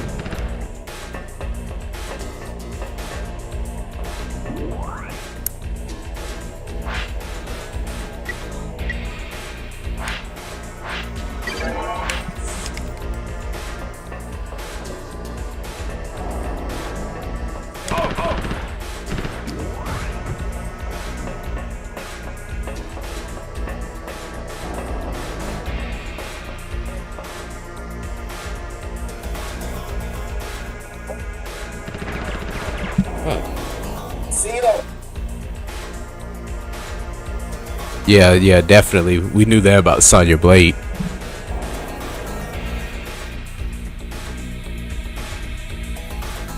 I mean, I'm not gonna lie. So far, I'm enjoying this. You know, especially compared to Fighting Force.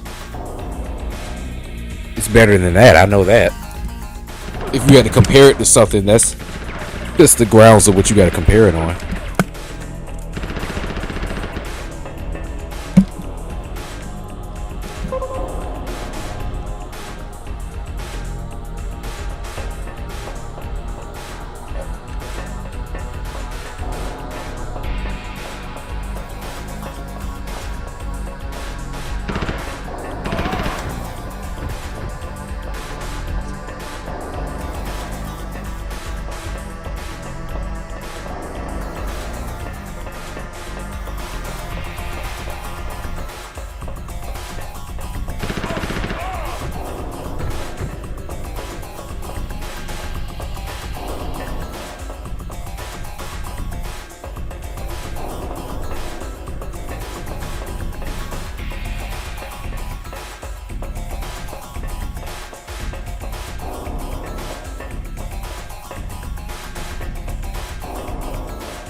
It's just going back around, so one of these doors I need to go in.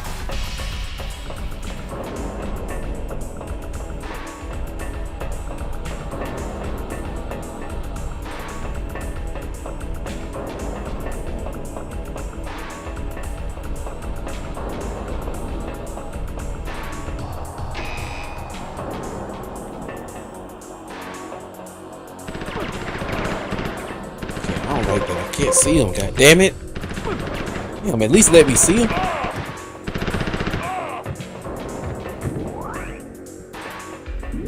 Yeah, it's like as soon as I walk in the room, they right there. I can't even see who's shooting me.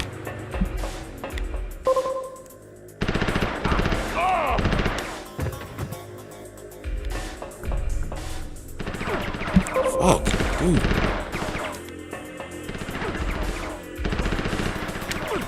Damn.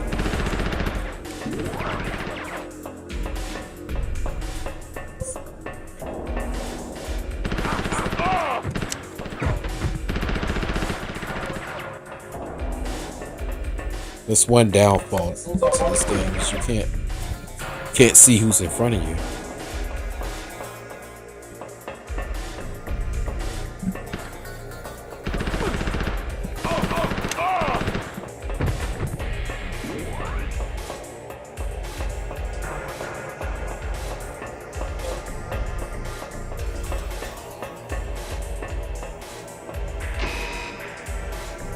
That just come from here. Yeah, these camera angles are fucking like trying to throw a leash on a goddamn walrus. Like, it's ridiculous. Well, what was Shaolin Monks about? Was that like a regular fighting game, or did it have a story adventure like this?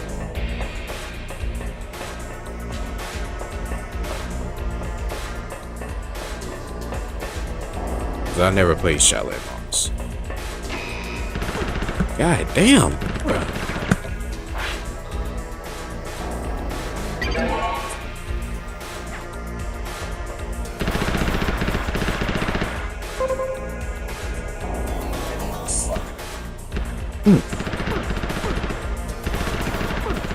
God damn now.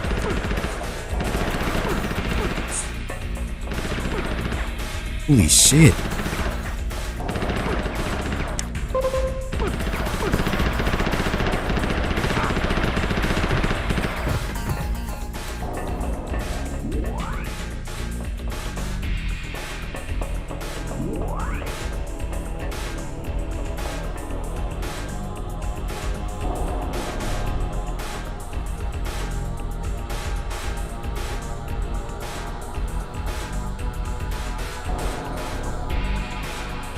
Oh wow, that's cool. You know, I might have to stream that.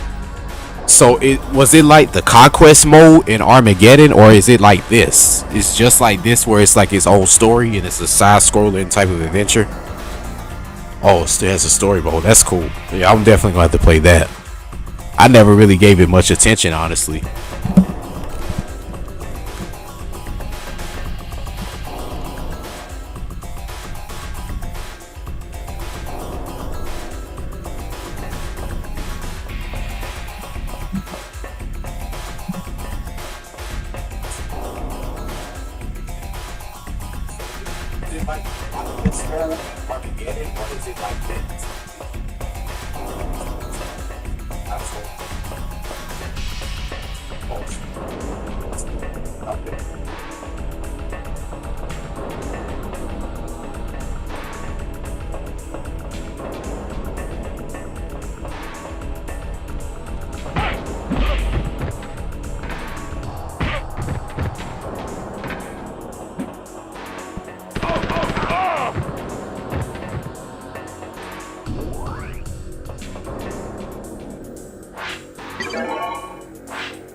The backtracking on this game, man.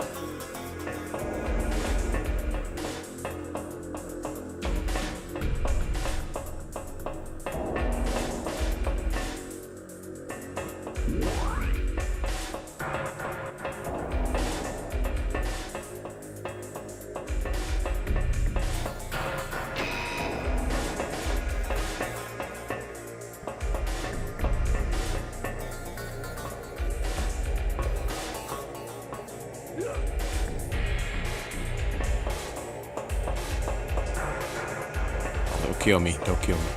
Let's see what's going on first.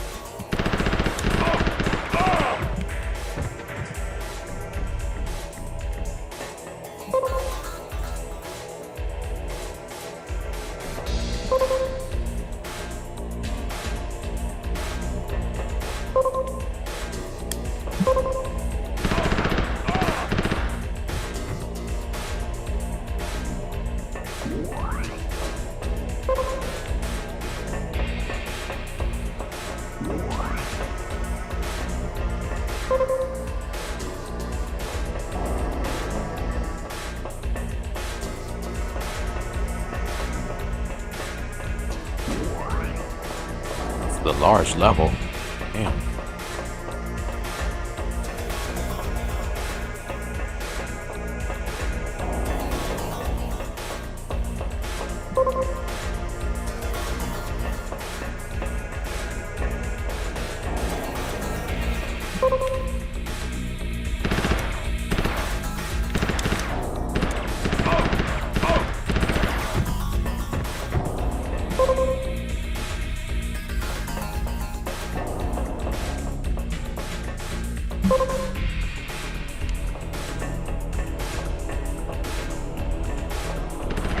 Oh shit.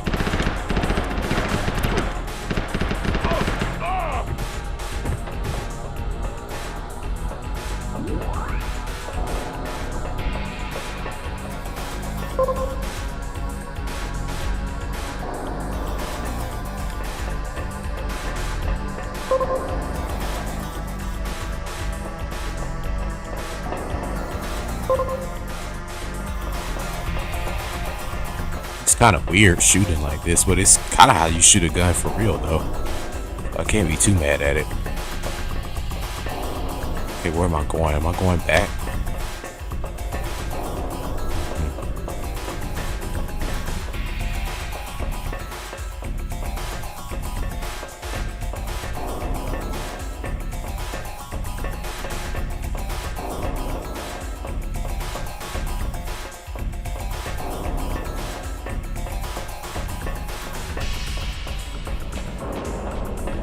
Guess I go through the store. Hopefully you give me access.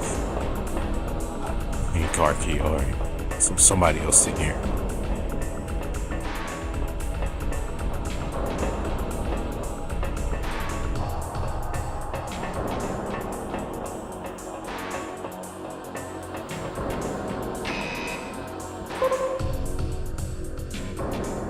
Ready to blast my ass. Arrgh.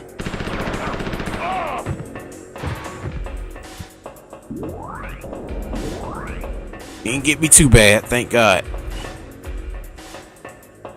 At least they give you enough healths on here too. Like they're not too stingy with healths.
He got a shotgun, look like.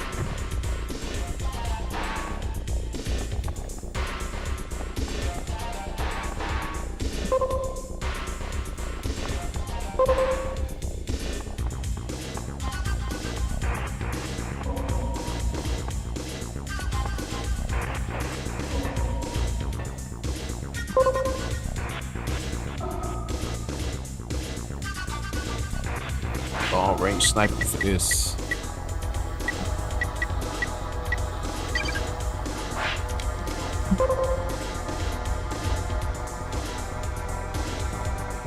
PlayStation wasn't quite ready for this. They had this much better on PlayStation 2.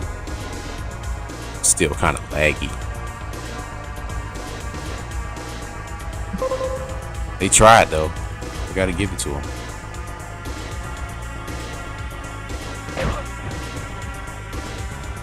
No way he could jump back up like that after getting shot by a fucking sniper rifle. A 7mm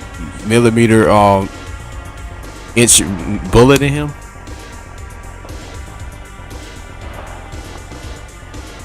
You ain't jumping up back like that.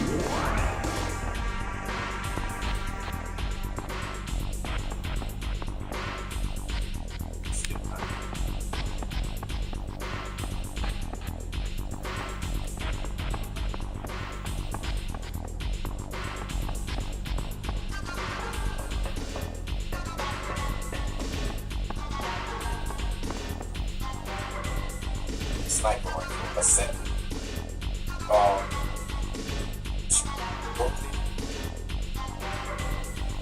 That's crazy. This is unfinished. Yeah, I was wondering why can't you jump or grab anything? Even in Fighting Force, you could jump.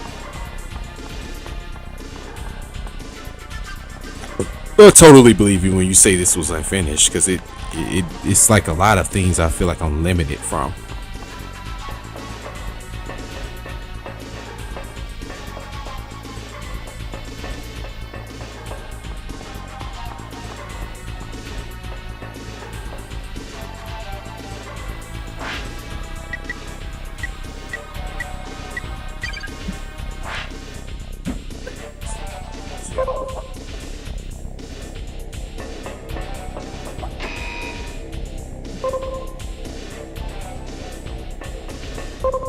Totally.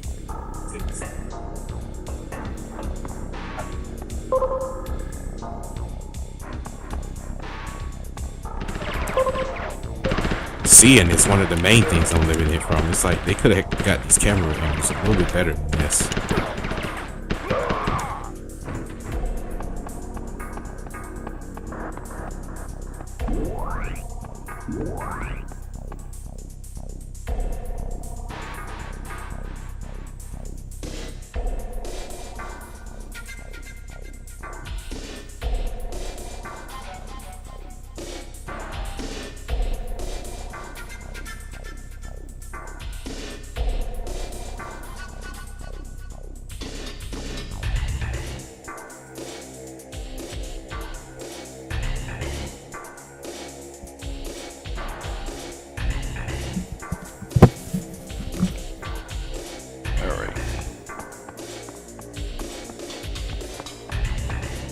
You know, the music in this game keeps you enthused.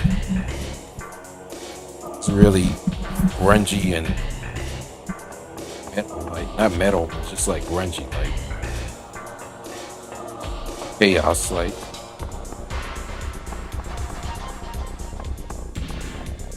But not being able to jump is, I feel like you should be.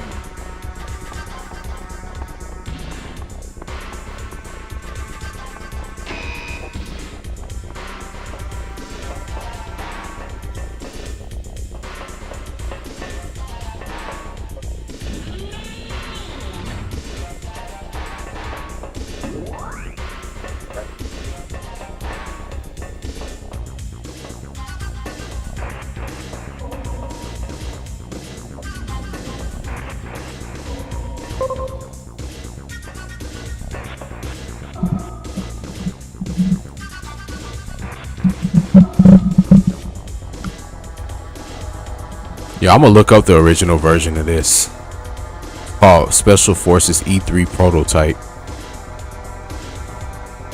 Yeah, I like the OST in this. And it does sound like Mortal Kombat music. It seemed like games with bad mechanics and controls and stuff like that. Like, why did he just climb down the ladder? They got lazy on that. It seemed like games with that lack of this always have decent music. Sometimes games like this have shitty music too. Not even gonna lie.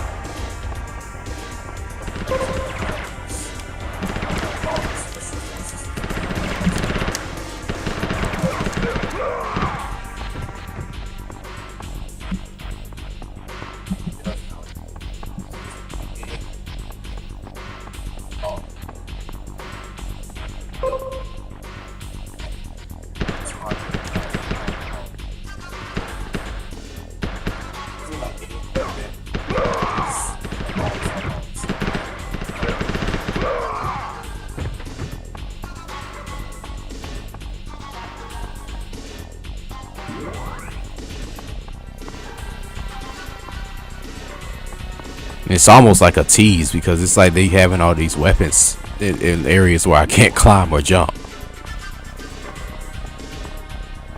What's the point of that? There's the card key. How am I supposed to get over there?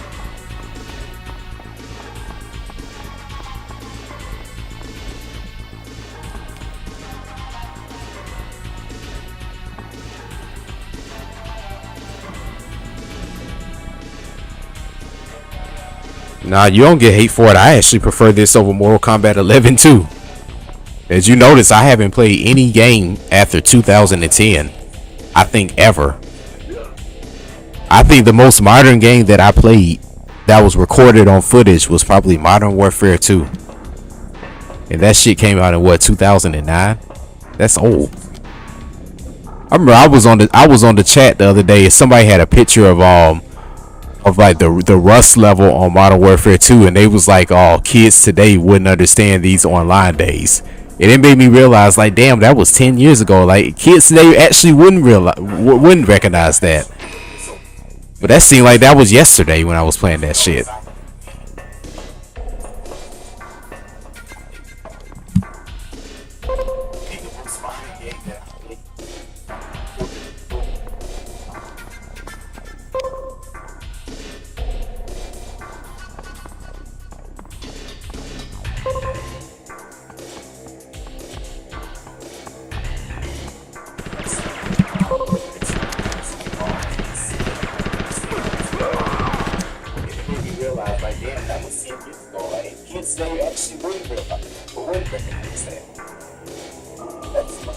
Yeah, modern Mortal Kombat there doesn't have its own style anymore. It's more like a conglomerate of a whole bunch of other people's fantasy wet dreams.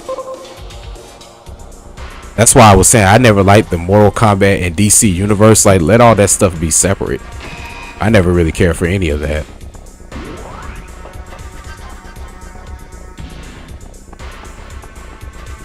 Just let Mortal Kombat exist in this universe and everything else.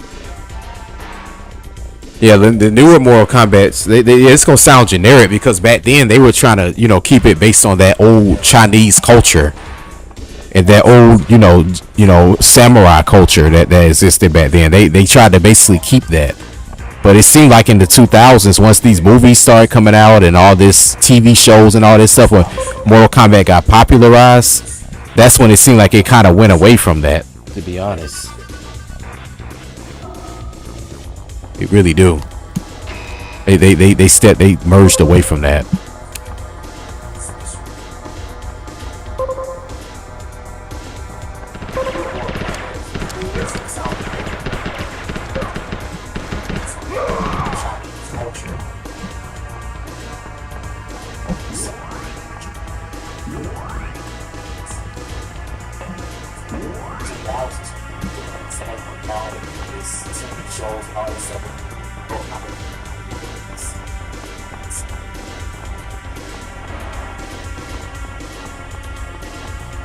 Like I said, I couldn't even tell you about what they got going on with Mortal Kombat now. But yeah, after Mortal Kombat 9, I want to say, that was when I kind of just gave up. Because, I mean, I had a lot of stuff going on in my own personal life then, too. I wasn't really playing modern video games. So I kind of lost track of what was going on then.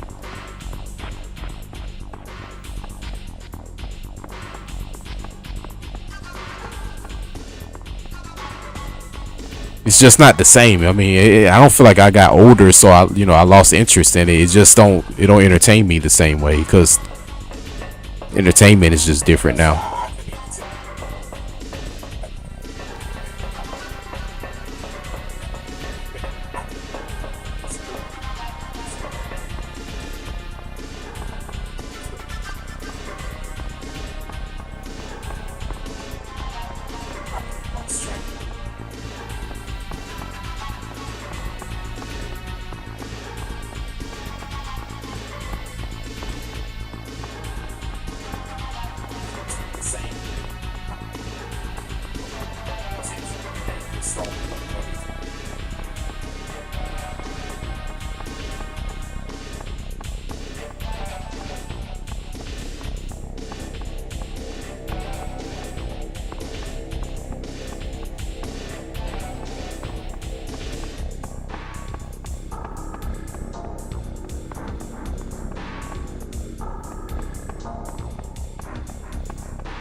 Yeah, Mortal Kombat 9 is where it was the turning point of all this. Because to me, the last good Mortal Kombat game that I really could say like really piqued my interest like that was Armageddon. That was in what, 06? So that's a long time.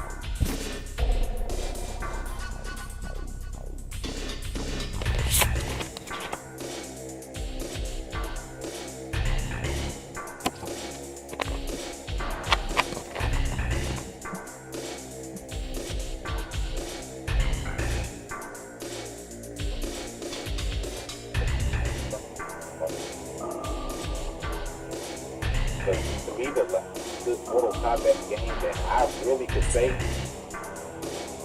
my interest like that was Armageddon. That was in Buckets.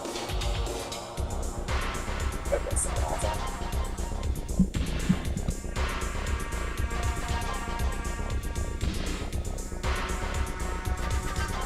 Yeah, they rebooted that series, right? I felt like they should have continued doing this though, like making little side games like this, like Mythologies and this and Shaolin Monks. Because I remember in these years, I'm gonna be honest, these were the years where I couldn't afford video games. The late '90s and 2000s, like, yeah, my mom wasn't buying me no. My mom never bought me no video games. Honestly, the only way I had an opportunity to play video games was at friends' houses, and I remember, like I told y'all before, my older cousins, when they got old and you know, pretty much were grown, they had gave us all their Genesis games, and I think that was in what, 97 or 98. We were still playing Sega then. Like I said, by then the PlayStation was out. I didn't play PlayStation until like 2000. I had played it at a friend's house during the 90s and stuff, but as far as like when I had my own, I didn't have my own PlayStation until like 2003. That was when I actually got to play all the games. I was always behind. Every generational console that came out, I was always like 2 generations behind. So yeah, when this came out in those years, yeah, shit. Yeah, I wasn't like I said when Mortal Kombat was out at that time. Like I said, I wasn't getting all those games then. I wish I could have had them.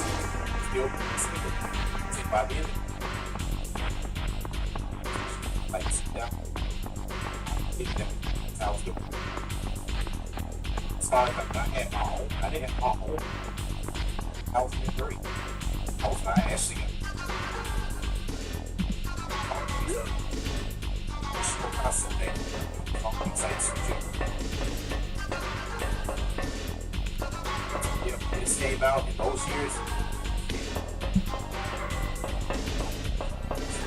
I said, yeah.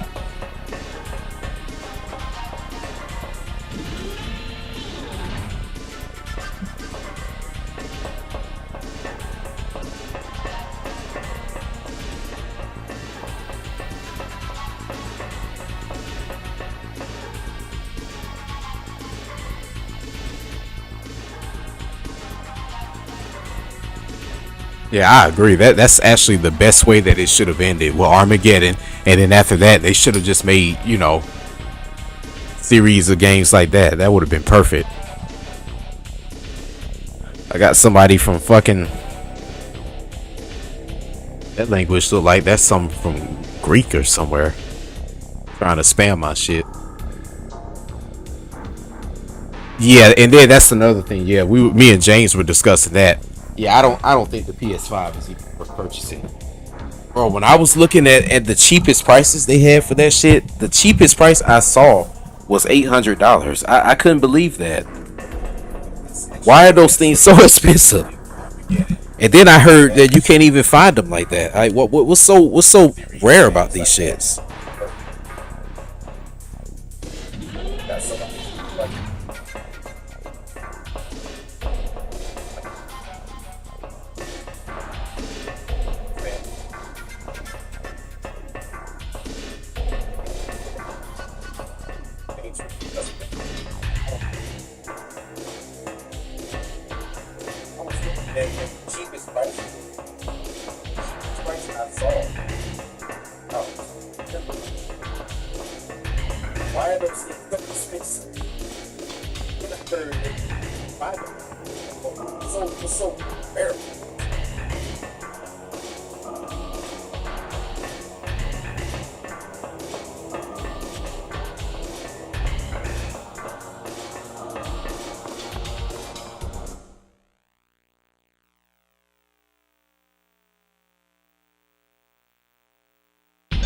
Yeah, those PS5s are fucking ridiculous.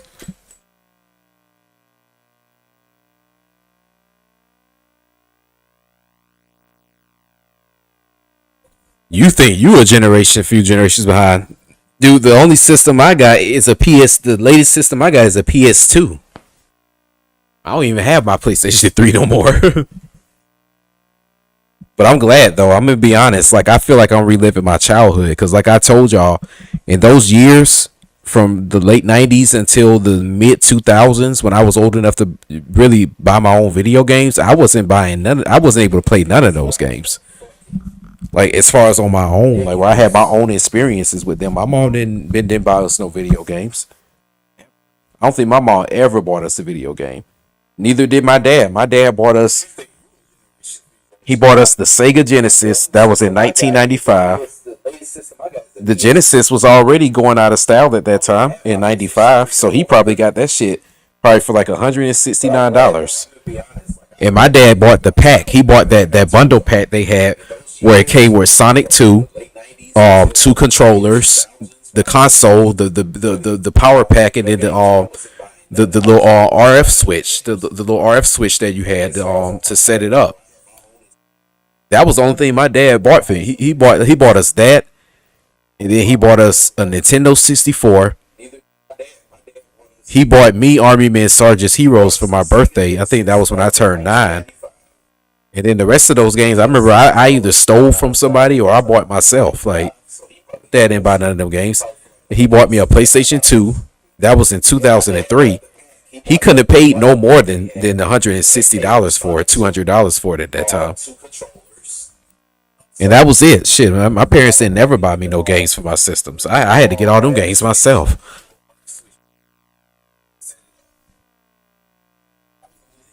Yeah, that mythologist hard at it. I'm gonna get to that shit soon. Matter of fact, I'm probably gonna go on and just order it now. I've been already talking about it. I just wanted to play that Batman game so bad. I'm gonna order both of them.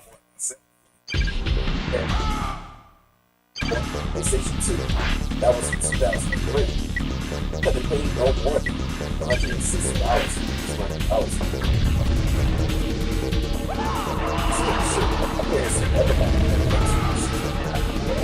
Shit. What is he doing?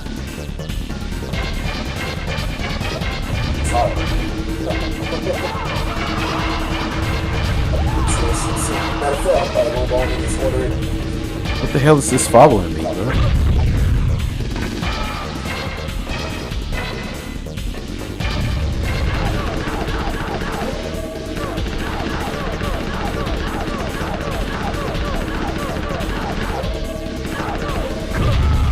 Yeah.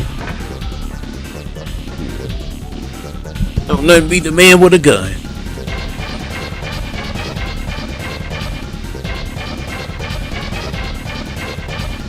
Yeah, I'm gonna be honest. Yeah, the older games are way better. I mean, because they funner. That's why we still play them. But you know what's crazy too? These older games are expensive. I had paid $30 for this.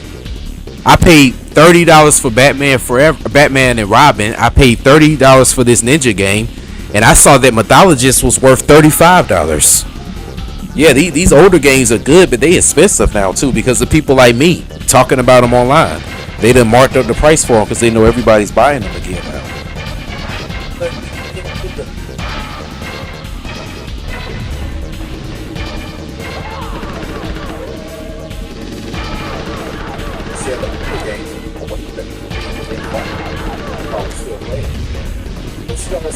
These older games are expensive. I had paid $30 for this. I paid $30 for Batman Forever, Batman and Robin. I paid $30 for this Ninja game. And I thought that Mythologist was worth $35. Yeah, the older games are good, but they're expensive now too. For people like me, I didn't know everybody buy.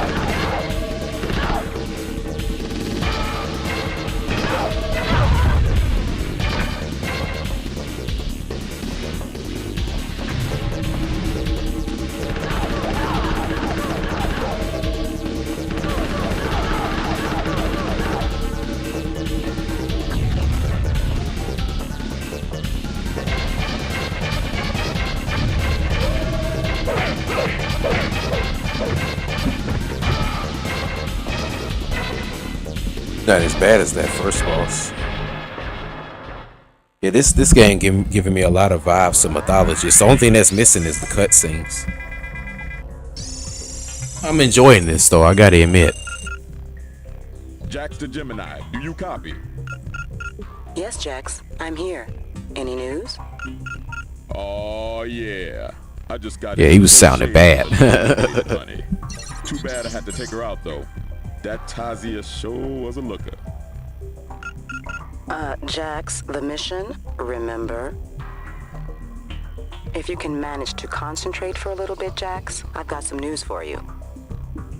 It turns out that the Black Dragon has tried to put on a respectable face. One of the thugs let it spill that the Black Dragon is using one of the corporate buildings downtown as a cover for their base of operations, but he won't say which one. Yeah, I want to see that. Wanted to stop me from going any further, so I've got a feeling I must be very close to that hideout. Man, this dude Jax sounds horrible. He might be worse than Marcus on Bad Boys Miami Takedown. I'll get you on the cocktail line, and I will pull over my Cadillac, sipping me a good old 40, if you know what I'm saying.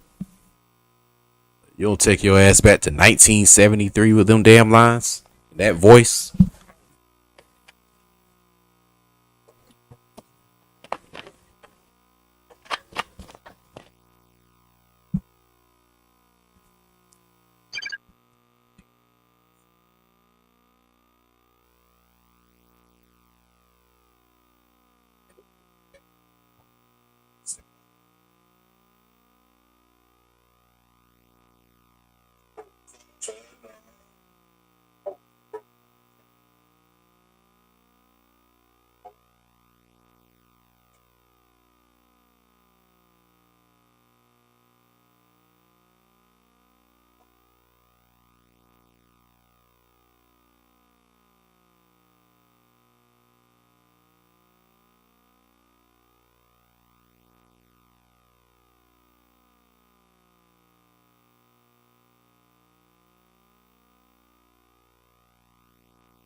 Shit, whoever Gemini was no different than Hunnigan from damn Resident Evil 4. He just was a bitch that was giving orders and using my lifeline as the security for it.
I still feel like that Scorpion should have had a game though. Like I said, I'm gonna check out your video on Scorpion's mythology basically. But I always felt like Scorpion should have had his own game just like Sub-Zero. Like I said, Scorpion is always my favorite character. I told y'all the story about what I had did one day when I was in college with Scorpion. I remember one day I wrote a story. Basically in the story, I was Scorpion because I had met this rich girl, and I was working this shitty job, basically at this old pizza job I used to work called Hungry Howie's.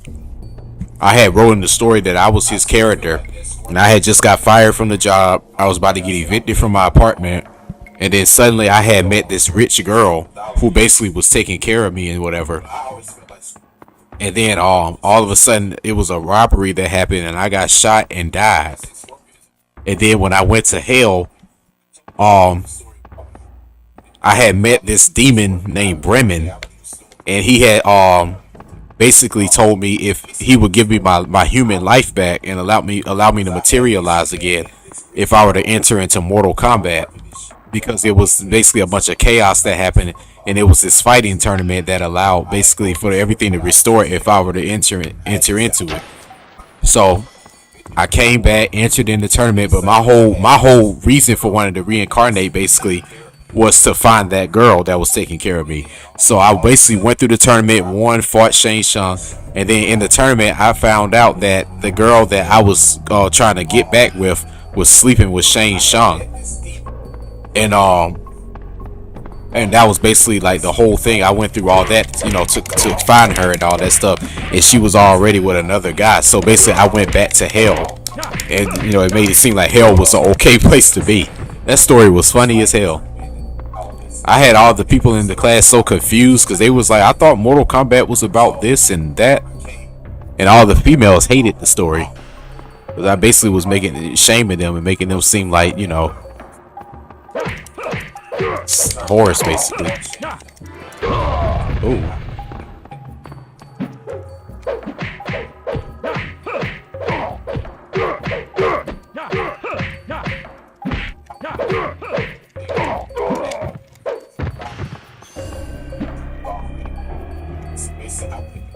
Baraka Zero.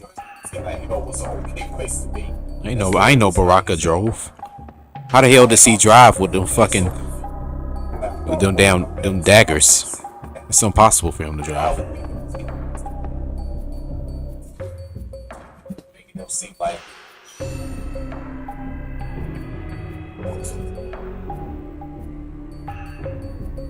But support. Let me tell you the side story to that. It was this one girl in my class that was like real meticulous about everybody's story, and I remember when I had read this story, she tore my paper apart. She's like, "Oh, this right here grammatically doesn't make sense, and what does this have to do with this?" And oh, I don't like this, and I don't like that. And then it was a fictional writing class, and this is when I was in college, and when you take those kind of classes, basically everybody in the you basically have to sit there, and everybody in the class has to give their analysis on your story while you just sit there and take it basically. So I'm sitting here listening to the girl just bashing my shit like, oh, I don't like this, and I don't like that, and and you objectify women to be looked at like this, and oh, you objectify women to be looked at like that. And I was like, I don't know, like it's like when she did that shit, I just didn't like how because I'm just thinking in the back of my head, like, who are you, to try to tell me, what's good content? Like, you don't have the merit to be able to do that. So I don't know, dude. It was something in me, and this is what you call a great writer. This is why when you said you imagine that writing is hard, like with me, I love writing. I've been writing my whole life. Because writing allows you to be able to do crazy stuff like this. I know sometimes you might be wondering, why in certain movies you might watch, you might be thinking to yourself, man, how do they be able to tell these stories so accurately to where it represents our life so well? That's because, a writer basically knows how to play vicariously. They know how to literally jump in your body. So when she wrote this story, I was just thinking in the back of my head, like, I wonder what is considered a good story to her. I was like, does this girl really even know what goes on in real life? So then I started thinking to myself, well, who is she? And like, what is her life like? So I don't know, dude. I kind of I was getting high as fuck because I remember we had to write our next story, and I said, I'm going to make my next story about her. But I was trying to figure out, well, who is this girl? So I just started picking up little things. I remember she said that she was getting married, and she had a boyfriend for 2 years that she was about to be engaged with. She was trying to become a investigative writer, and she was a part of like the George Ann, which was like the little college newspaper. She was a part of that basically for like stories and stuff they read in there. So I was like, I don't know, like I was starting to see her life, and then I was looking at how bossy her personality was. She was just an easy person to read. So I remember I was like, I'm gonna make a story about her, where she gonna be this investigative journalist that gotta come up with a story, and if she don't come up with a story, she gonna get fired. So what happened in the story, she had a boyfriend basically that was a slacker, and she was, I basically was probably telling how she's living right now, because that was in 2013. So it's almost 10 years later. I wouldn't be surprised if this girl is living just like this.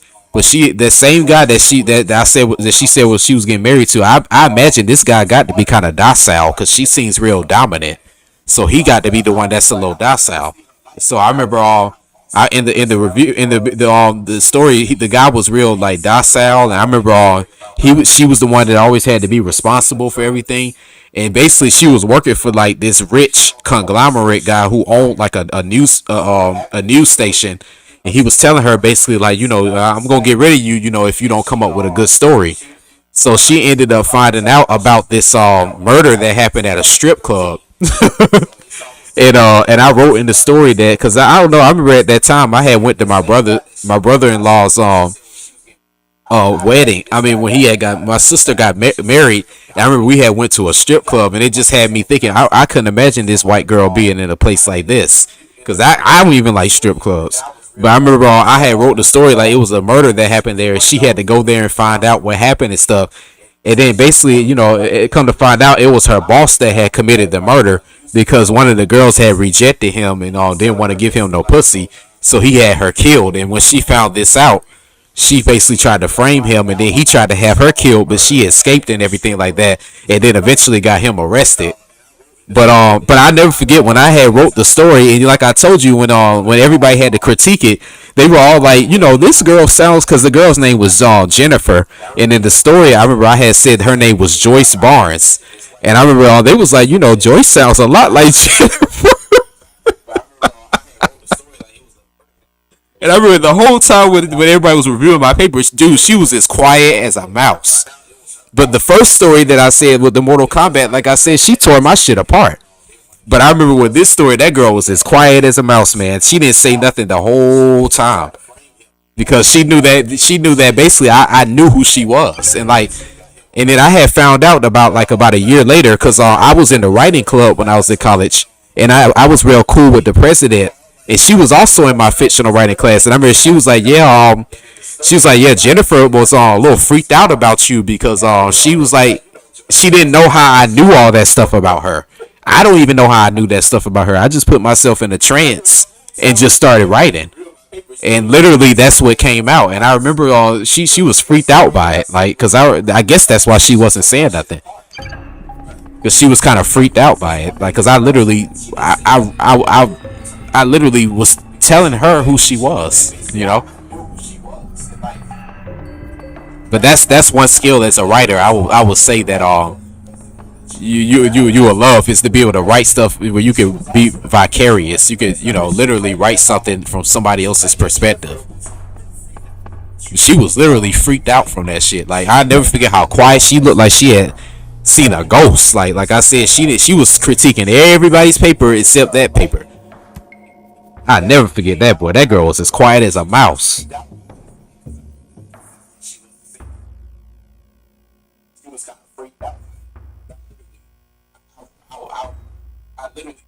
Telling her who she was.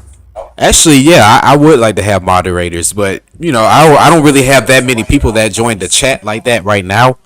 So I mean, like I said, I'm not really worried about it like that. I mean, with the bots and all that other little stuff. But eventually, yeah, I would have moderators. It's just whoever will want to do it. But I will say that right now, it's not really all that necessary because it's not like it's that many people that's in the chat.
8293. I don't know how the fuck they figured all that out.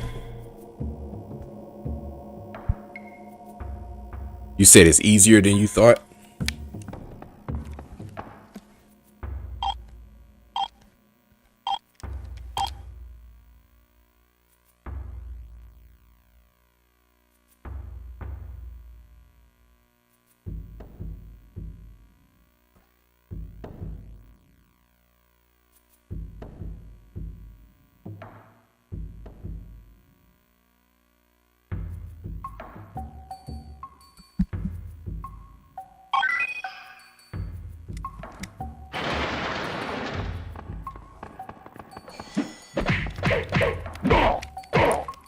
I haven't played Mythologist in so long. I have to see how it is.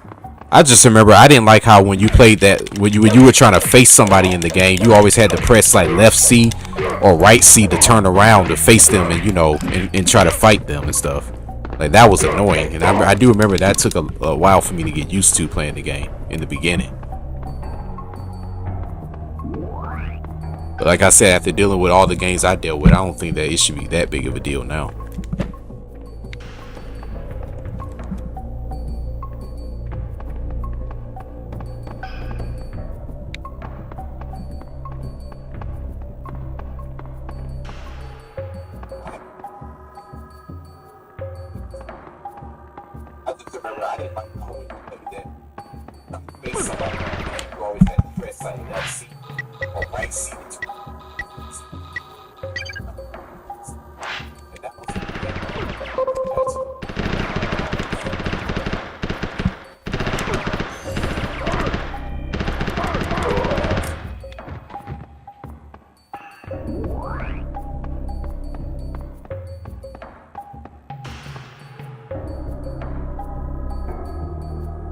Oh wow.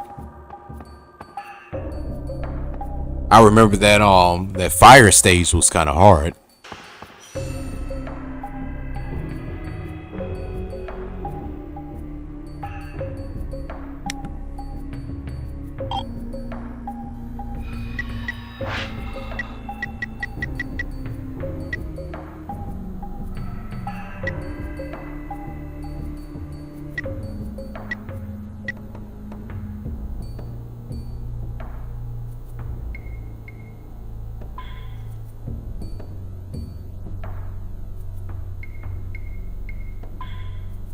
Yeah, that's generally what I do when I see them.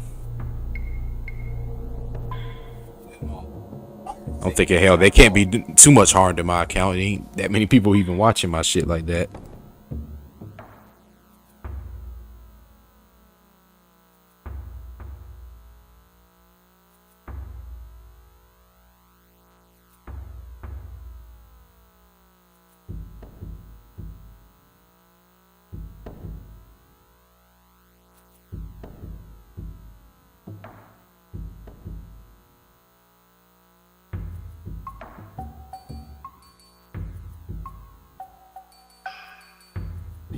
Nine, 7, 4, 8, 2.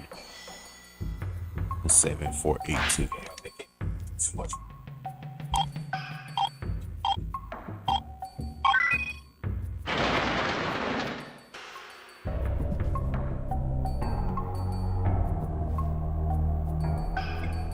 Yeah, I mean, shit, it's gotten popular. Probably ain't nothing they can do about it.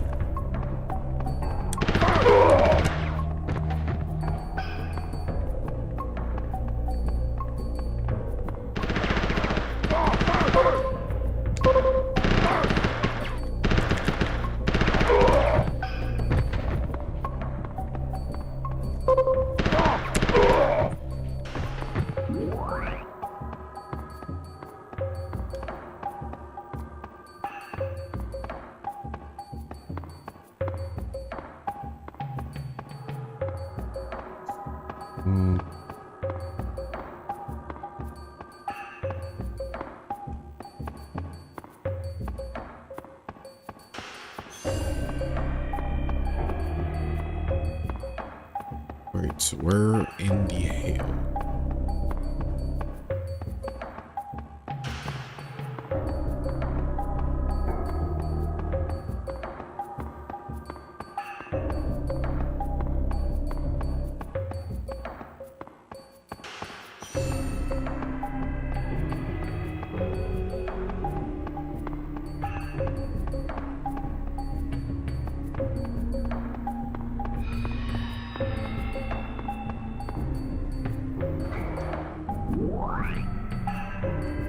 What's this for?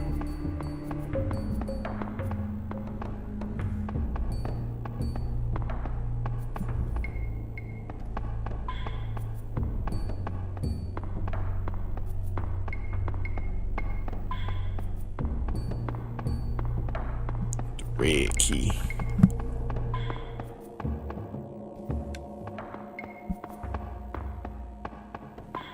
just went through like 3 garage doors just to get 1 key.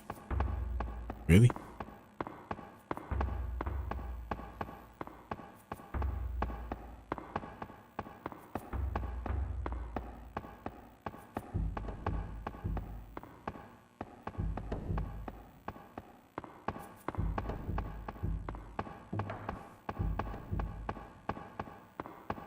Oh, this door.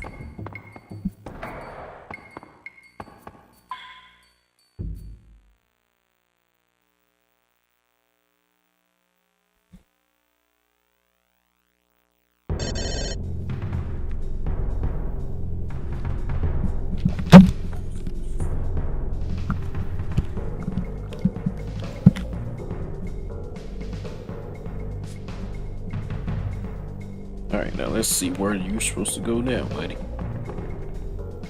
Somebody in front. Find the bank. This is like that level from Bad Boys Miami Takedown. I was inside that bank.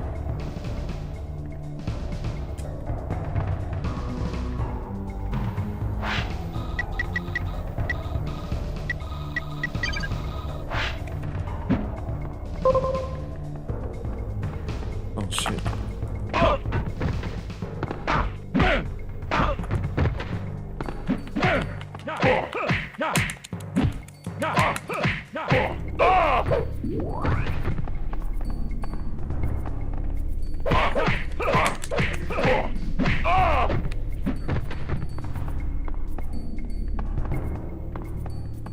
Like that level.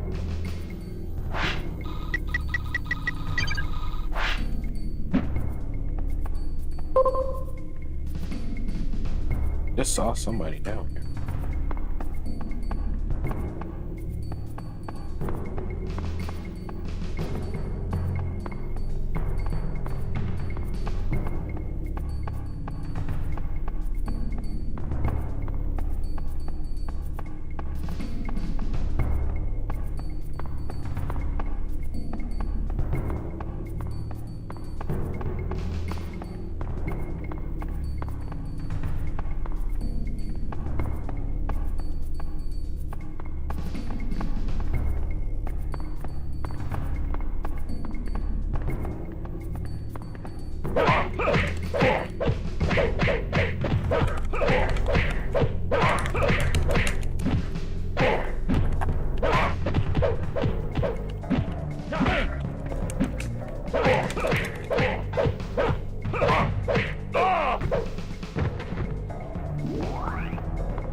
Path is like normal.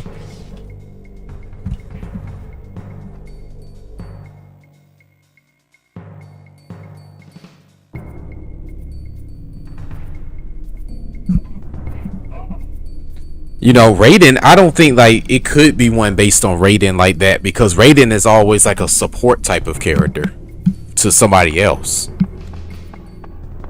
So it could never really where Raiden, it couldn't be where Raiden was the sole character. Or even Shang Tsung is Shao Kahn, because they would be the villains, you know. You would be going against them for the most part. But that would be nice though. But I just thought with Raiden, it seemed like every story Raiden was always in, but he was always like a support character. He wasn't ever like a sole conquest character.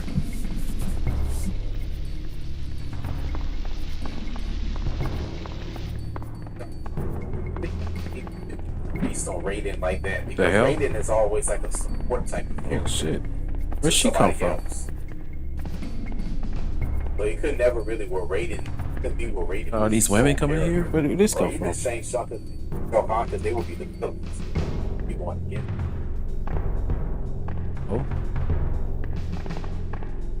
That would be. He's about to take me to the shower. Right? It seemed like every story Raiden was always in, but he was always.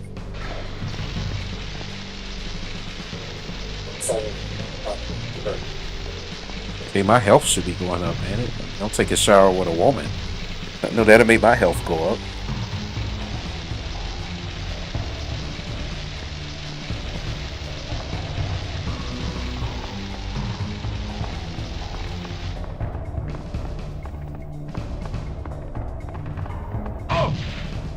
Shit.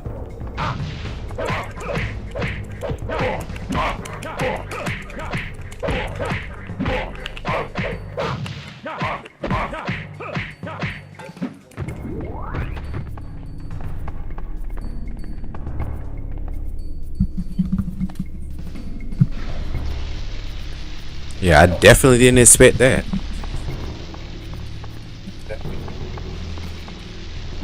That shit kind of fucked up though, cause Jax couldn't ever caress a bitch right. He couldn't. I mean, with them metal arms, how the hell does Jax even finger a bitch? Yeah, he have enough problem stroking his own dick. How you gonna caress another woman's vagina? I think he'd probably be having like the roughest sex ever. And then he probably be getting frustrated because he can't use his arms like he used to. So that's gotta suck.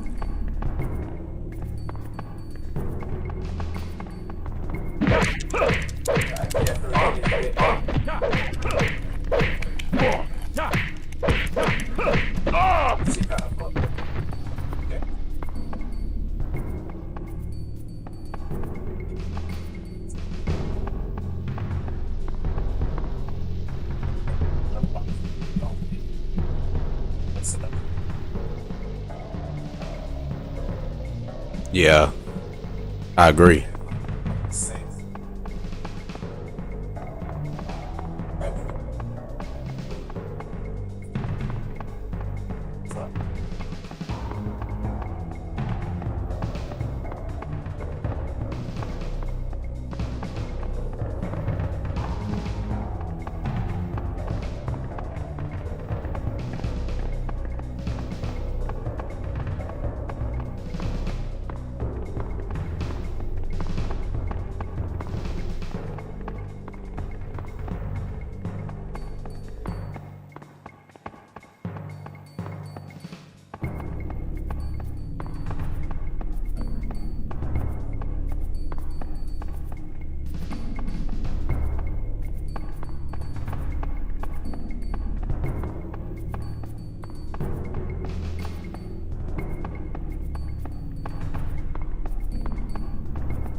Was I forgetting something? Like,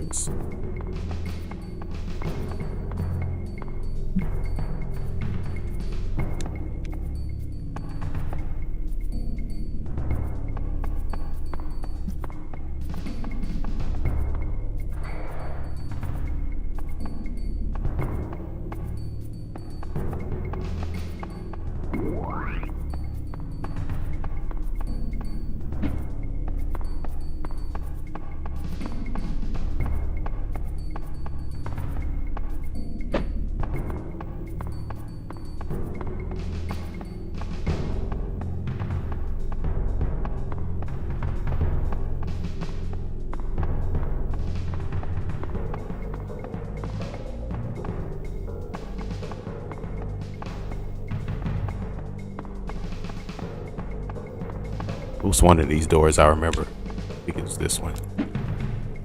Shit.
Still confused about that.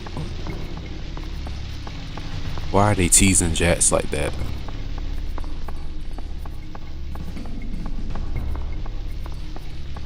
Well, damn well he can't get his rocks off right now.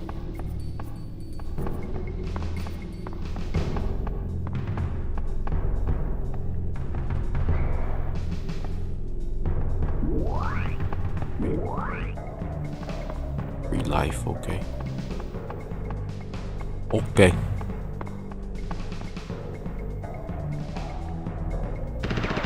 Oh shit, hold on, man. Read my messages.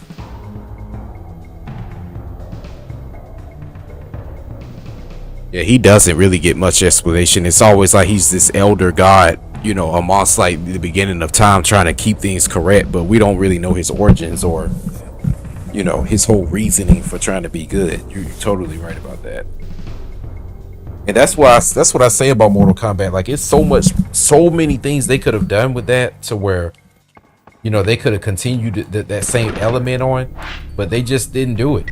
You know, they started mixing it with all this other shit and DC and Michael Myers and all that. It's like, should have just continued that realm of it. Like, you know, elaborate on everybody's story more. I think that was that could have been the best thing they could have done.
This game is just hilarious. I will admit that.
Oh, what am I supposed to get out of this now? I'm trying to figure that part out. Okay, I discern whatever the computer is supposed to be telling me. What's next? This has got to be something I got to get out of here. I mean, there's no other way back. Ain't nothing else to go back to. I got to get that card. If anything, to go back to get access in one of those doors.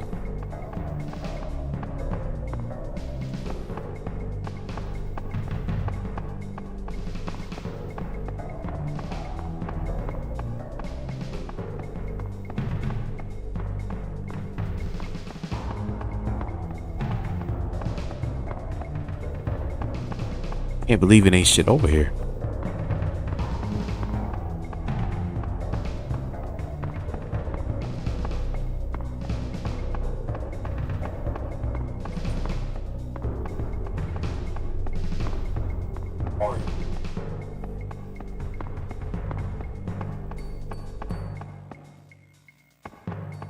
Maybe when I did that, that unlocked something. Okay, let me go back and see what it unlocked.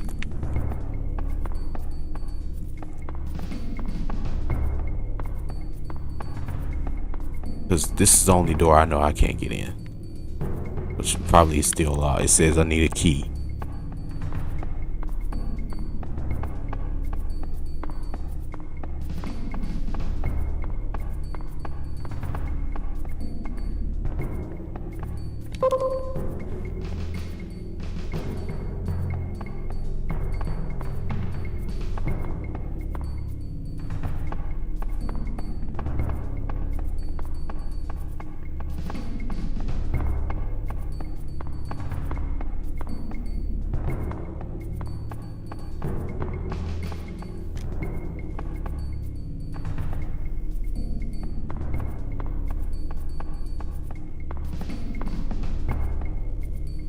Damn, man, what the hell, dude?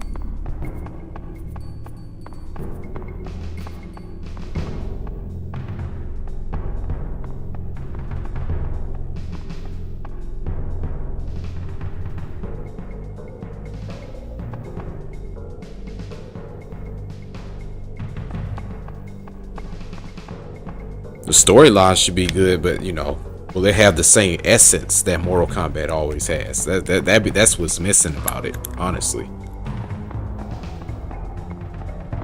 Storyline always gonna be good about Mortal Kombat.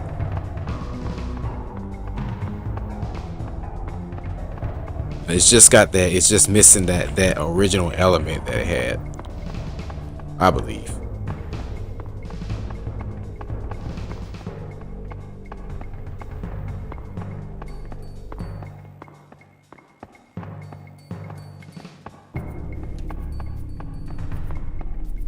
It was nothing down here, right? It was a dead end.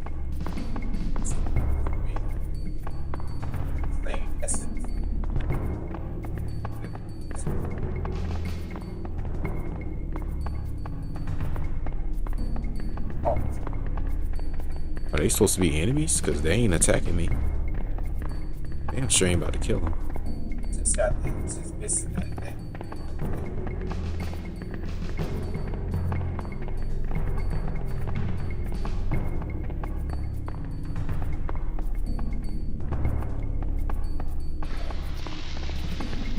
Understand is why these bitches gotta take so many showers. Like, what they doing?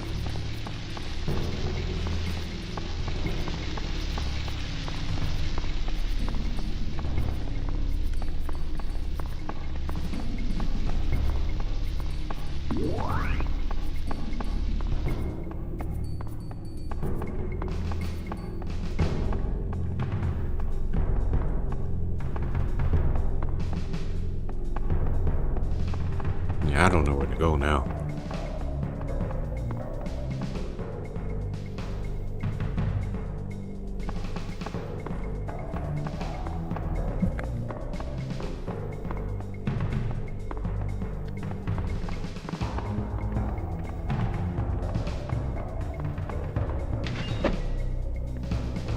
Okay.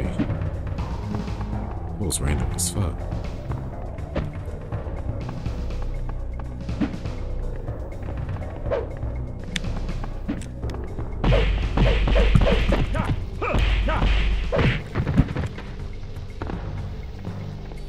What's the point of me fighting them? Just beating them up for nothing?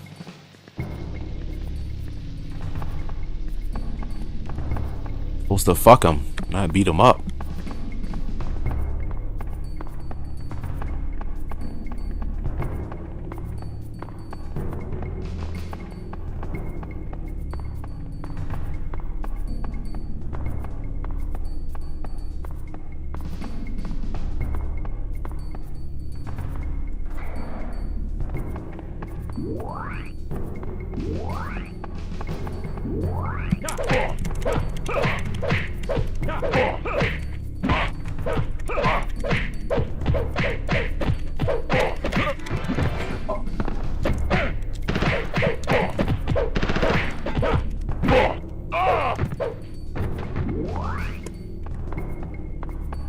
Supposed to beat him up.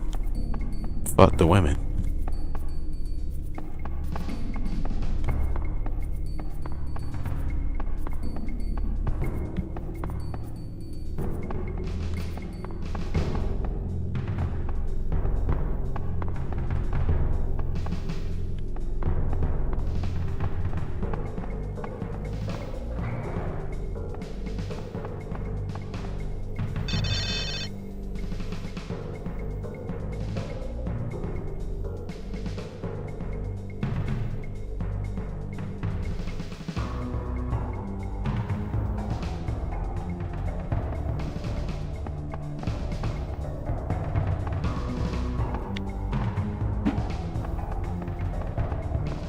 Okay, the only thing it is left to do is activate this, right?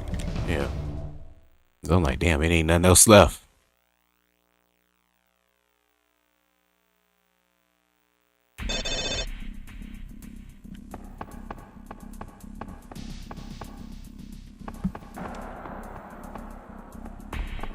The hell?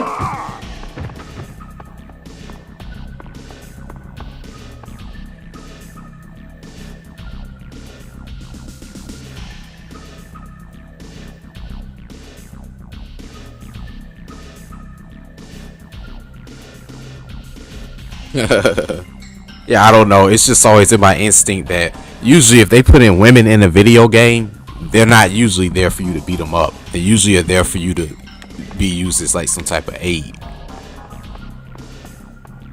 Because the last thing they want kids to be learning is to beat up women. That's just what I was always taught. I doubt I'm towards the end of the game. I feel like I got a while to go. I don't know why, since this game is kind of long.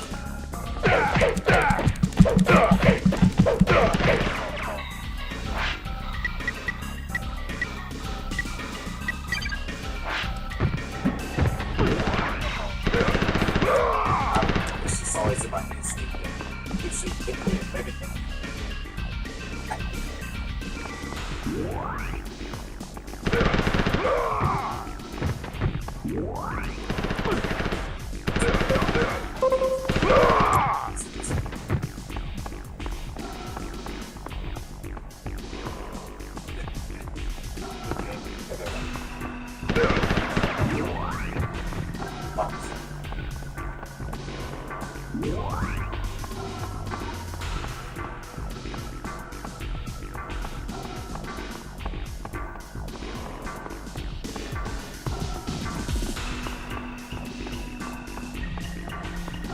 How the hell do I get back up here?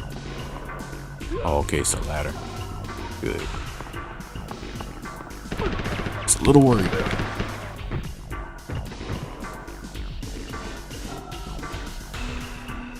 Yeah, this would be much harder without the codes.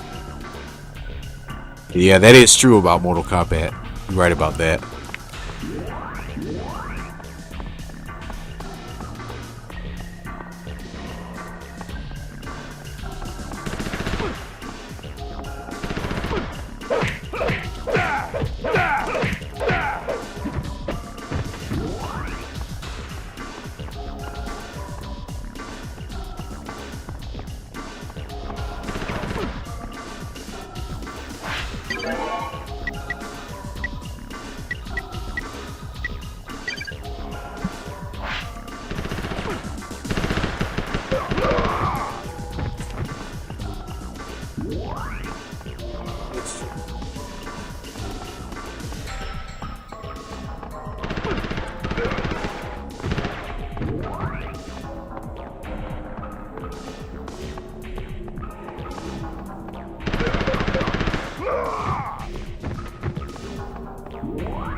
key.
Fuck, man.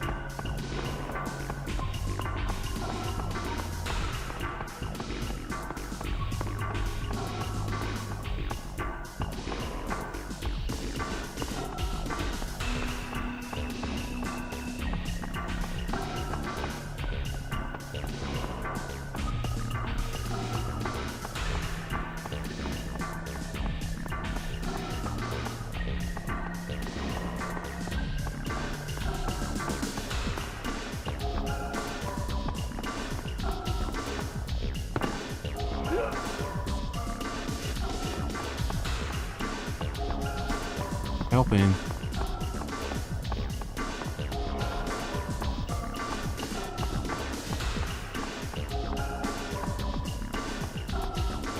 How the hell is this fucking door locked, man? Yeah.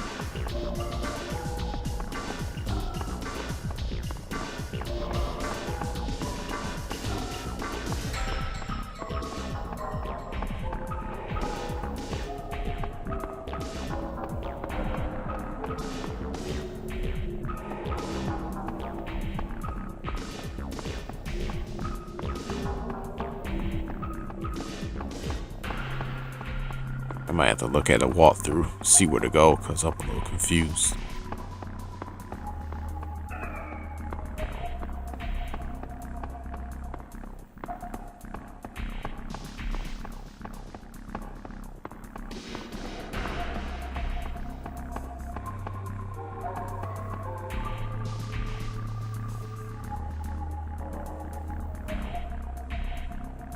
Yeah, I'm gonna check that out. I'm not sure how she would have been added in this though.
Damn. Where do I go?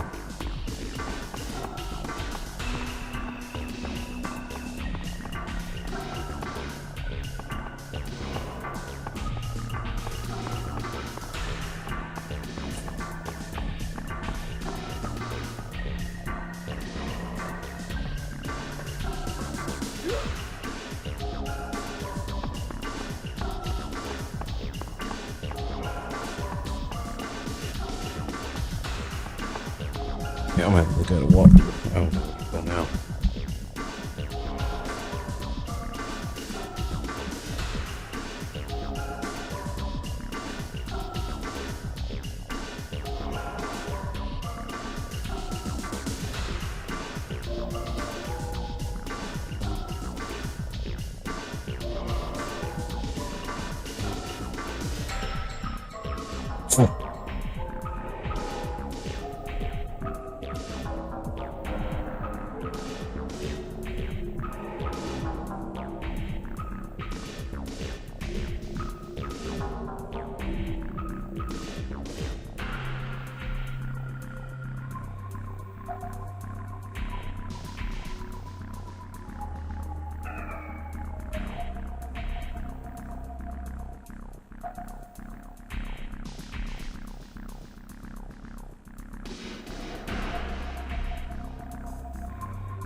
Damn, I mean to do that.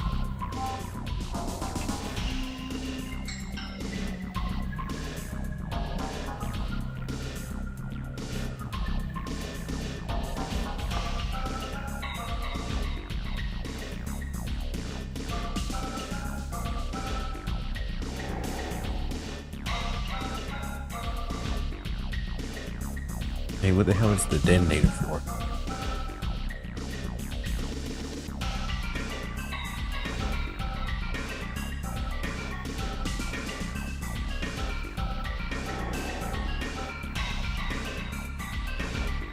Oh, okay.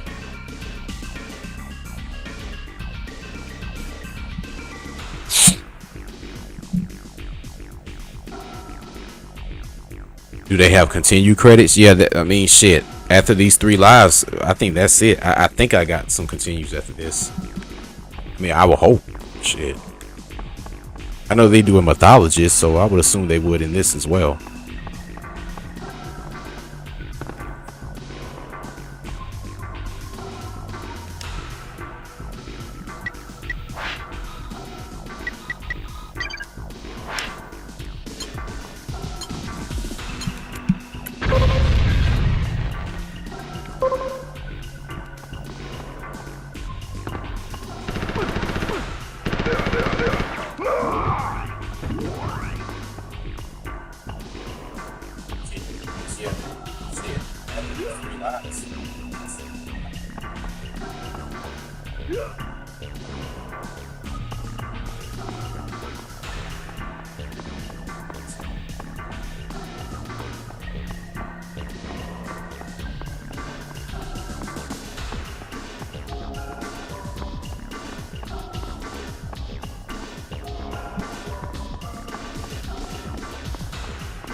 Cheap wine.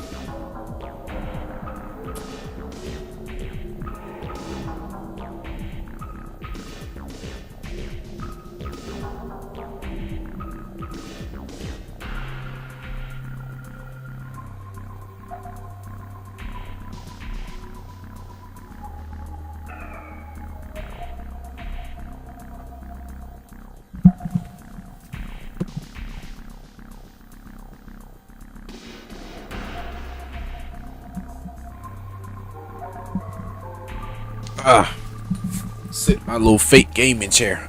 Y'all probably can't even see me now.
Oh shit.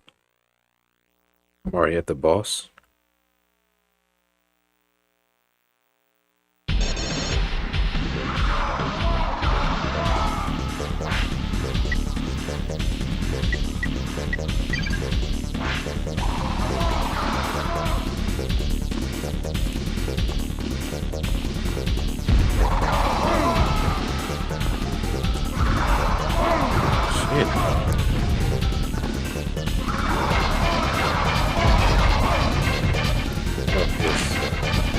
Go back to the chopper.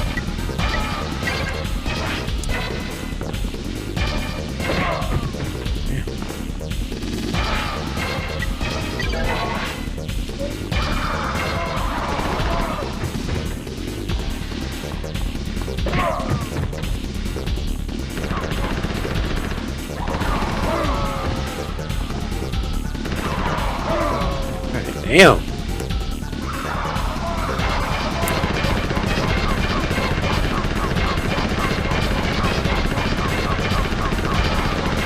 Bitch, motherfucker. We'll finish you off fair, though.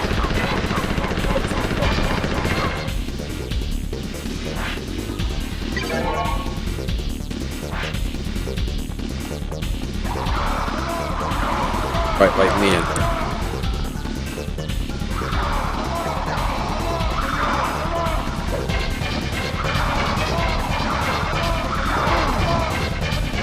We might not fight like men if you want to keep that on the bitch.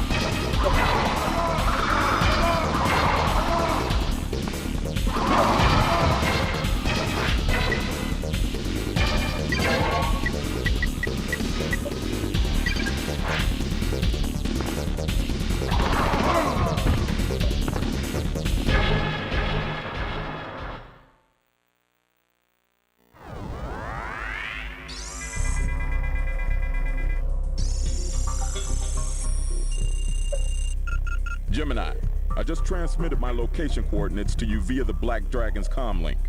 Have you received them yet? That's affirmative on the pickup location, Jax. And it's about time. What's it take for a girl to get a phone call? Did you happen to run into any more of Kano's henchmen? Nothing I couldn't handle. Just some punk with a sharp toy. Gemini, I'm going to upload the coordinates from a map I found. Seems like Not sure, Kano's man. up to something big. I know one thing. It definitely takes place before the tournament. That's for damn sure. It seemed like everybody's careers was way different. Kano wasn't fucking chasing Sonya. They were chasing each other, but it wasn't more this tournament thing. A woman doesn't like to be kept waiting. Gemini out.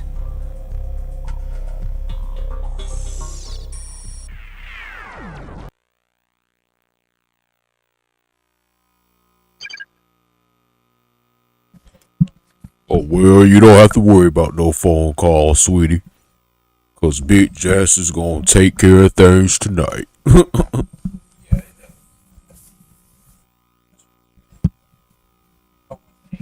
definitely takes place before the tournament.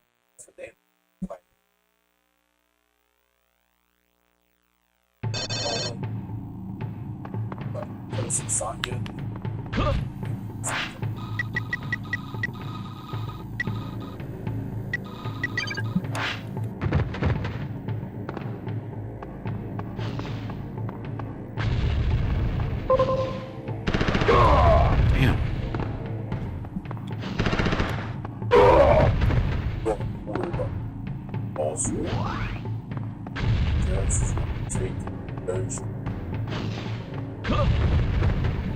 Definitely need a sniper rifle.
Damn.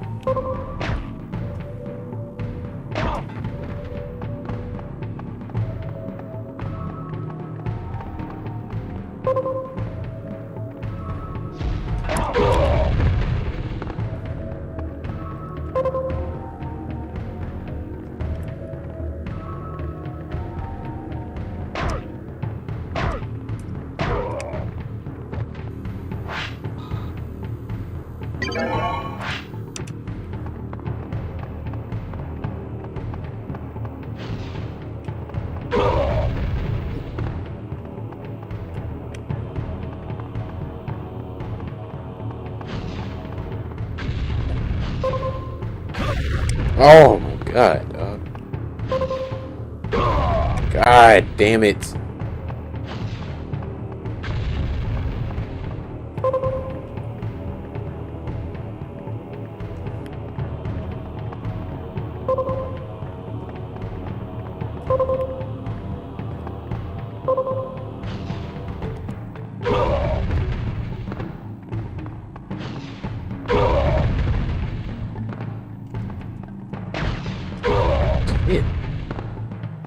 I can't beat him.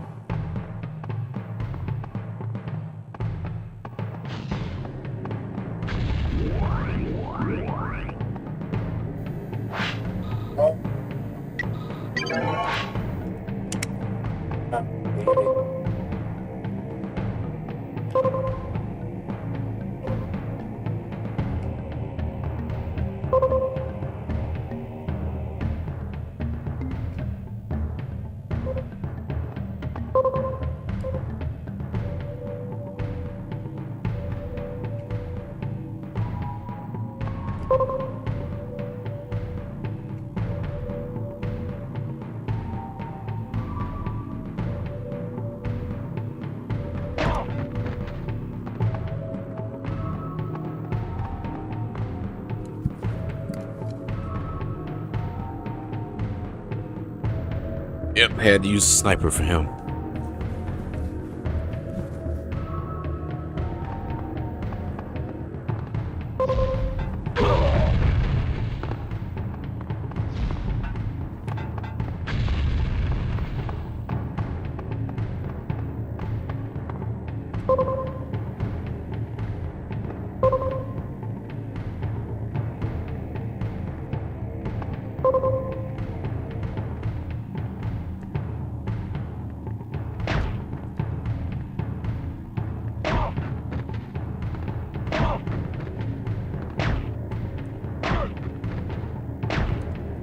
Damn, how the fuck is he surviving that?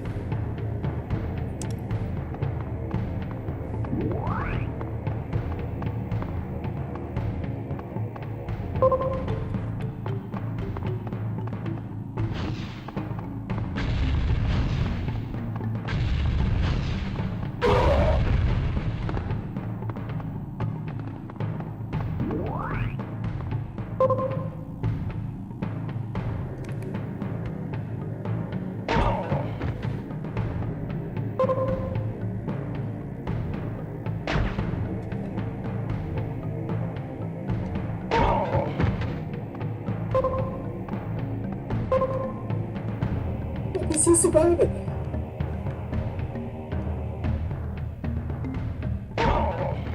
don't know how I just didn't die right there. Like, I was literally in the middle of all three of them.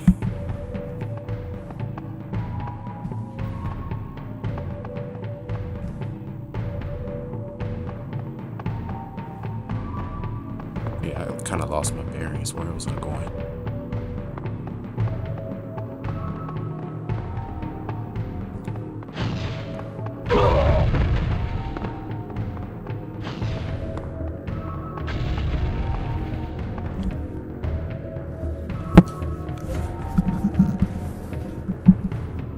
Why is Jax fighting the damn... Look like he fighting the fucking Taliban. Like, who are these fuckers I'm fighting?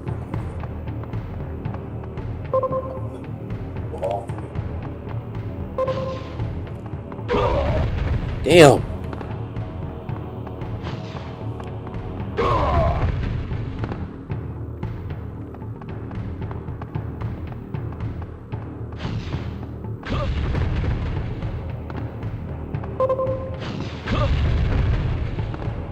I ain't even gonna try to beat him.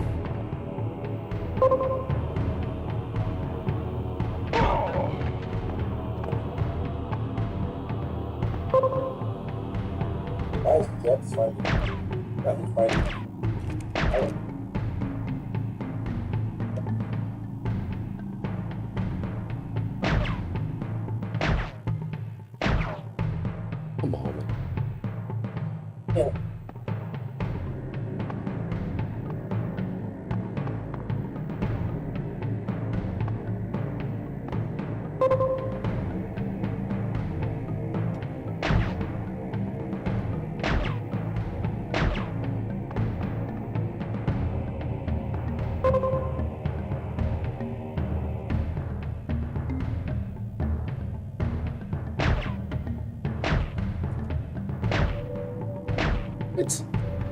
Man, come on, bro.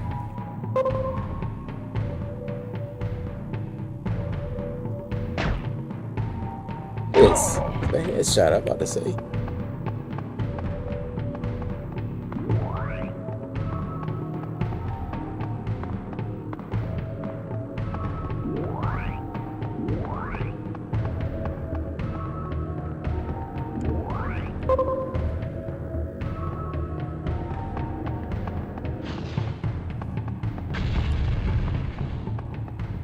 I swear I didn't see him.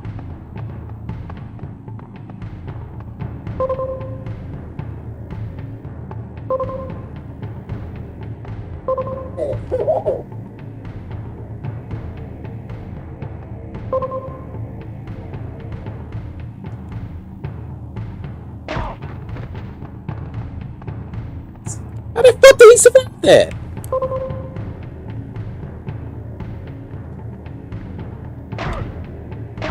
What? Wow, this dude must got a fucking bulletproof head.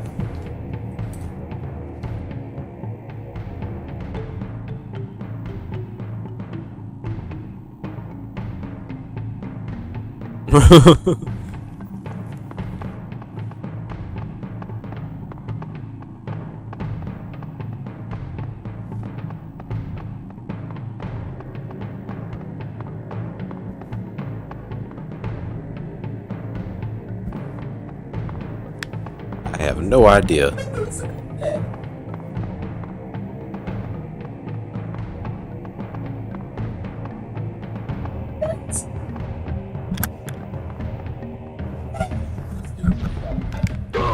Oh, he got me. Damn it. Did he just fall? Or was I tripping? He did fall.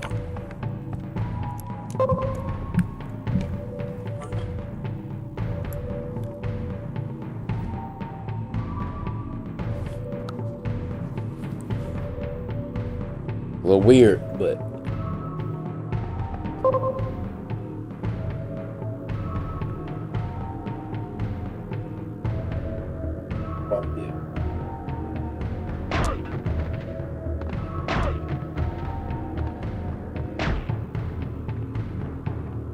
he ready to fight. How do they survive these headshots? This is insane. This is like Trigger Man.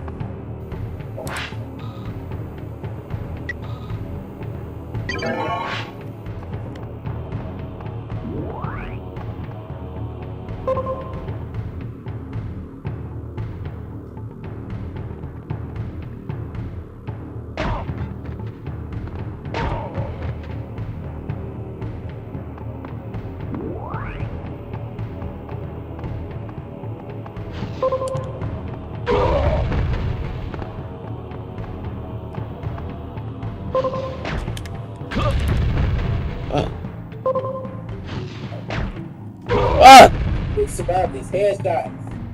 It's insane. This is like Trigger Man.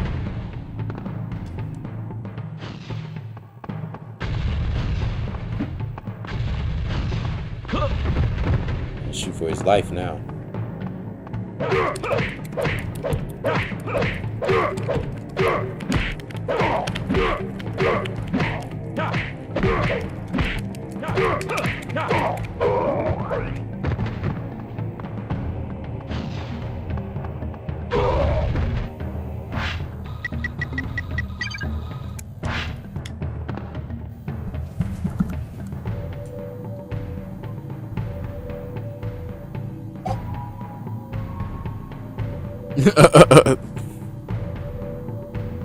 The major plot twist.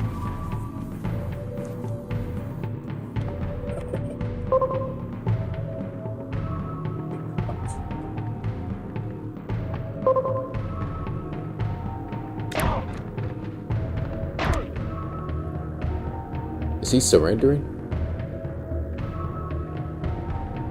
Oh no, he's trying to square up. Oh, bro, ain't nobody to square up with. You don't even know who's shooting you. He's so damn mad, he don't even know who to square up with.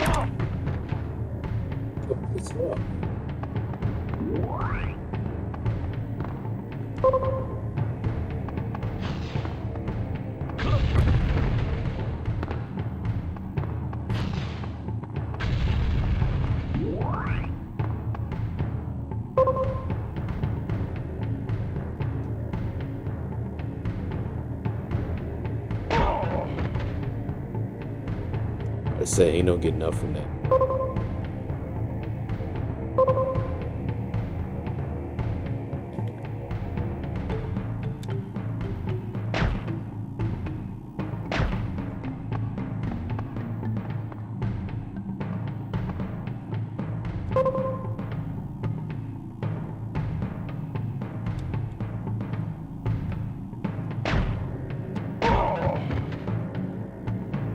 Damn, this shit was leaking. What I like to see.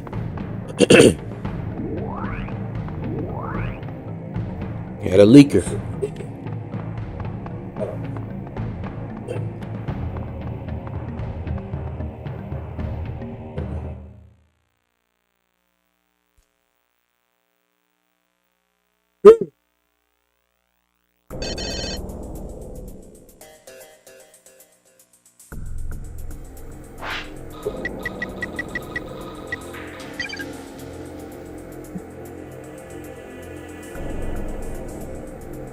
You'd rather use guns. That's funny. It's like this is Call of Duty all over again. It's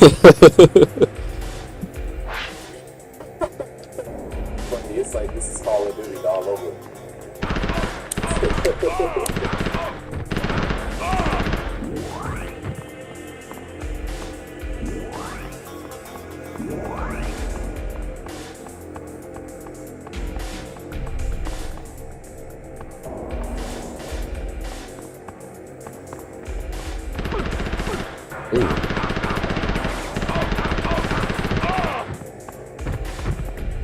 There we go. Ate up like that again.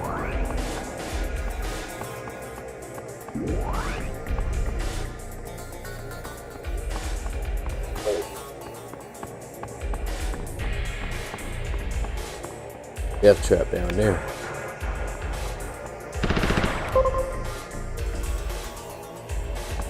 Shoot first, ask questions later.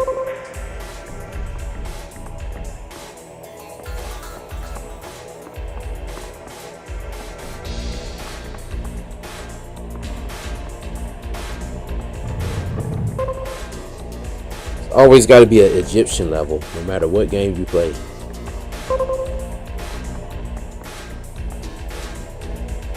Always got to be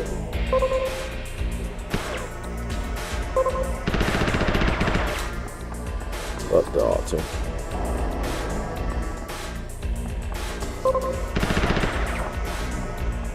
I like how this game's graphics are like. Got the bullet holes left in here and all that. Cool. I like how this game's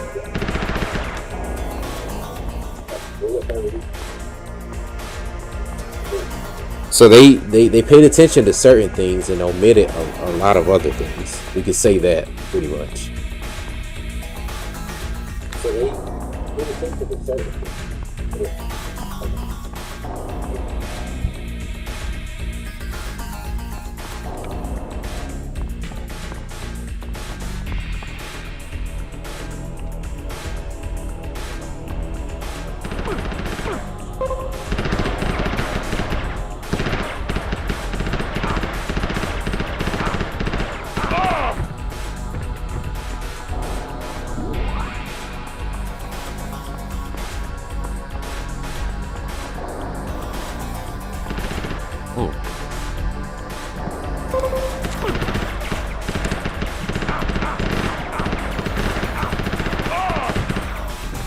Kill. Got ate up with them bullets.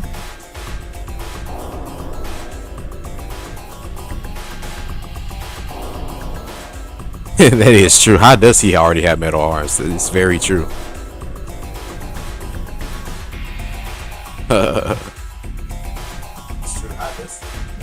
Yeah, like in this game, he honestly should look like a regular black guy.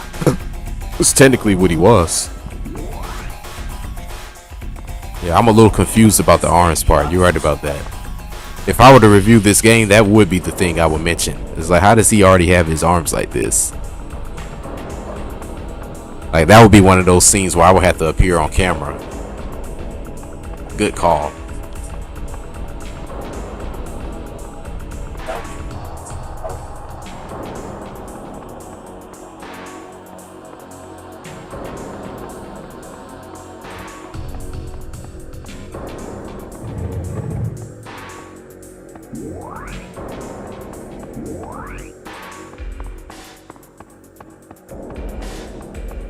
I just feel like it's a trap waiting for me or something.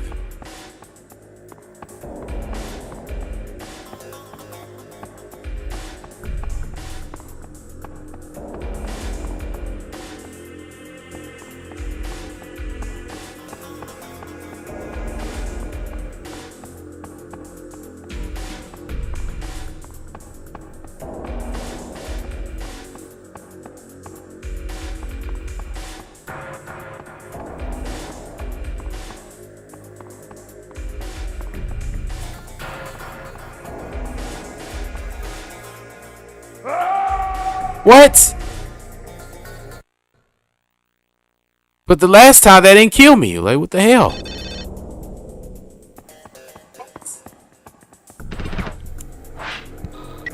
the last time that didn't kill me. That didn't make any fucking sense. He was light skinned.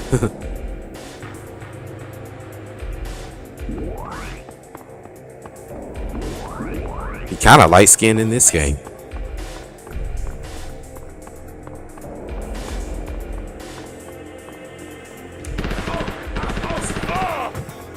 Said that boy Jax was looking like Drake.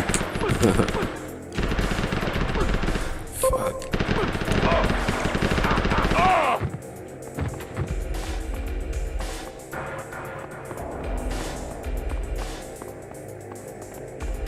No wonder why he's trying to have a deep black voice, because he's trying to make up for his light skinness.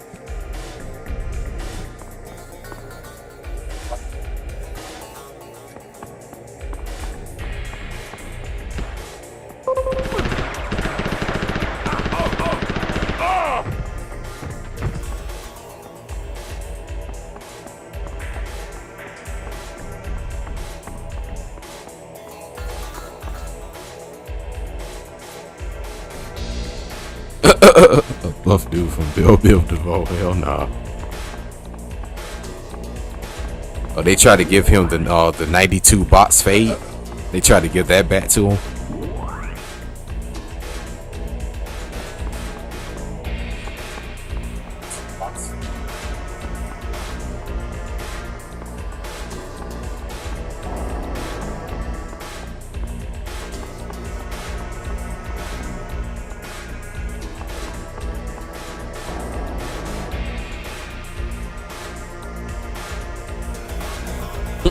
he got the vitiligo.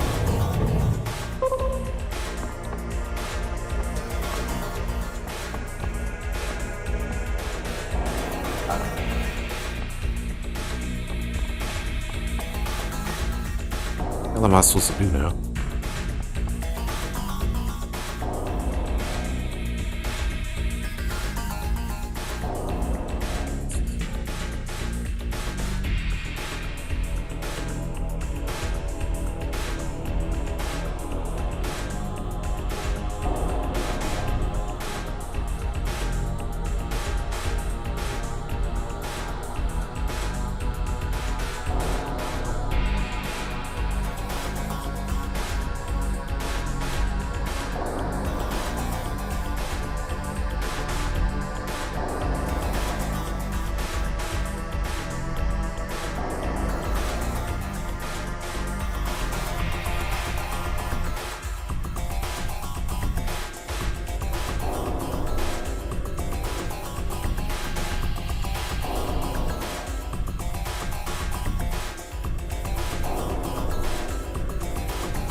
You know, what am I supposed to detonate? I can't see shit.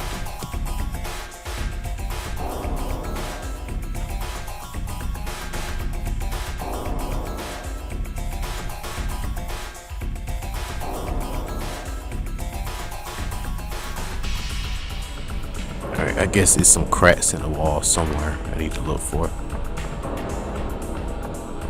Kinda had a feeling I had to do that.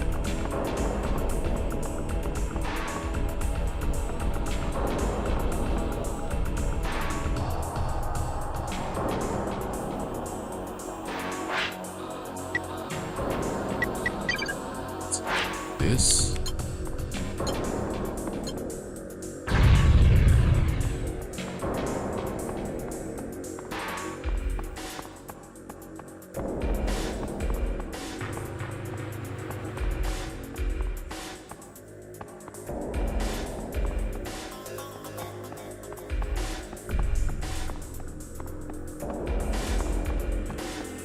Here it is.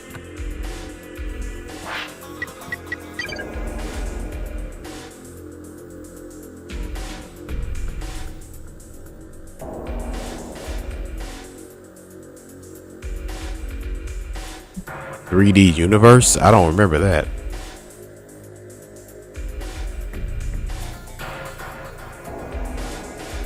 That's funny that they tried to make it seem like Sonya had a thing for Jax. They were always trying to push that jungle fever thing. That's what I'm saying. These white folks are so they so it's just so weird with their writing, man.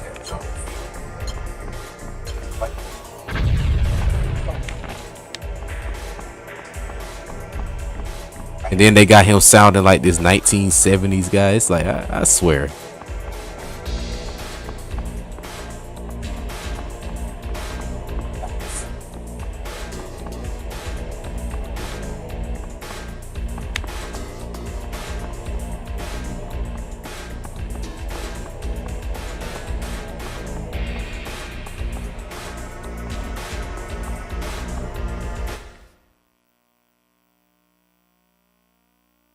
Hello?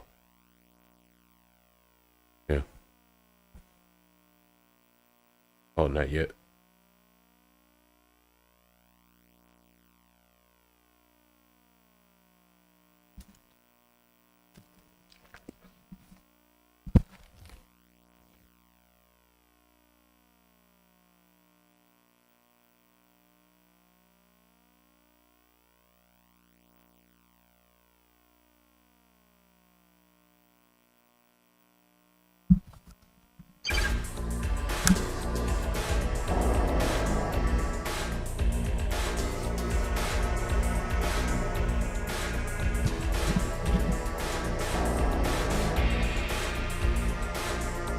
Oh, you said Deadly Alliance.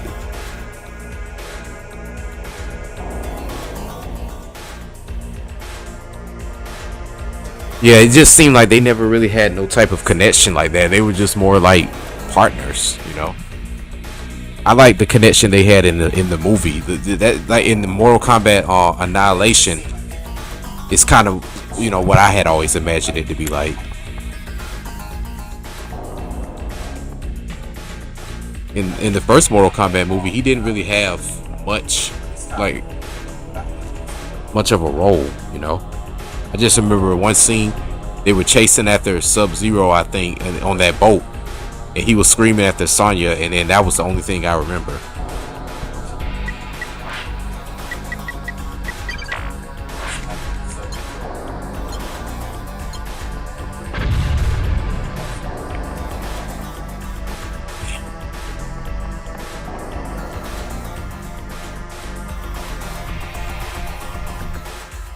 It seemed like Johnny Cage just had more of an ego type of thing, and he was trying to use that to get Sonya, but Sonya wasn't going for that. Like that was the kind of, you know, vibe I always seen from Sonya.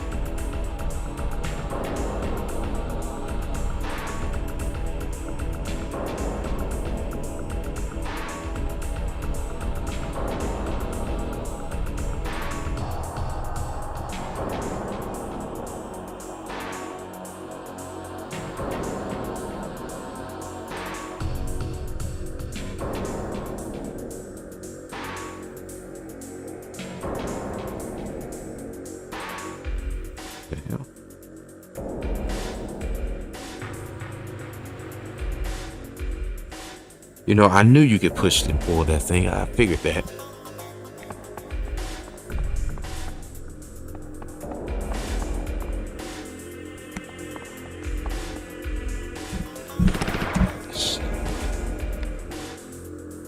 How you do it though?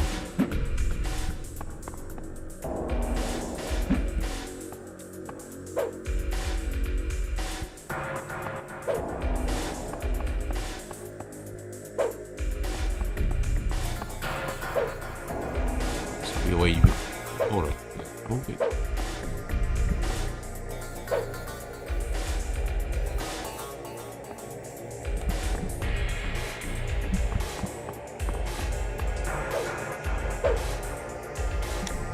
I swear to God, I was looking at this shit. I'm like, I know it's the way you can push it, but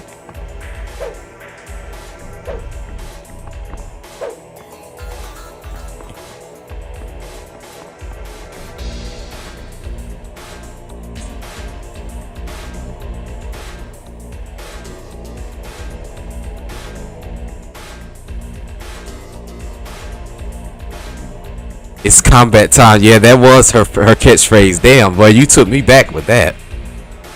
Shit. Donovan, you didn't know this existed, really? You know, like, it was just like I was just telling them. I didn't know it existed either, but I had always seen it in magazines and shit like that back in the day. But in that era, from like I said, after Mortal Kombat trilogy, all the way until like Mortal Kombat Deadly Alliance, I didn't know about none of them Mortal Kombat games. No, I knew about Mortal Kombat 4.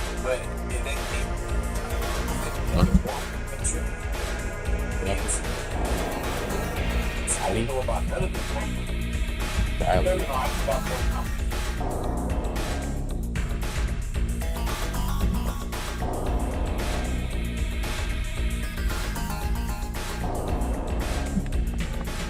Yeah, but yeah, I didn't know about these games though. I ain't even gonna lie. Whole era, like I said, my parents was not buying me no video games. Like every video game experience I had at that point was either from a game I played at somebody else's house or I saw in the arcade.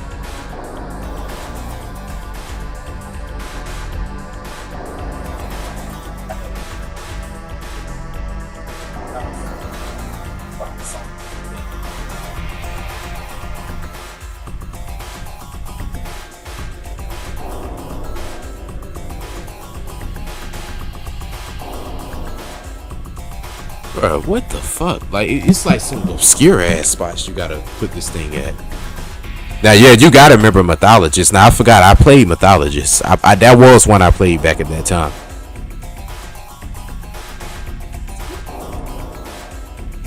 You said you can't play Trilogy? Why you can't play Trilogy? Now, that was one I did play back in the day. I stayed playing that game.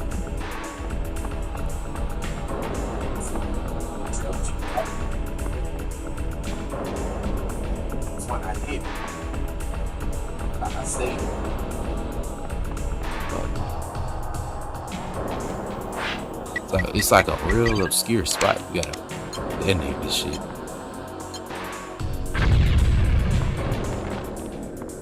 There we go.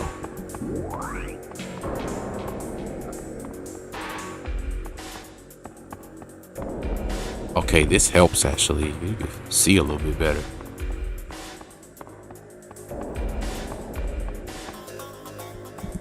How you move this shit though?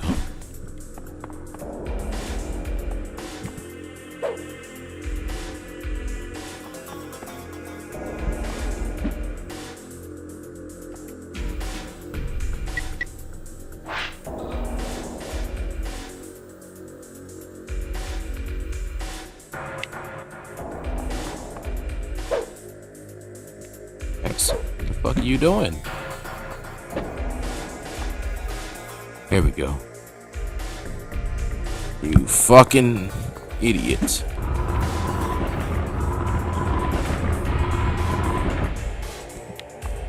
Say you gotta use all those muscles and for something, but you gotta use your brain for a lot though.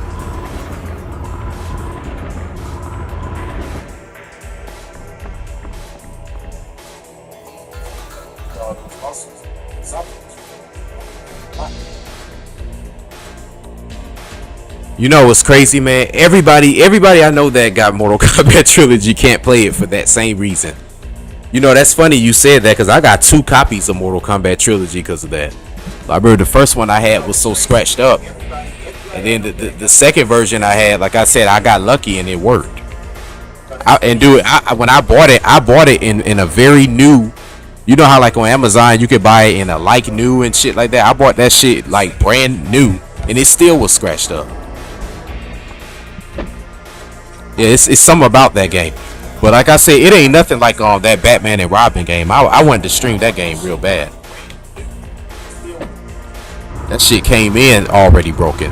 So that means that somebody at the post office broke that shit. But I ain't gonna lie, dog.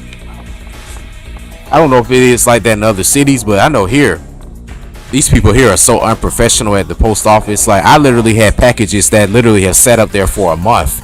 I had to go up there and ask about.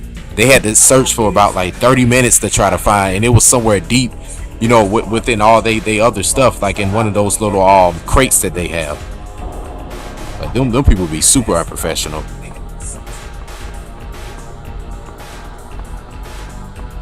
When I lived in Statesboro, I never had these problems, but here in Atlanta, or in Decatur rather, these people do not be caring about your mail. Man, matter of fact, I don't want to say this on camera, but I had a shipment come in from California, and somebody went through my damn package, you know, ravaging through the package to try to see what was in there. Yeah, these supposed to be something else.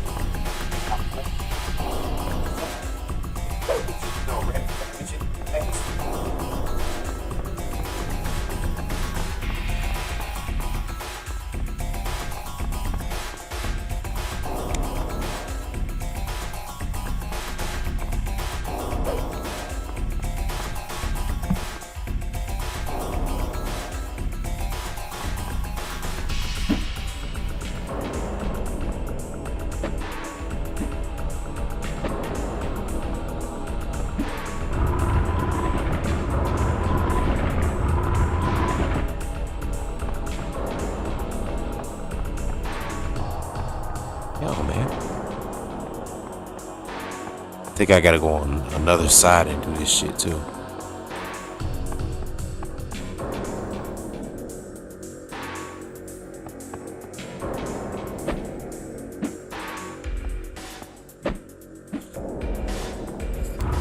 Alright.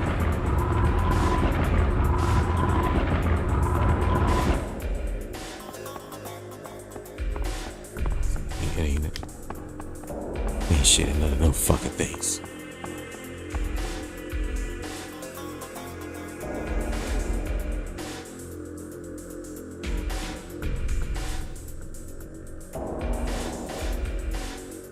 Yeah, that sucks, man.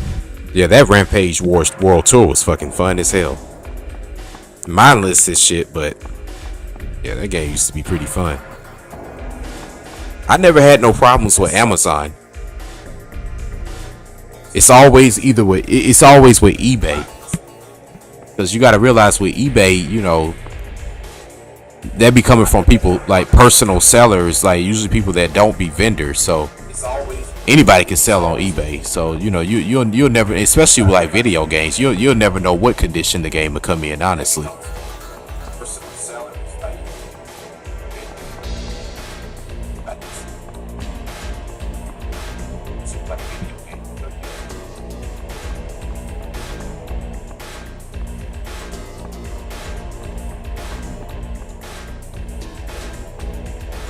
But one thing I will say is I never had any problems on Amazon, man. I know I told y'all the story when I found out about that.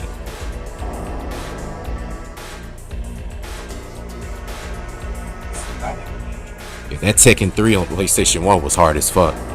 Tekken 2 always would be my favorite, but that one was hard. And Tekken Tag, I remember when that came out. Tekken Tag, I think, was on PlayStation 2. That was like one of the first games on PlayStation 2. Cause I remember when it got released, that was one of the games they promoted.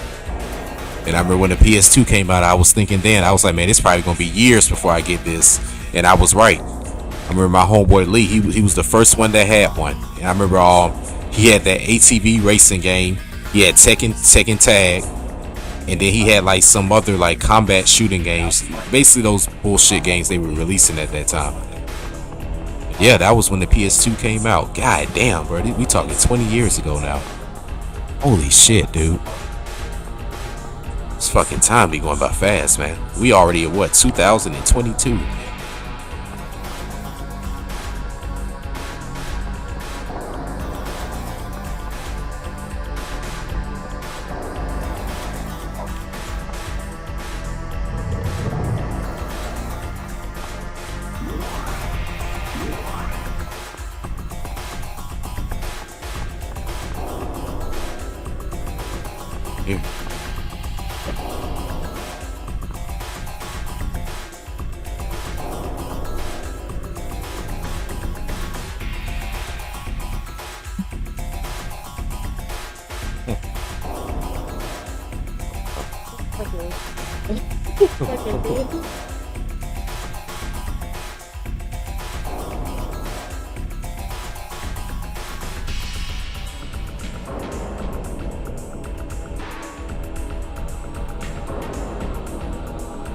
Man, I think everybody had rage moments on Tekken 1 and 2.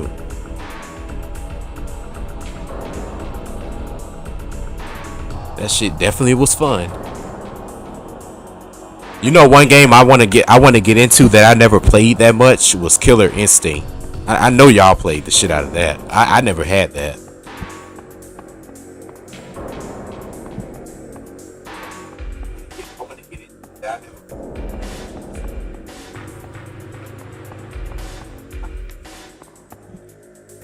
I don't know where the fuck to go. Let me look.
Oh, okay. I see what's going on.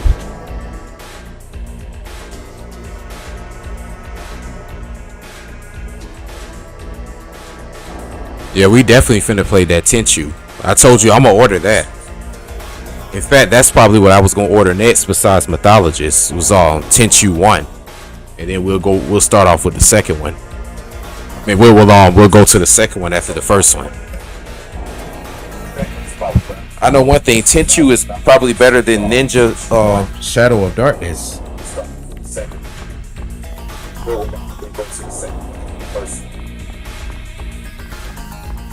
I know one thing, Tenchu is probably better than Ninja Shadow of Darkness. A lot of that game there, it's alright, but it's definitely got its Eidos elements to it.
Said Tenchu was scary.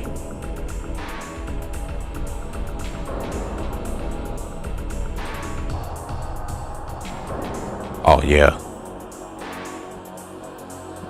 Tenchu was scary. Yeah, like I said, I couldn't even tell you any experiences on that. I never played it.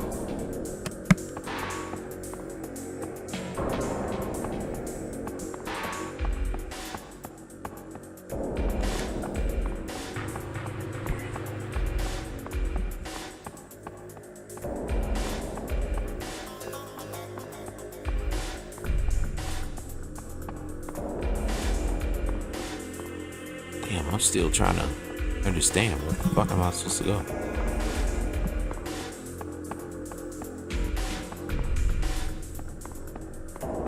Pull the switch, now what?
What the hell is next now?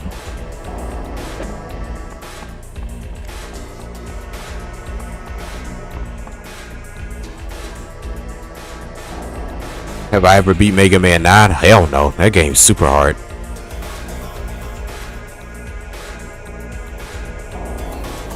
Yeah, y'all definitely gotta tune in when I get Tenchu. I'm probably just gonna go on and get that next. Let me ask this: which one should I start off with first? The first one or the second one? Because I have seen some footage of it online.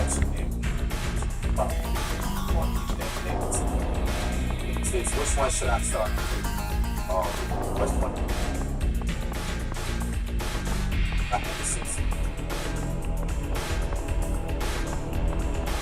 Yeah, Mega Man 9, that shit's super hard. I tried to, but I can't deal with that game. I'm not even gonna lie.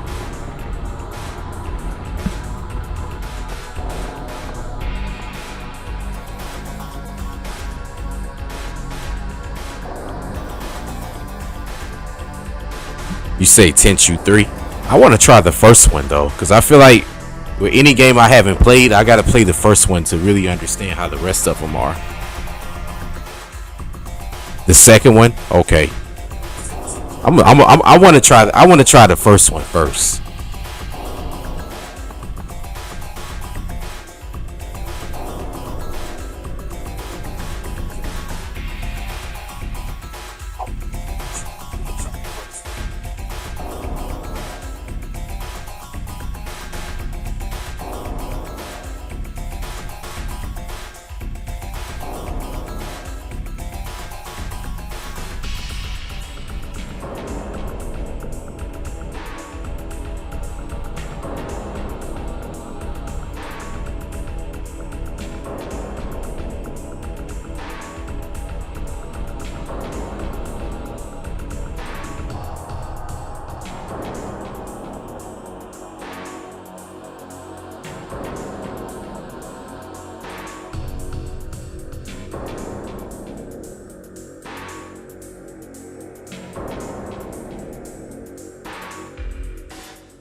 Just try to see where to go real quick.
Damn, even they confused on the walkthrough about where to go.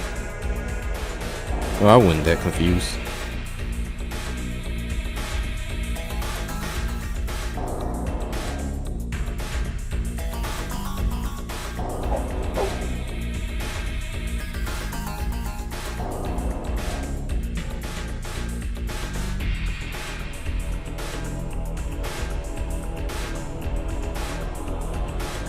It's a room with a computer, apparently.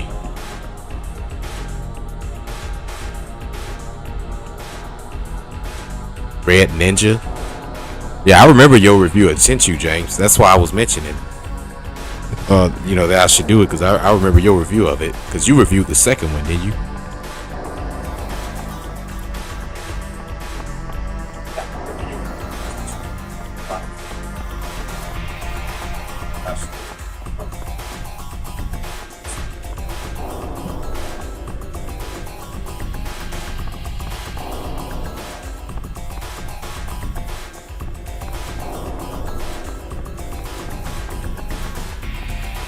Did I go this way already? Yeah, I did.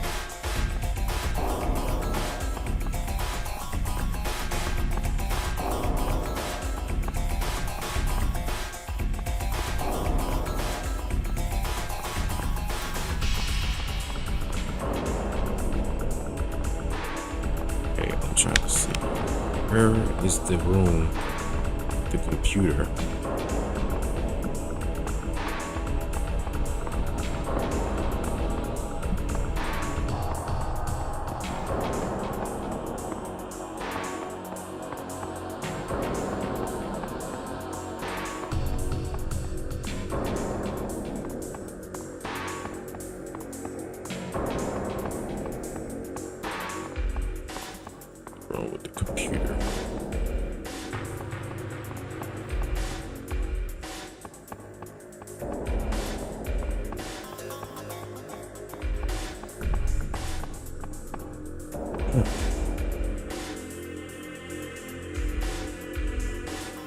Looking for a room with a computer.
Soon as I could see her scene, it was funny. So as soon as I walked past, she did that fast as shit.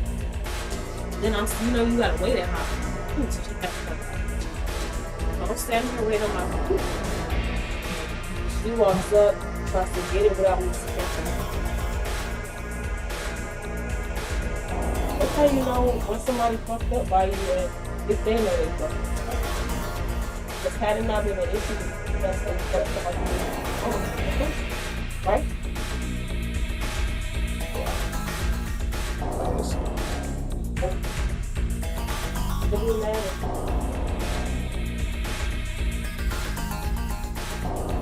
Yeah, I had burnt the potato in the microwave. It was small. Yeah, it exploded.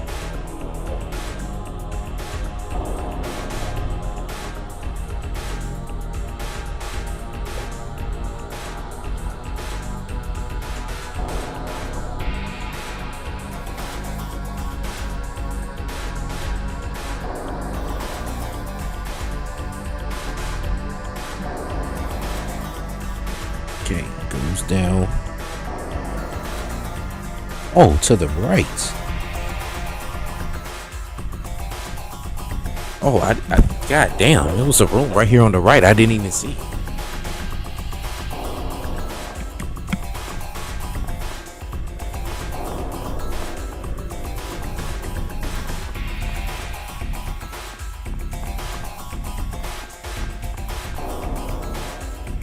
Is this it?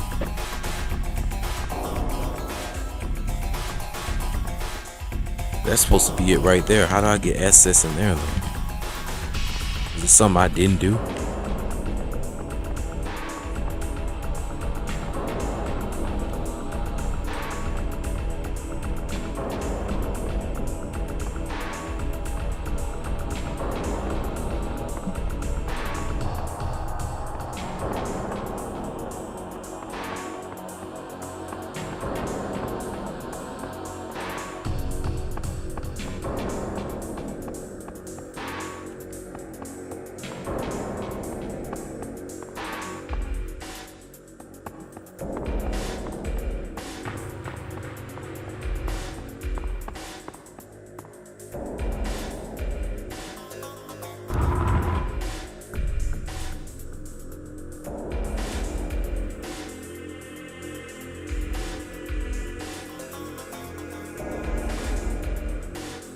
Yeah, we'll hopefully see the final stage of it in the stream. If I can get that far.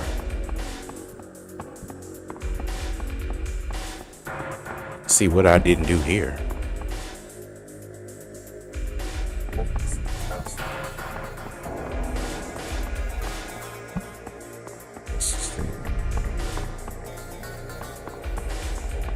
Yeah, I saw that with Betty White. She literally died on a couple of weeks before her 100th birthday.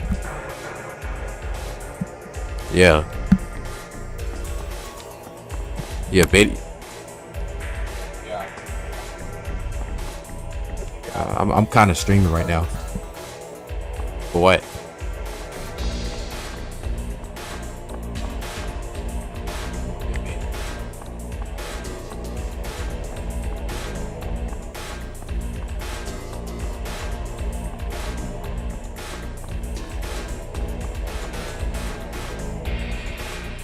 How the fuck do I get through this door? I just blow it up? Get him. Shit, I got him.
Yeah, I think I gotta detonate that wall. That's what I was looking at.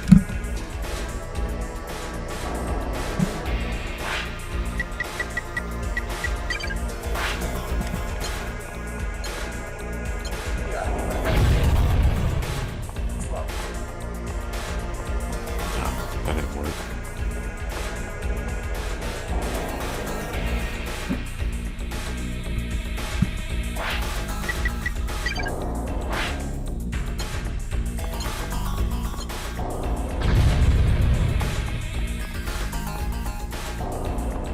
Damn, come on now.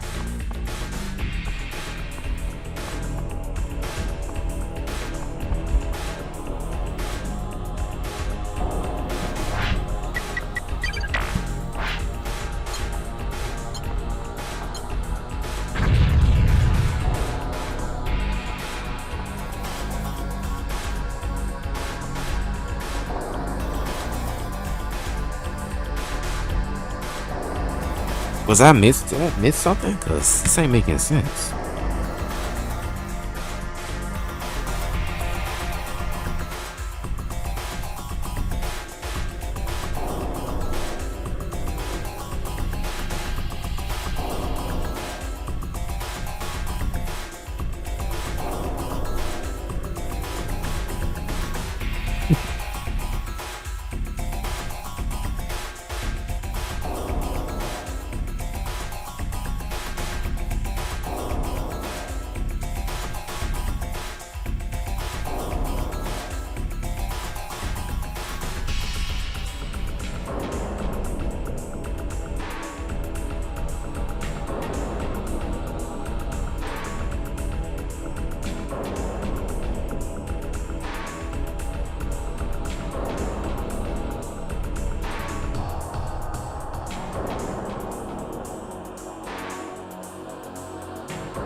This shouldn't be the only room like that.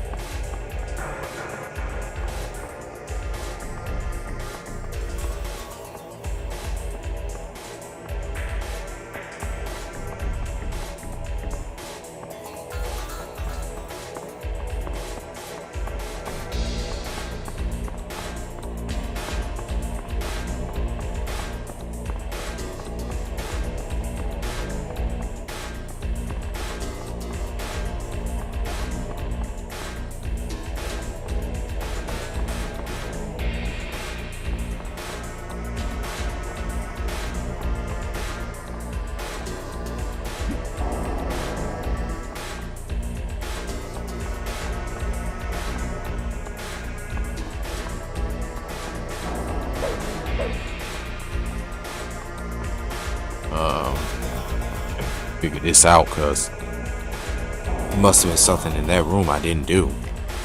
I ain't getting this.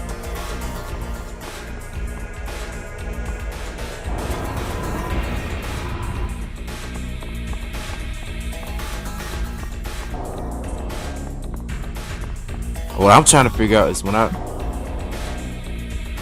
flip that switch, what the hell was that for? You know?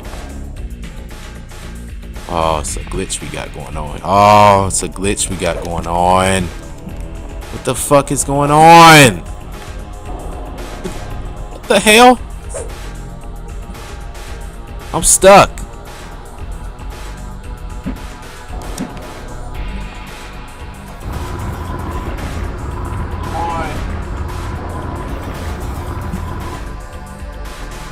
Get out the box. Son of a bitch.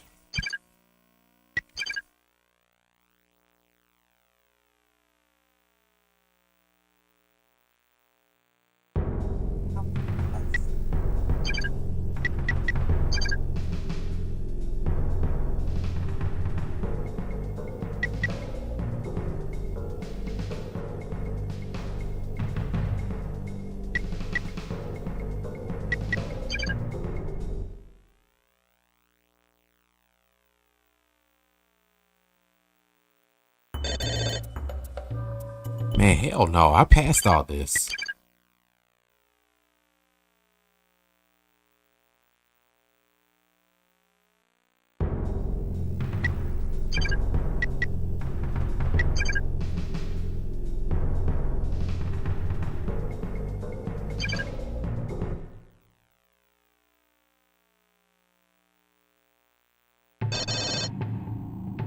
Man, what the fuck, dog? I just passed all this shit. Yeah.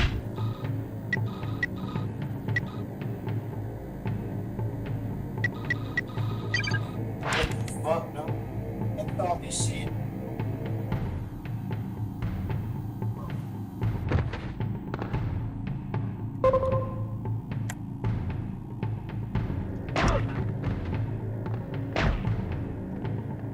Say, come on. Come on. Give me your best shot.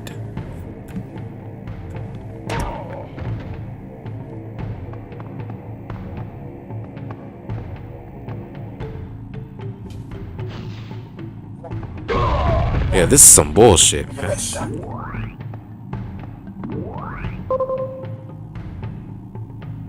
It was something I needed to do, though. I don't know what it was. Because one of those, that door on the right was supposed to be broken, you know, for me to have access in there.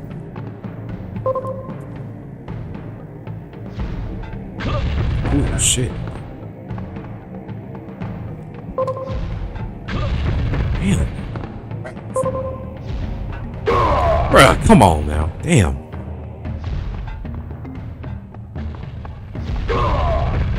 Bitch ass nigga.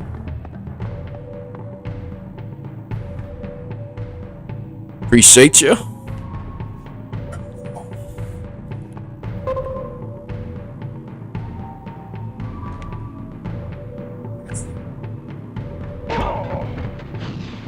Jeez, like, oh. I didn't know when they get shot, like, they be leaking like that. That's pretty vicious.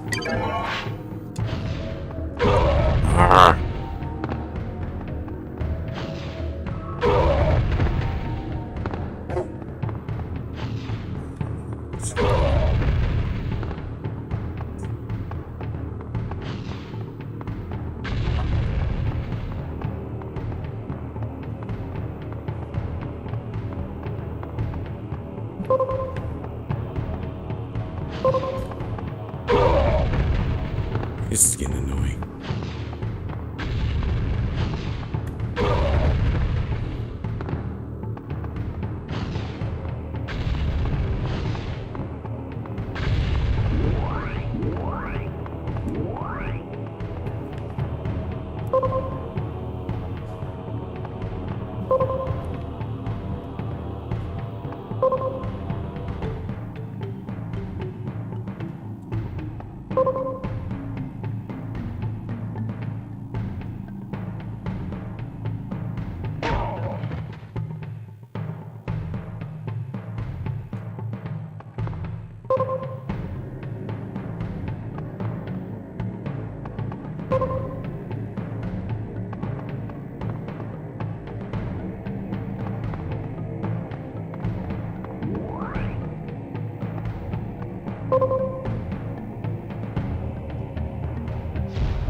Damn! Fuck!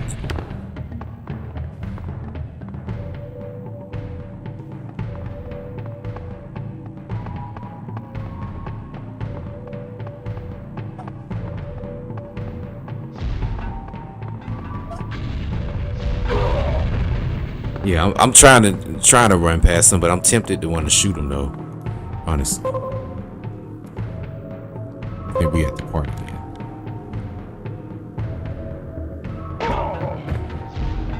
Damn! Oh shit!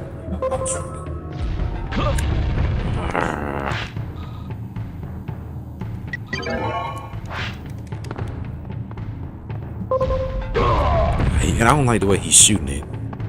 Real bitch like.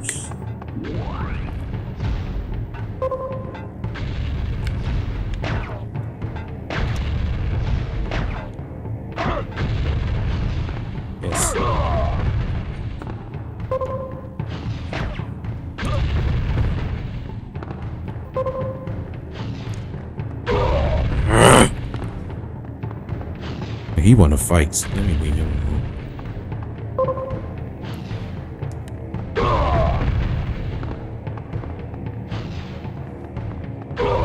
Fuck! How is he so accurate?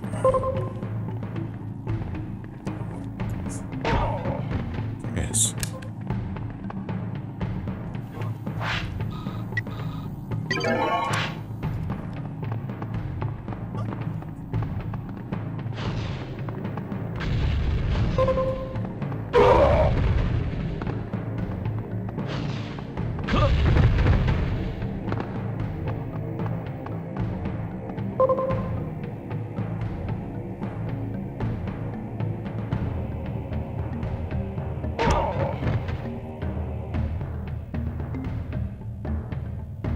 Actually, the game does have checkpoints. It's just they spread it out like Fighting Force is.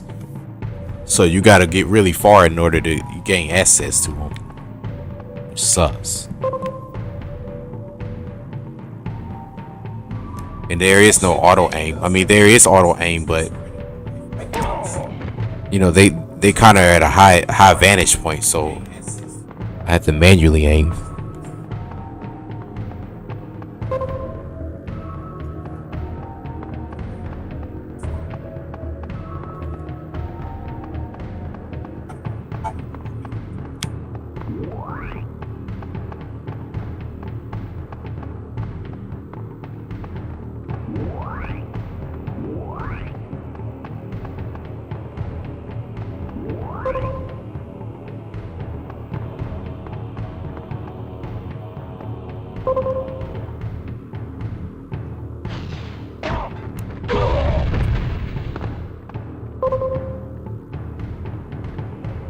Lost his gun. Cool.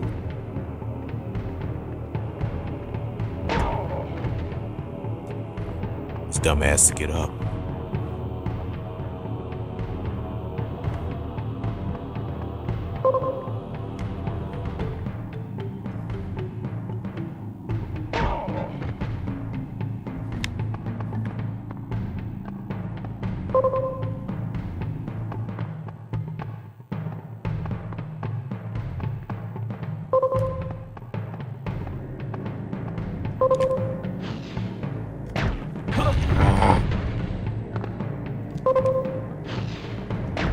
Fuck, I want to shoot him so bad.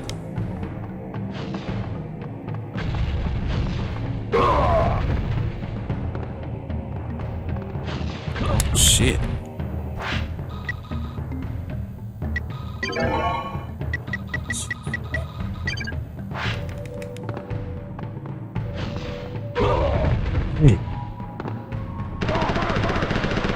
Bitch.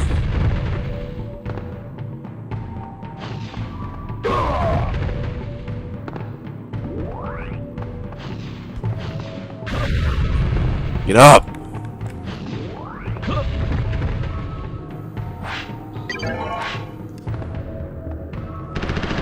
See, it's no auto aim.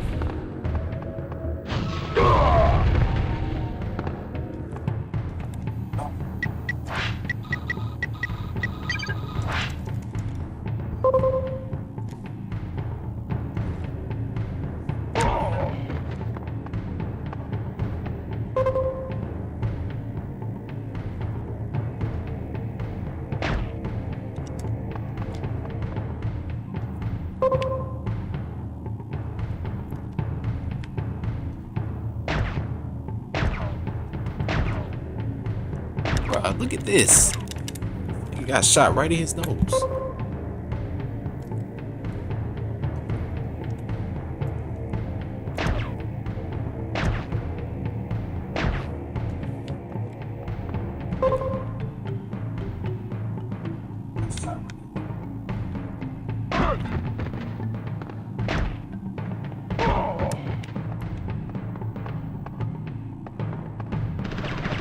Oh shit.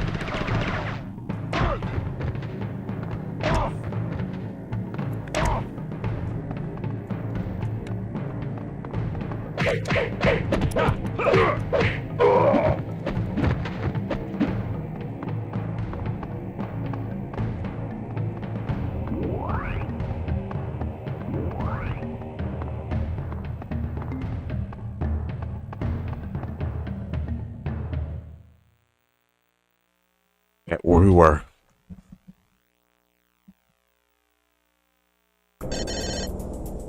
What the fuck did I do wrong?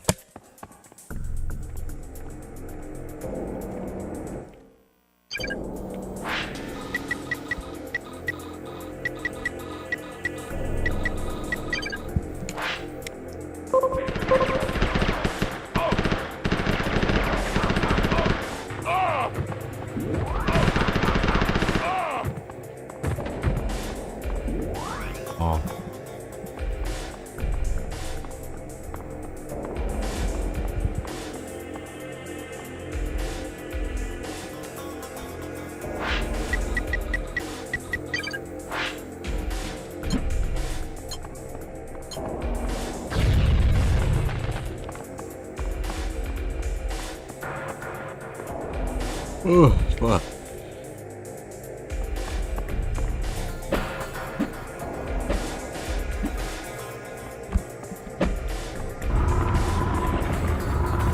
I'm trying to figure out what did I do wrong.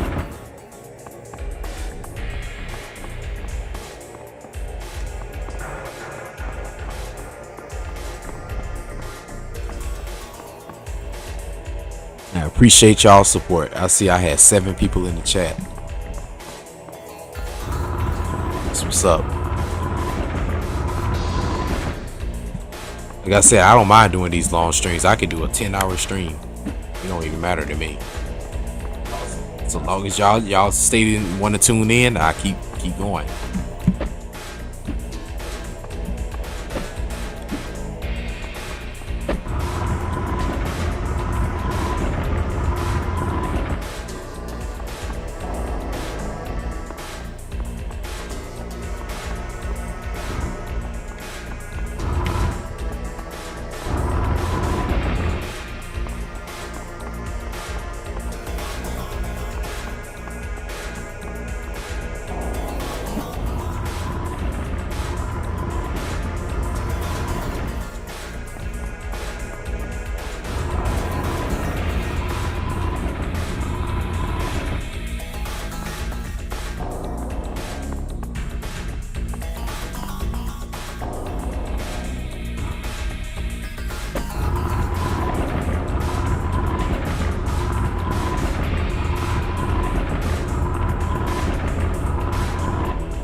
Pull the switch. Now what?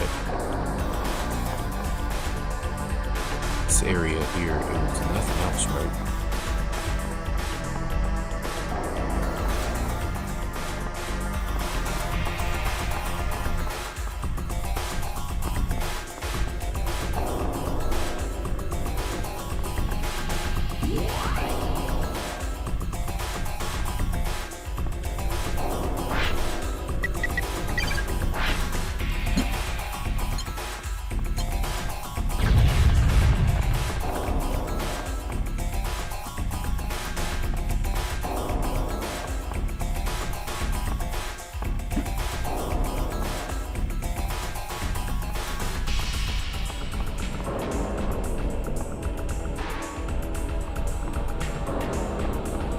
These areas, I remember. Here it is right here.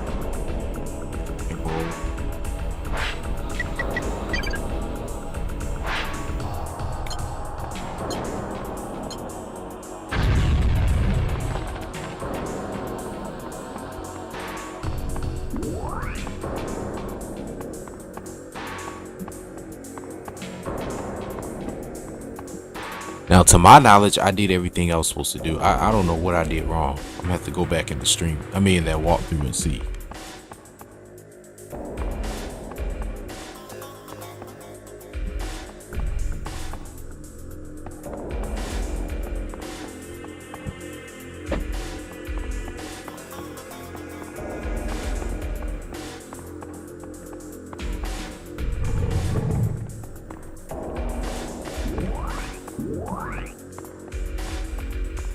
That was a gunshot I just heard. No fireworks.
I'm not sure.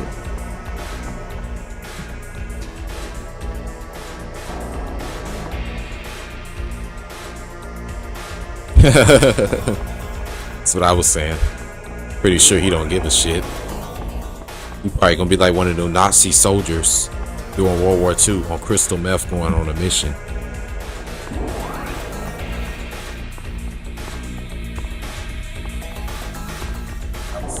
Damn, it's hot in here again. Hold on.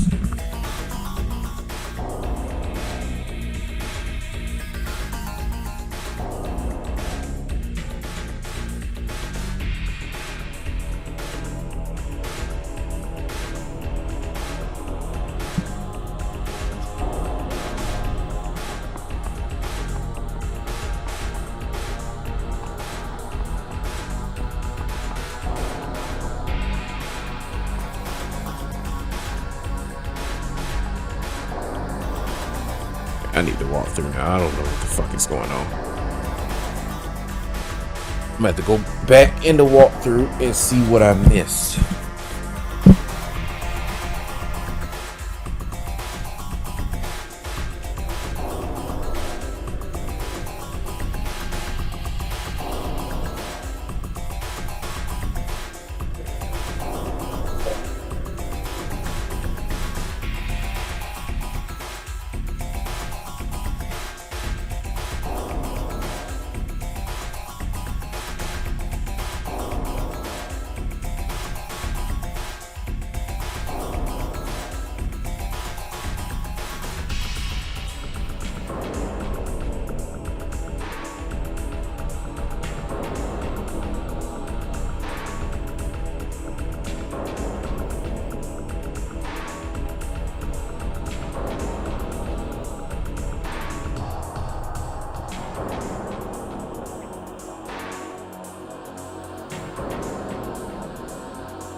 Say, who the hell is Gloria Henderson?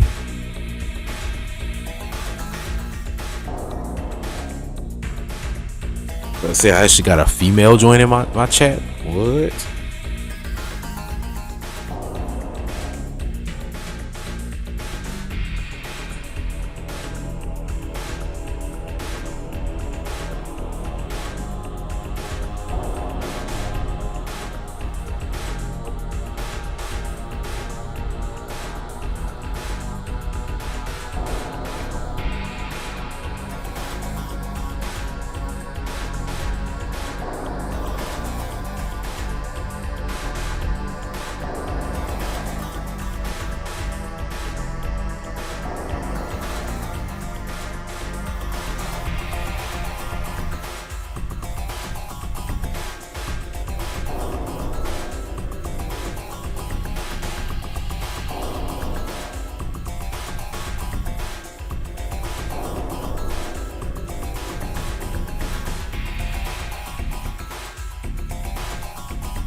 I don't get that shit, bro. How did he get the door to unlock? Did he use a grenade? Maybe the grenade launcher does it. I don't know.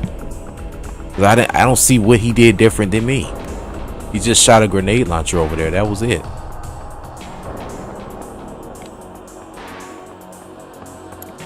Tell me that's what breaks the door.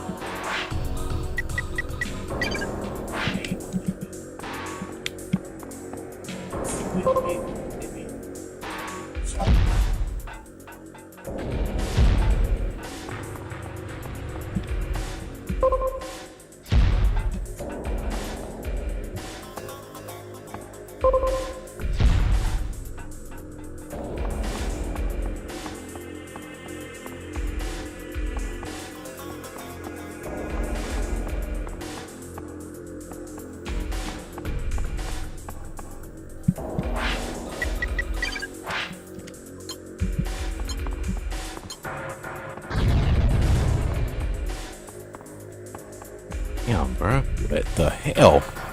This is definitely the door I'm supposed to go through.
Stomped on this.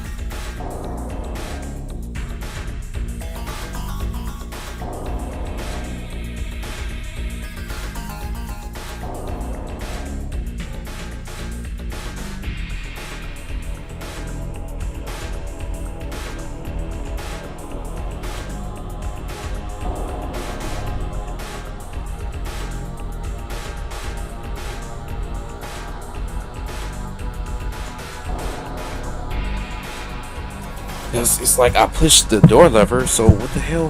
What did I not do?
I don't know, man. Some kind of glitch is going on in this game or something. Because according to this walkthrough, this door is supposed to already be there.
I think I'm missing a switch.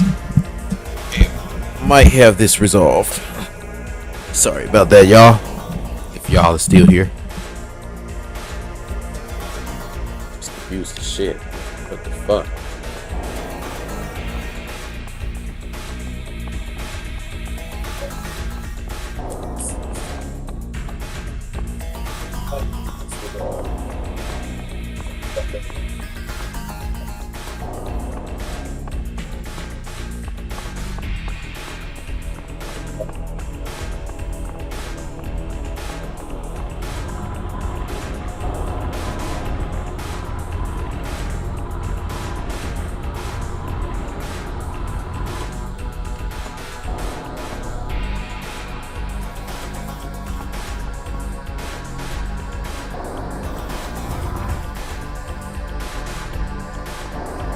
Here we go.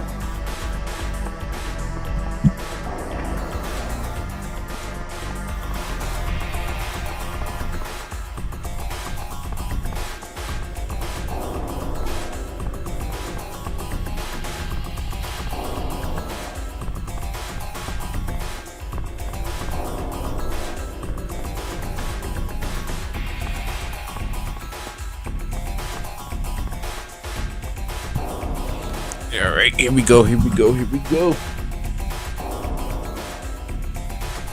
Walkthroughs do help.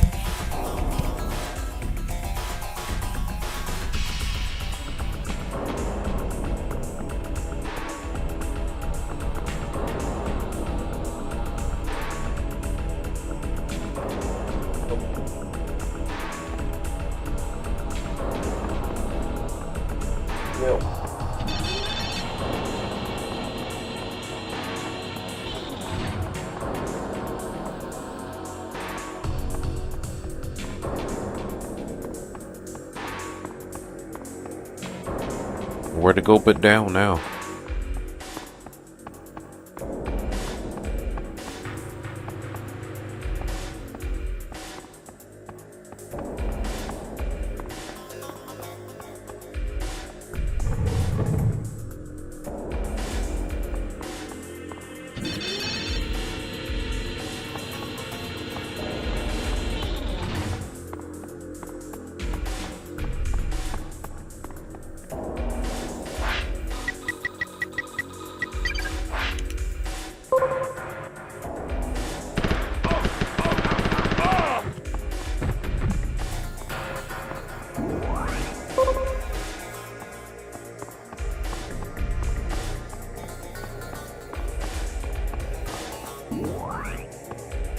Amethyst.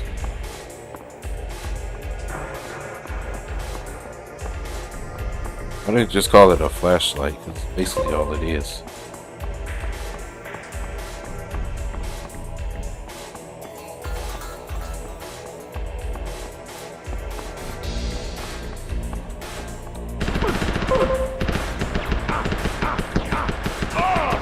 That boy gonna shake. Shake it, baby. Shake it, shake it, shake it. Shake your money maker.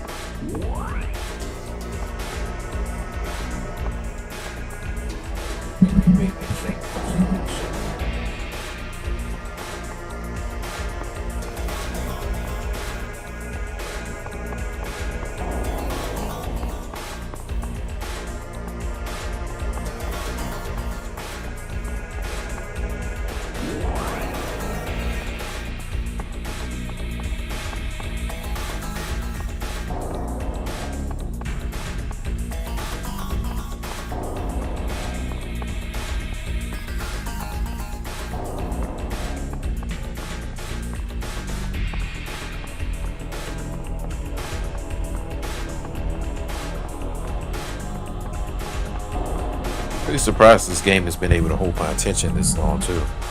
I didn't think it was going to be able to do that. I'm actually fascinated by this. Somewhat rather intrigued.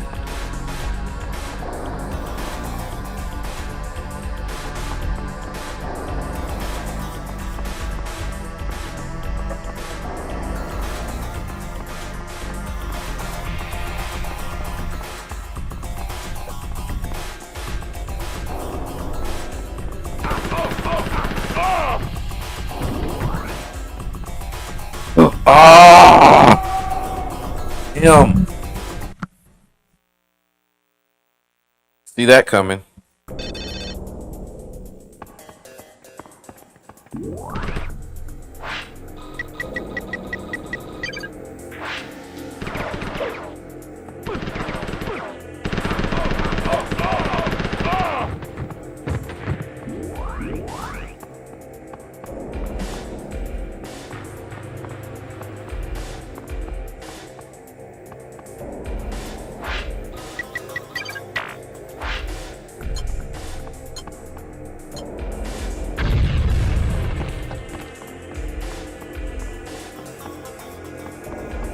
This ain't the beginning of where I was, is it?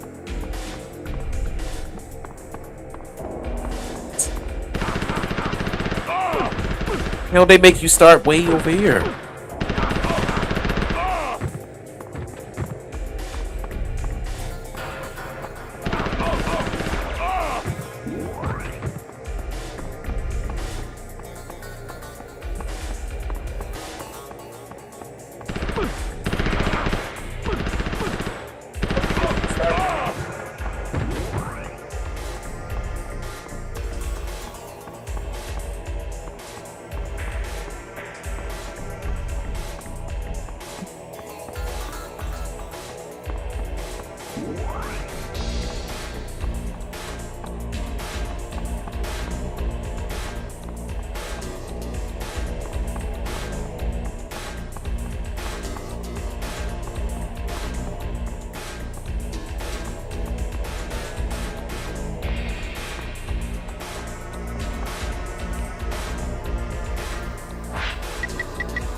Finish it out.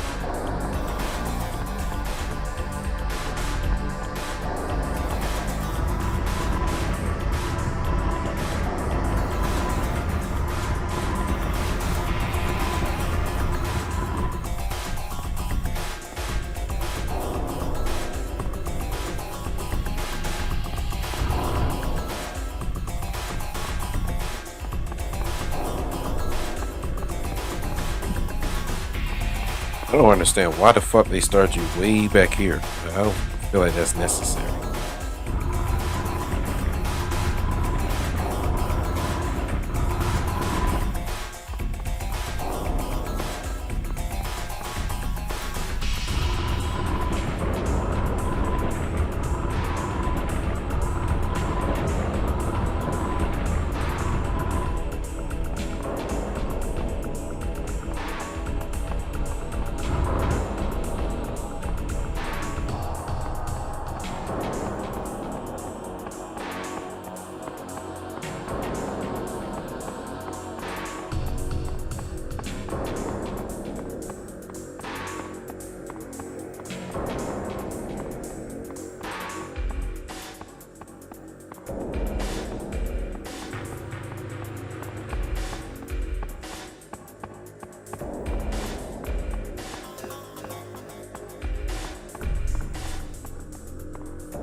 That's where I came from. Before this, where I haven't gone.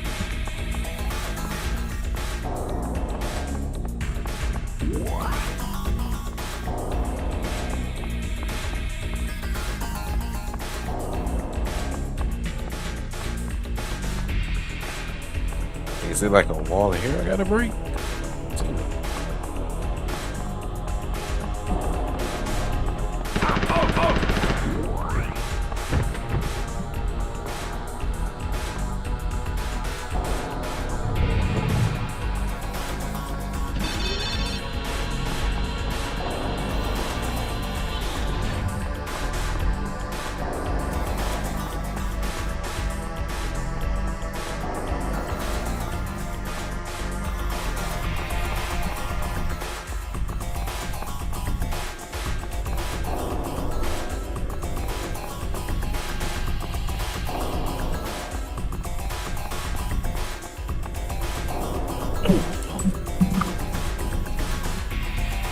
Yeah, it took me a minute to get back here, but I am here. Just hope I don't fall in a death trap again.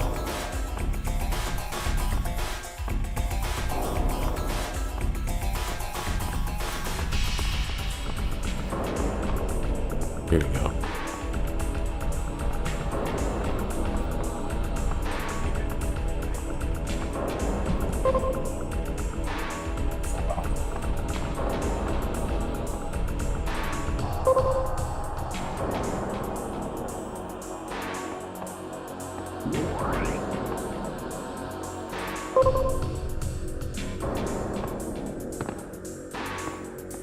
This game gotta pick and choose what you could jump down and up from, man. Shit. This is back on the first level now. What do I need all these fucking rubies and all this shit for?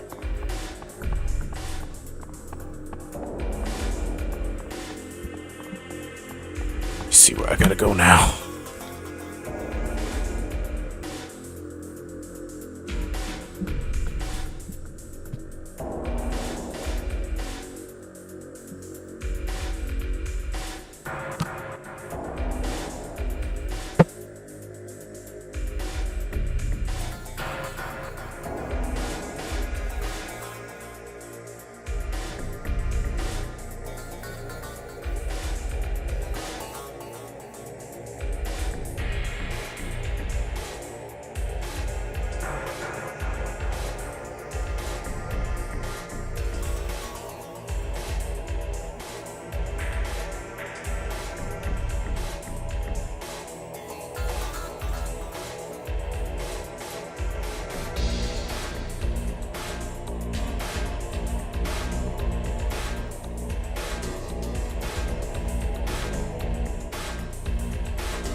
I think I know. You might know where I gotta use that key. Yeah.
We'll go back. I need to go back downstairs.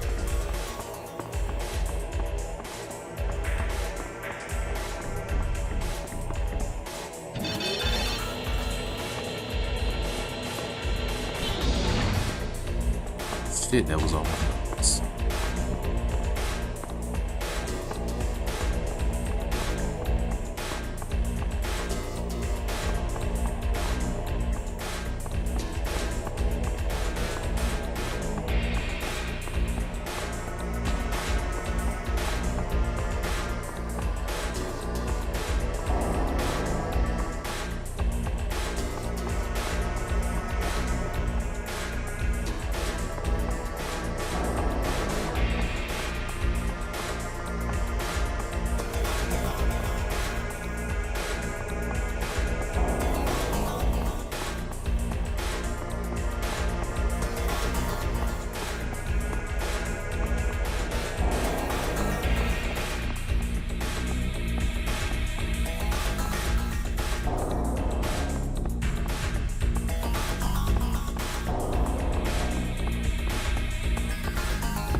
It was a little nerve-wracking there. I didn't know where the hell I was about to fall. One more little thing, one more little altar I gotta put this emerald on. And it should be at the far end down here.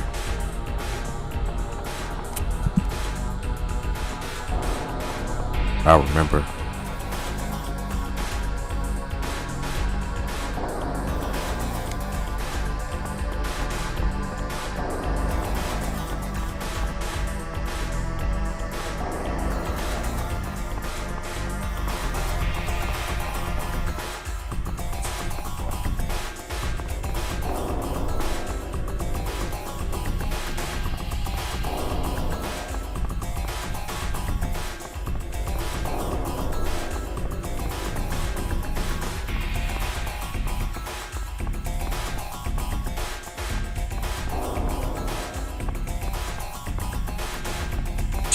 Where was that last one at?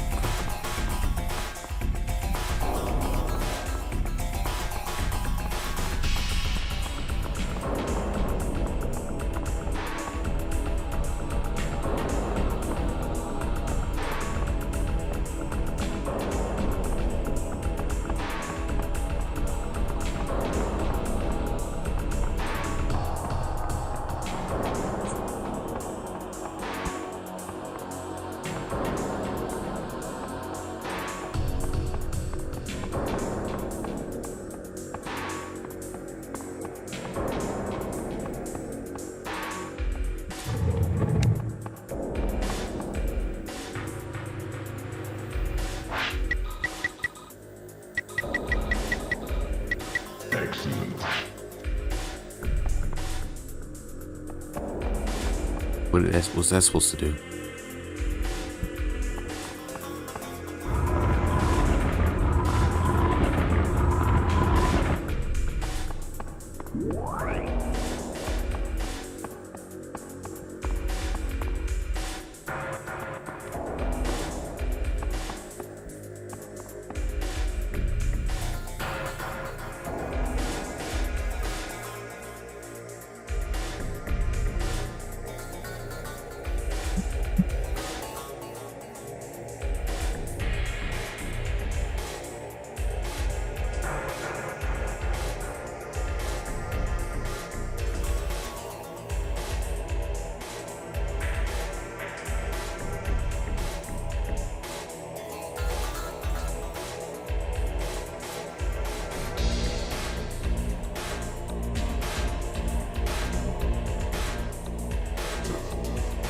Got an idea what's going on now? Yeah, man, these levels are kind of long.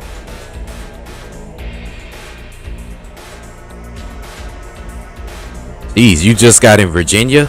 Damn, we've been streaming for a long time. 7 hours. Shit, no wonder you just got there.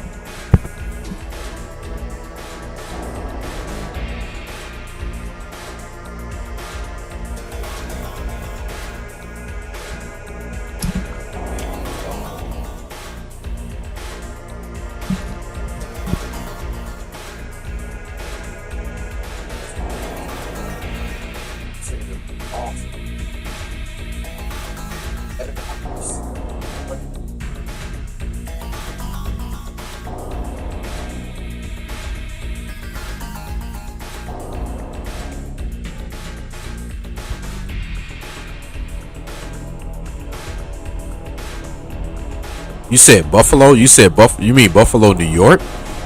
You gotta go all the way to upstate New York?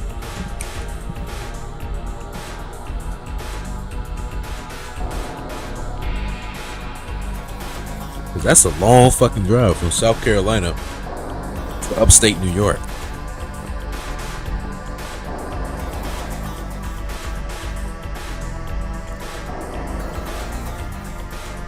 God damn, that's a long drive.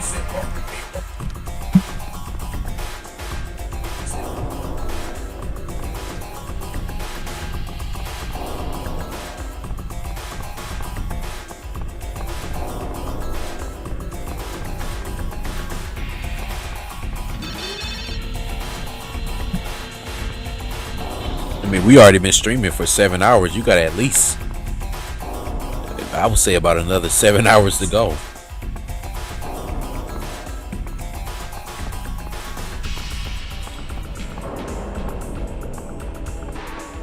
It's a long ride.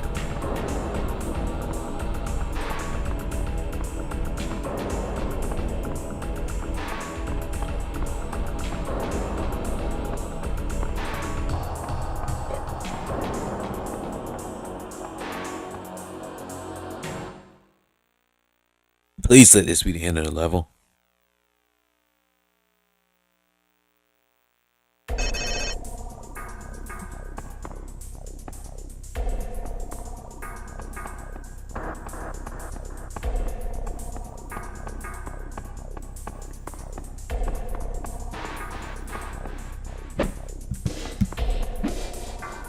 What is this?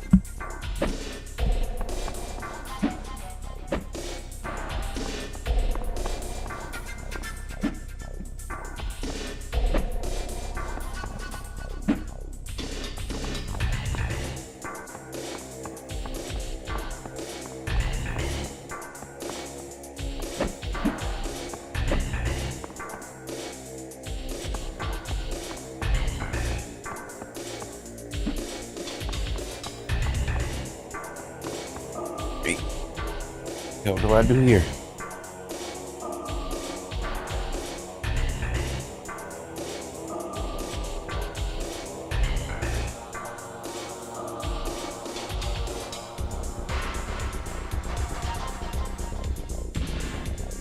How the fuck do you climb up?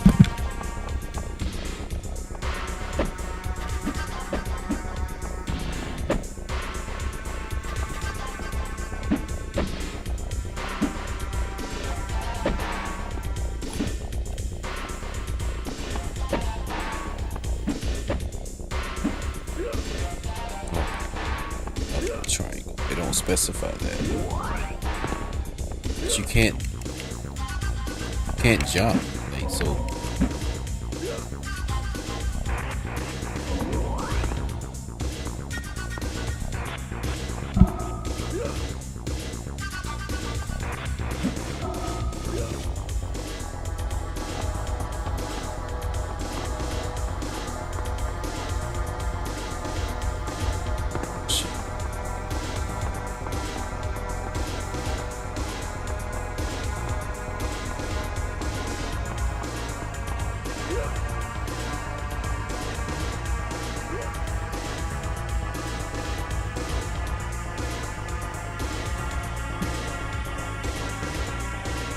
yep, I was right. 7 more hours. Damn, I hit it right on the head.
Yup.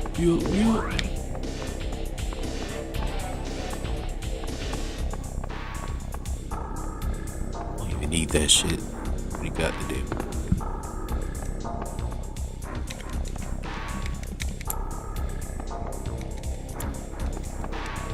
Climb, fucker.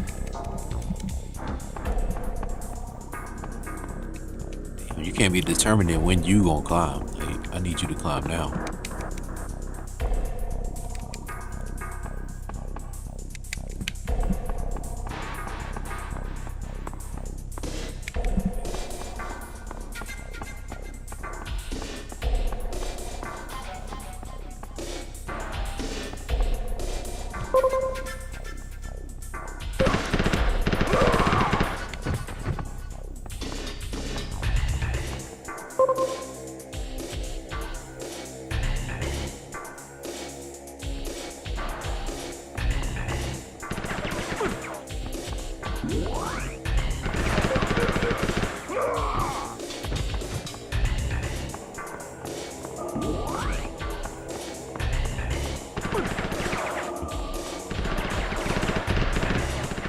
At?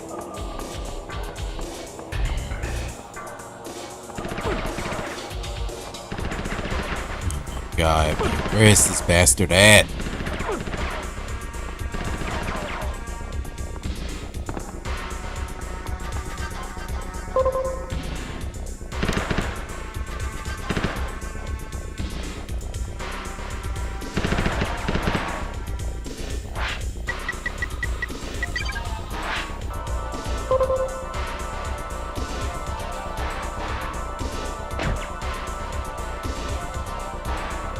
Even a fucking person.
Oh shit.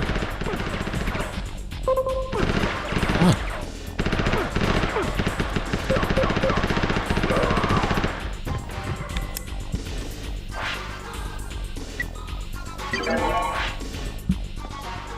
Yeah, at least this game ain't stingy with health, so I gotta give it that. This could be a lot worse. Really? I only got one more stage? Damn. You know what? I'm gonna save the best for last. I'm gonna save that for y'all tomorrow. Damn, this game is really short. I didn't know this game was that short.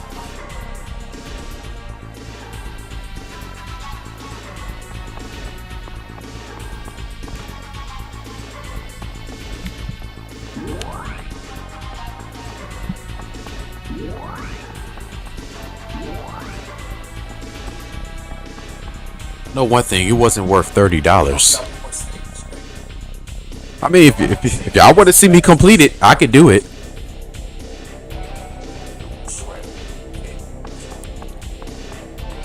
It's one level.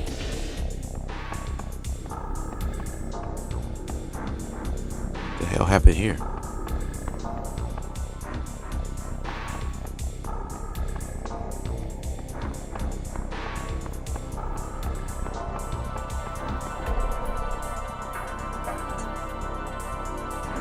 Yeah, I feel you.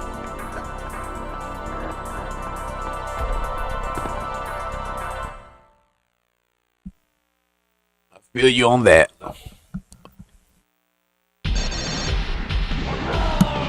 that Scorpion?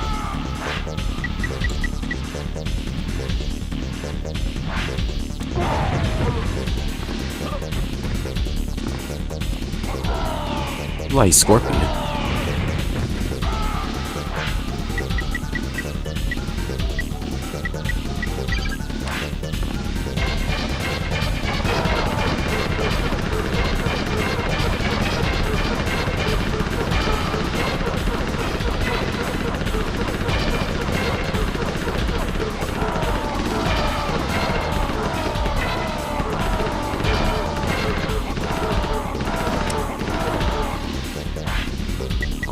Too easy.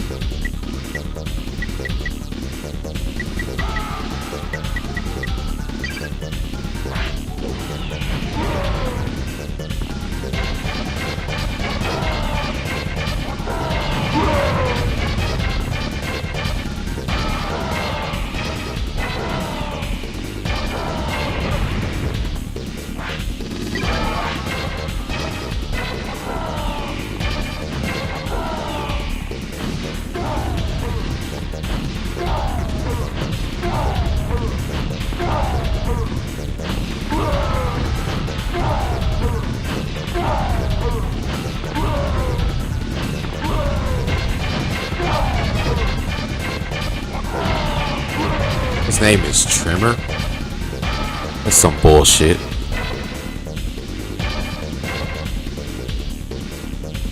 Yeah, you're right about that. It's definitely a Matrix in this game.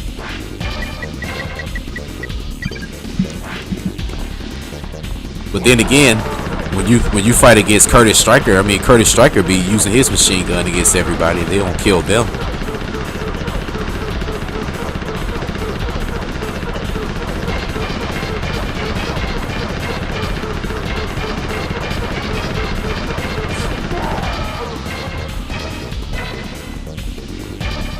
That man got like about 1 billion holes in it.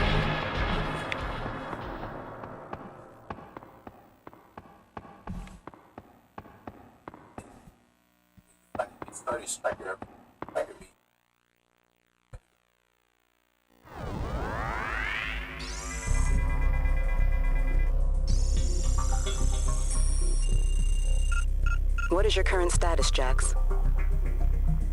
You're not going to believe this. Kano has found an ancient gateway. It appears to be some sort of portal to another dimension. God only knows where it's going to take me. What? Are you out of your mind?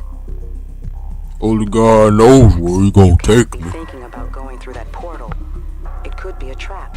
You might not be able to get back. There's no time to wait, Gemini. Knowing Kano, this must be a means to his dream of world domination. This is a risk I've got to take. You must have a cast iron head to match your arms. This is clearly a suicide mission. We need to get our experts over there to assess the situation. This is one ride even you're not big enough for, hero. I can't let you go in there alone. Gemini, I'm really touched by this show of concern.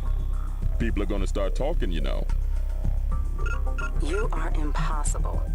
Don't you realize that our communications will be cut off?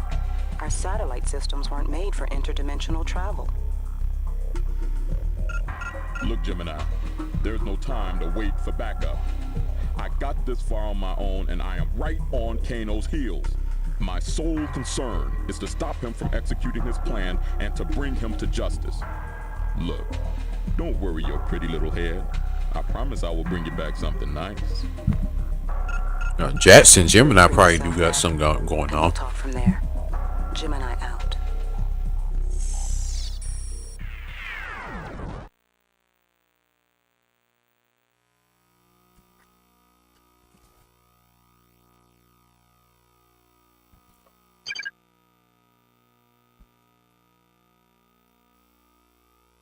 I just can't take his voice seriously.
Ed Boon voice.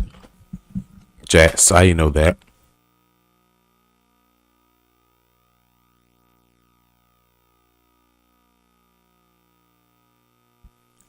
It sounds like they got fucking Isaac Hayes to voice him in this game.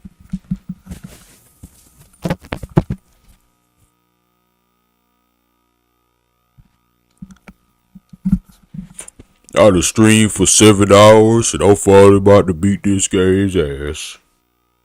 If I got the energy tonight.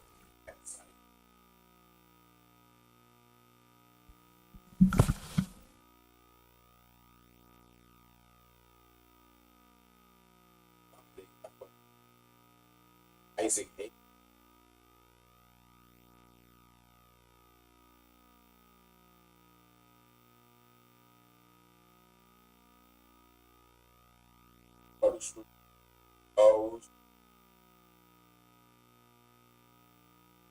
Okay.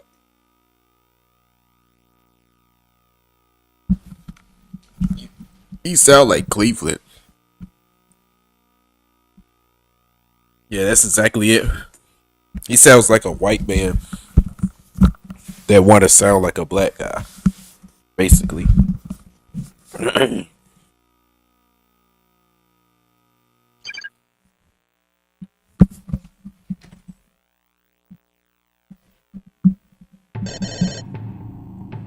Yeah, Ed Boon definitely isn't white.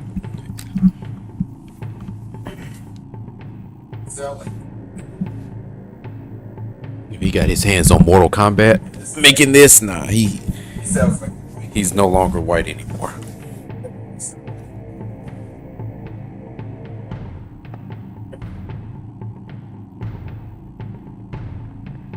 He's African Caucasian. We'll say he's that.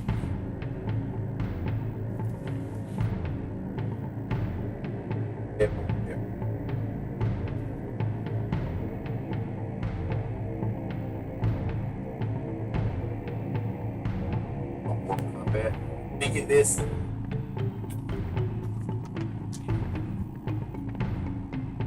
Yeah, that's what I thought. I thought he was like Hispanic.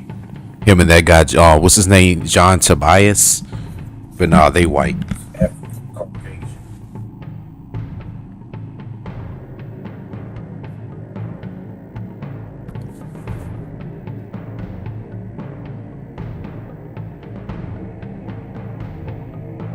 Yeah.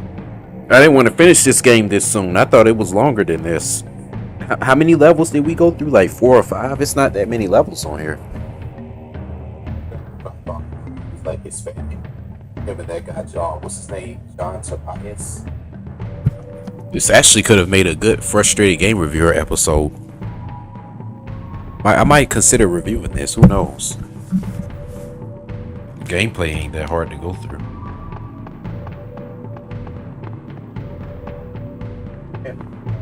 Even without the codes, I mean, I didn't use nothing but really just the gun cheat. That's it.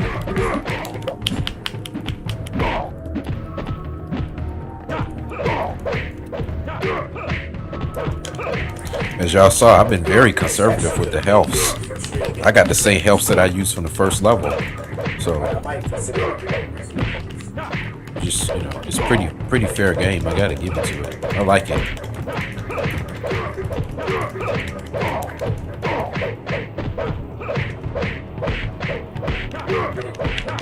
Plus, this is a midway game, so like midway ain't gonna fuck up that bad. I wouldn't think.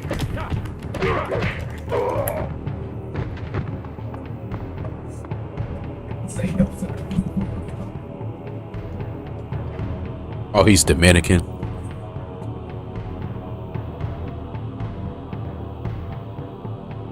Yeah, you're right. This level does kind of look like Outworld, like in Mortal Kombat 2, like in the stage Outworld. It kind of looks like it. Yeah, Mortal Kombat, man. This shit is just overall just a good concept. I don't know how high they had to be to think of this, but man, thank God they were.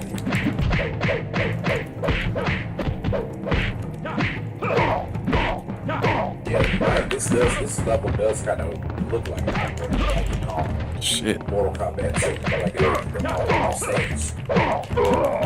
World Chaz. kind of looks like. Ultimate Stream. Oh!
Assistant. Altar of King Sean. Don't even make sense. Author of King Kang. Just making up names. They can't get more creative than that.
Ooh.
Definitely need the health pack.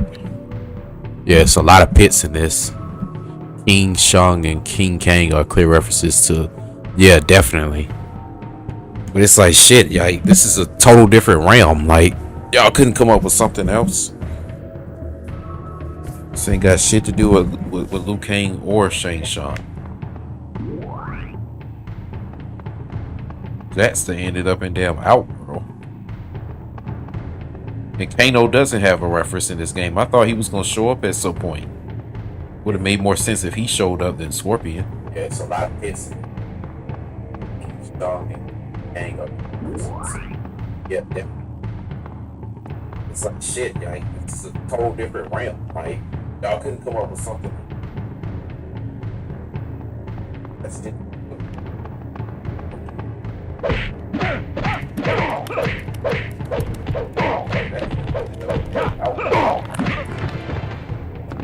Ain't no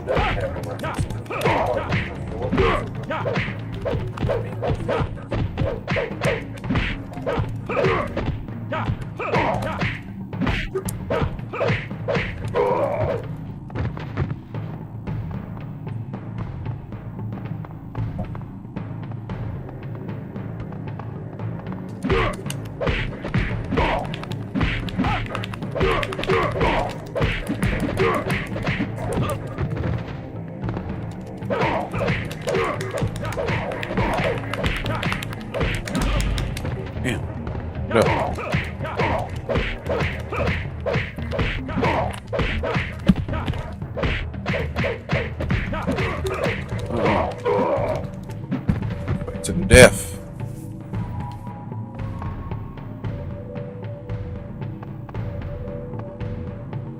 Okay, now I might have to look at the walkthrough to see what am I supposed to do. Because as far as I know right now, I'm just trying to kick ass.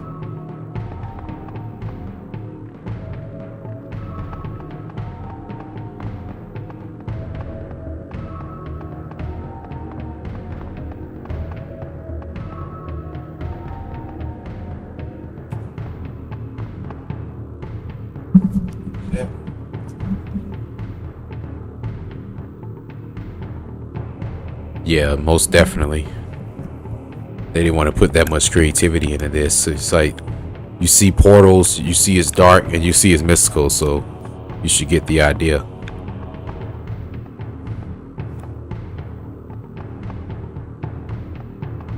You hear the music, you see the portal, it's mystical. Let's get the idea.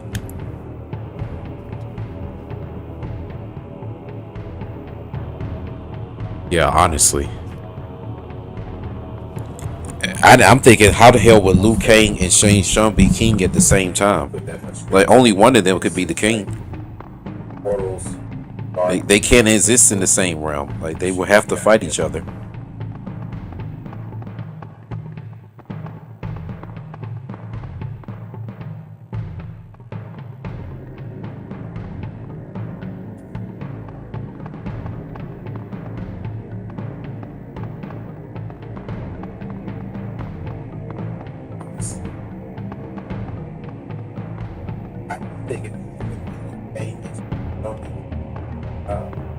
Only one of them. They can have to fight each other.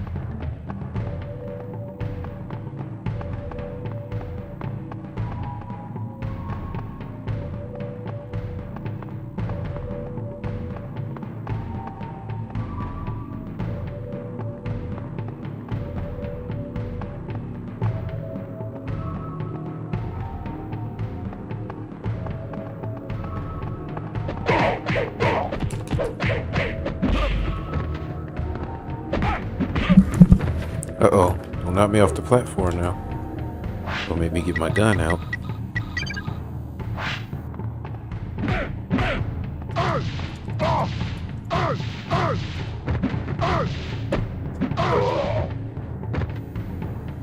That karate shit. Yeah, but the gun wins. It's really not? Oh, man. I mean, it's not Mortal Kombat. It don't have that vibe to it. It's not even Mortal Kombat anymore.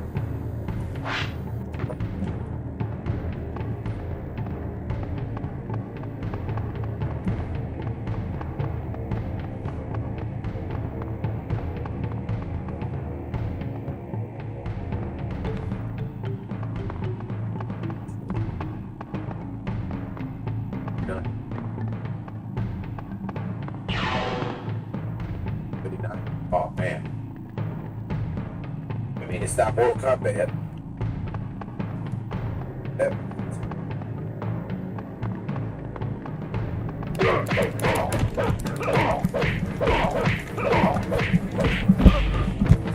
Yeah, this sucks. They got rid of that whole essence of, you know, everything being mystical and spooky and stuff like that with Mortal Kombat. It's just like I say, entertainment just isn't the same like it was 30 years ago now. 1992 was 30 years ago now. That is crazy.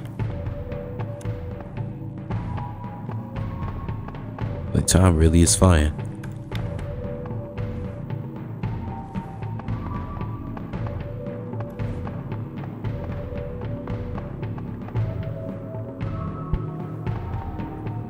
That's something that old. It's cold. It's cold.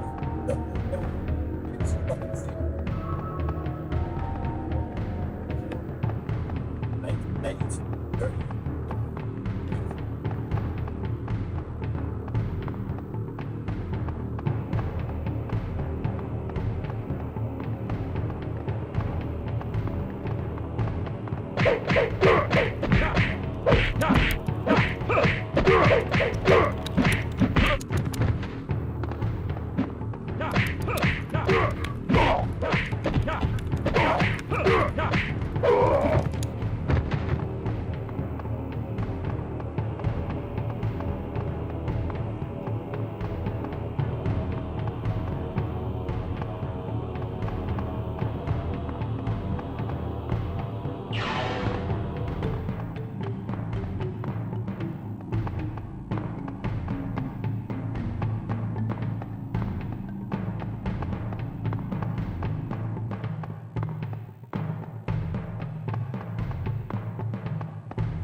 This took me back to the first platform I was at.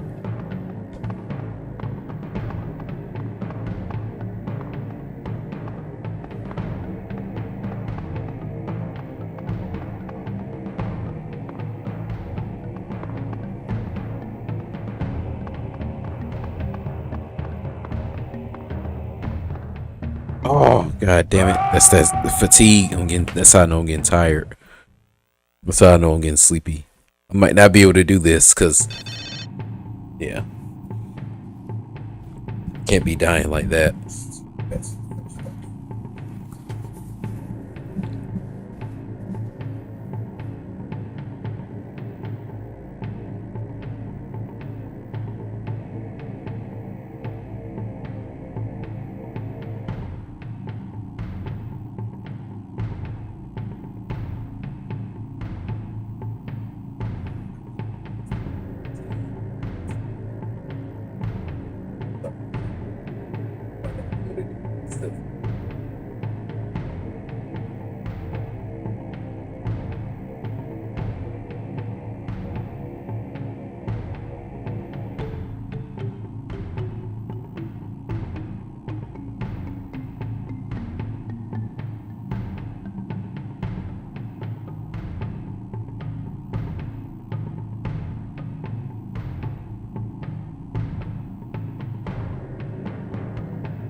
Kind of get an idea of where to go.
That's a hard combo to do.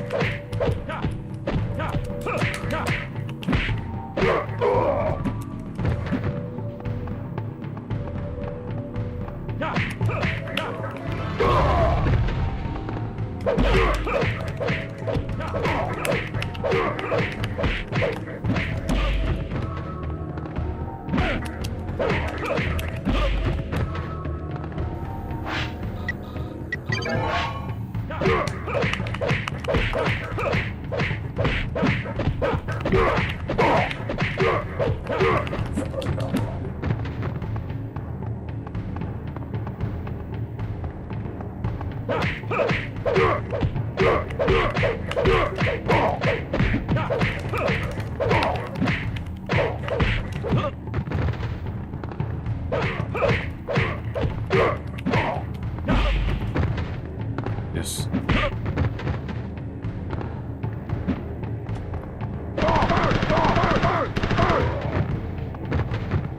Expect that, did you?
Good one.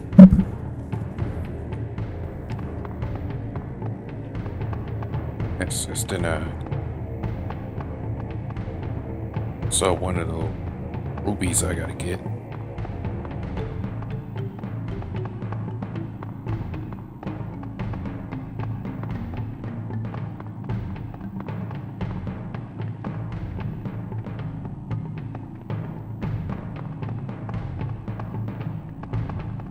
Oh, damn it. I'm sorry, y'all. I can't do this, man. God damn it. I can't do this. Like, I'm probably going to have to end the stream. This is a record stream, though. I mean, a lot of it I spent cooking. But, oh, man. I'm going to have to do this tomorrow. Like, damn it. I ain't going to be able to do this. But I tried. I really appreciate everybody for joining in. I wish y'all a happy new year. We're gonna go into 2022 strong, as y'all see, starting out with this. And I'm probably gonna try this again tomorrow. I'll put up a post, to let y'all know like when I'm gonna go live and stuff. But Alex, you probably still be on the bus, or you might be home by the time I start streaming. But hopefully, you'll be able to make it home safely. And I appreciate y'all for joining in. I hope y'all have a good rest of y'all night. Peace out.